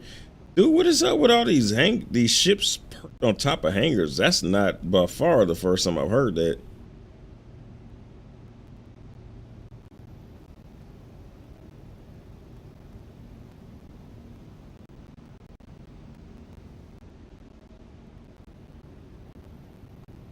I hope your smaller ship works. I'm about to lose my.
Yep. Yeah, medium-sized fighter, like a warden or something. Something to get out of the system.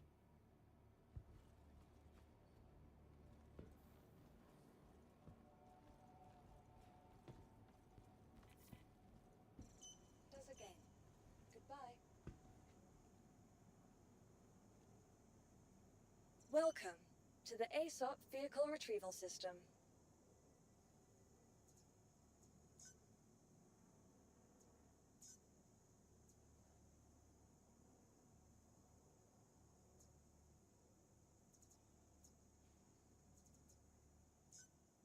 Vehicle select. Your vehicle has been delivered to the following location.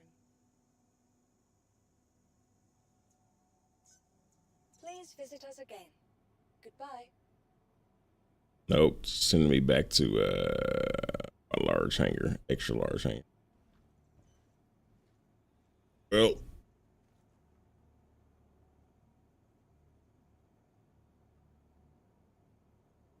all right. Try a super small one. Welcome to the ASOP Vehicle Retrieval System. The one time it's working how it's supposed to be working.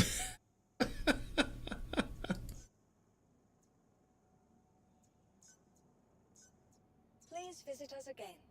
Goodbye. Welcome to the ASOP Vehicle Retrieval System. Vehicle selected. Your vehicle has been delivered to the following location. Nope, sending me to the extra large hangar. Please visit us again. Goodbye. All right, ladies and germs with perms, I give up. I give up. I got no more gas. I got no more gas left up in me. And I wanted to hang out long enough to finish this nasty ass ice smash. Paying me for this.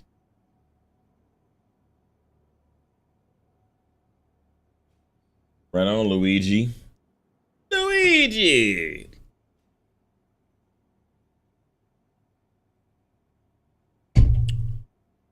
Bruh. I ain't got no more Star Citizen left in me, man. Not tonight. I got nothing. I appreciate everybody that hung out and watched this pretty cool patch turn into a really bad patch.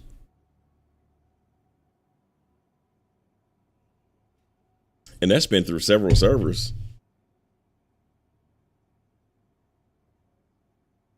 It's been a supercalifragilistic. That was like a bad insult right there. I don't know. It's just bad.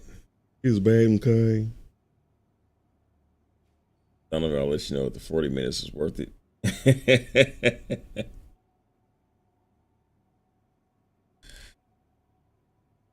Remember I did this logo for this dude named Donovan from Colorado. He had a fitness center. Actually, I don't know if he had a fitness center or if he was training people. But he was way fitter than I will ever be. He made me feel fit just invite me to do the logo.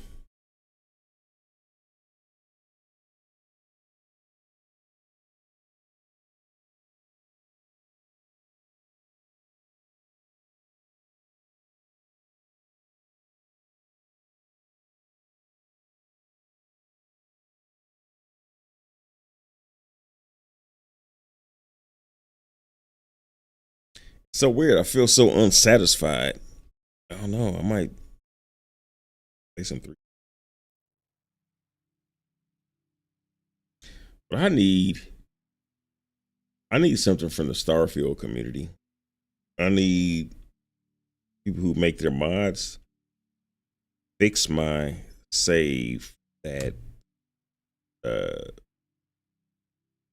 name, Todd Howard's company name, Bethesda. Save is corrupted, dude. I put so many hours into that. Ridiculous amounts of hours. Now I can't even load it. Can't even load it, my friend. Look at this. I can't even get to the desktop. This joint taking so long.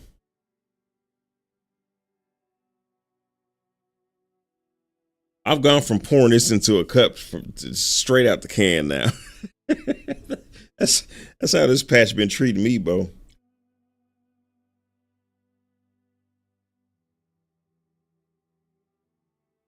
I done gone from the glass to the can. Donovan Ruckman, where you from, boss?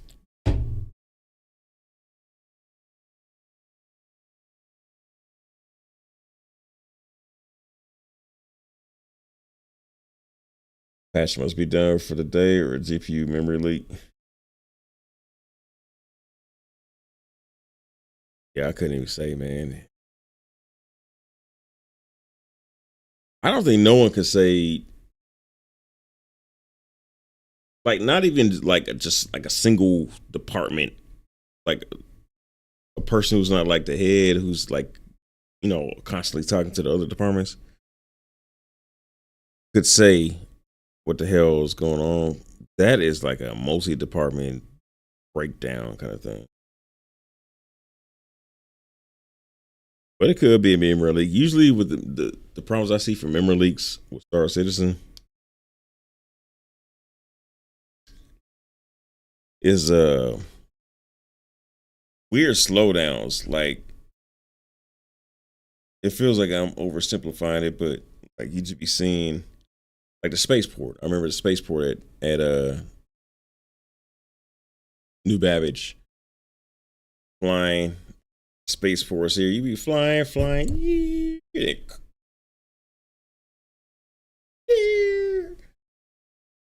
Now, like, that has to be the same way it acts all the time, but that's like the last major memory leak I've seen.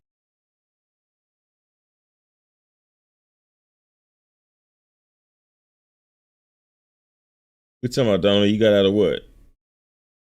So you got out. We talking about, boss? You losing me here, man?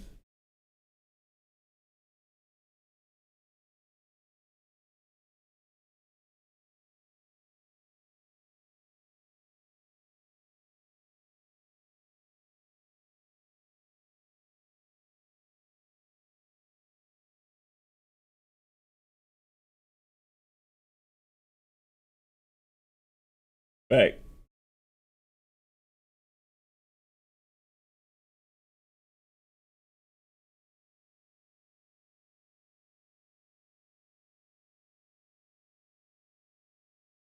The hangar we were stuck in together. Oh, that was you? I didn't know that was you. He should have said something in the chat. That's funny.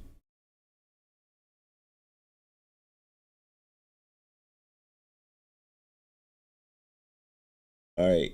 So just to make sure that you guys or somebody will stick around to feel this pain that I felt, well, we give away another ship. Because this is a great promotion for the game. Actually, it's more of a talisman of hope. Put a talisman of hope up in the air. Give away another ship. All right. So make sure you turn your chats from, wait, what is the option?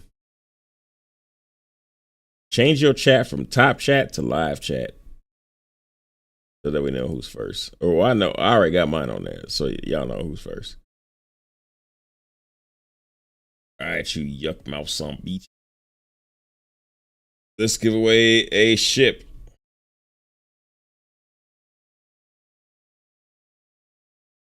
Wait a minute. I'm not feeling the vibe yet. I felt the vibe when I was pulling up old video.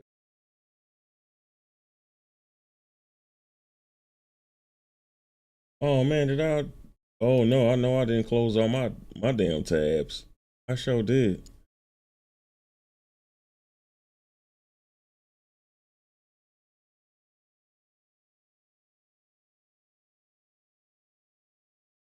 Okay. Yeah, I got like 200 tabs here. I can't be letting that go. Cuz.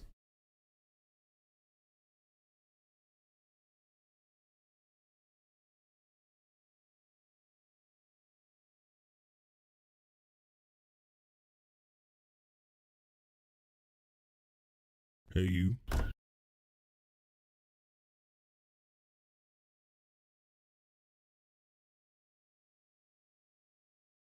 All right, I'm crank this up while I confirm this next trivia question.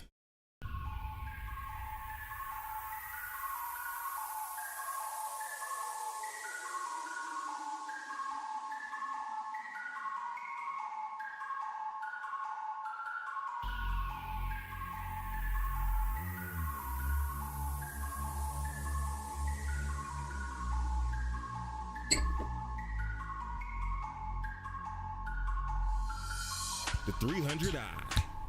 Raised by the Stern suits over at Origin Jumpworks to be a high-speed luxury craft, 300i just graduated from pimple-faced backup prom date to sexy flexy multi-purpose starter ship beast. From the kid with the missing tooth to a laser cannon sprouting fiend, Origin couldn't just let this bird lead a nest without enough cosmetic surgery to stay polished up and shiny like a Kardashian. So they smoothed out the angles, artistically applied a fresh coat of paint, and gave it that bullet train coming out of a dustpan look.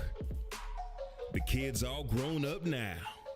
The 3-bird left behind the 2 standard cargo unit lunch pail and traded up for an 8 SCU minimalist hold to carry all your illegal pharmaceuticals in. Because sitting behind a desk is too mundane an approach to keeping yourself draped in satin sheets in a well-appointed interior. Grab a fresh glass of Rosé Moscato and make sure you got another bottle on chill as you contemplate which firearms complement a sweet red.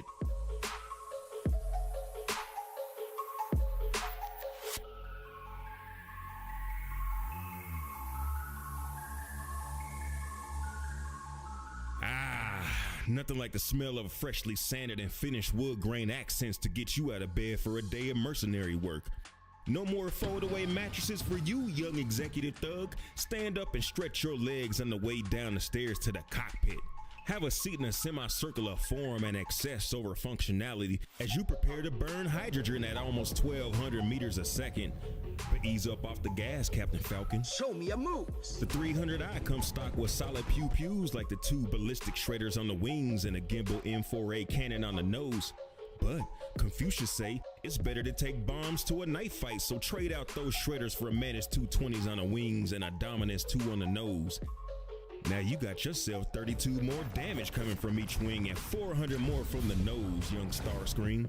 Decouple your thruster and loop behind to pop those shields. Then it's boom, boom, boom on your enemies. But don't let your missiles get lonely.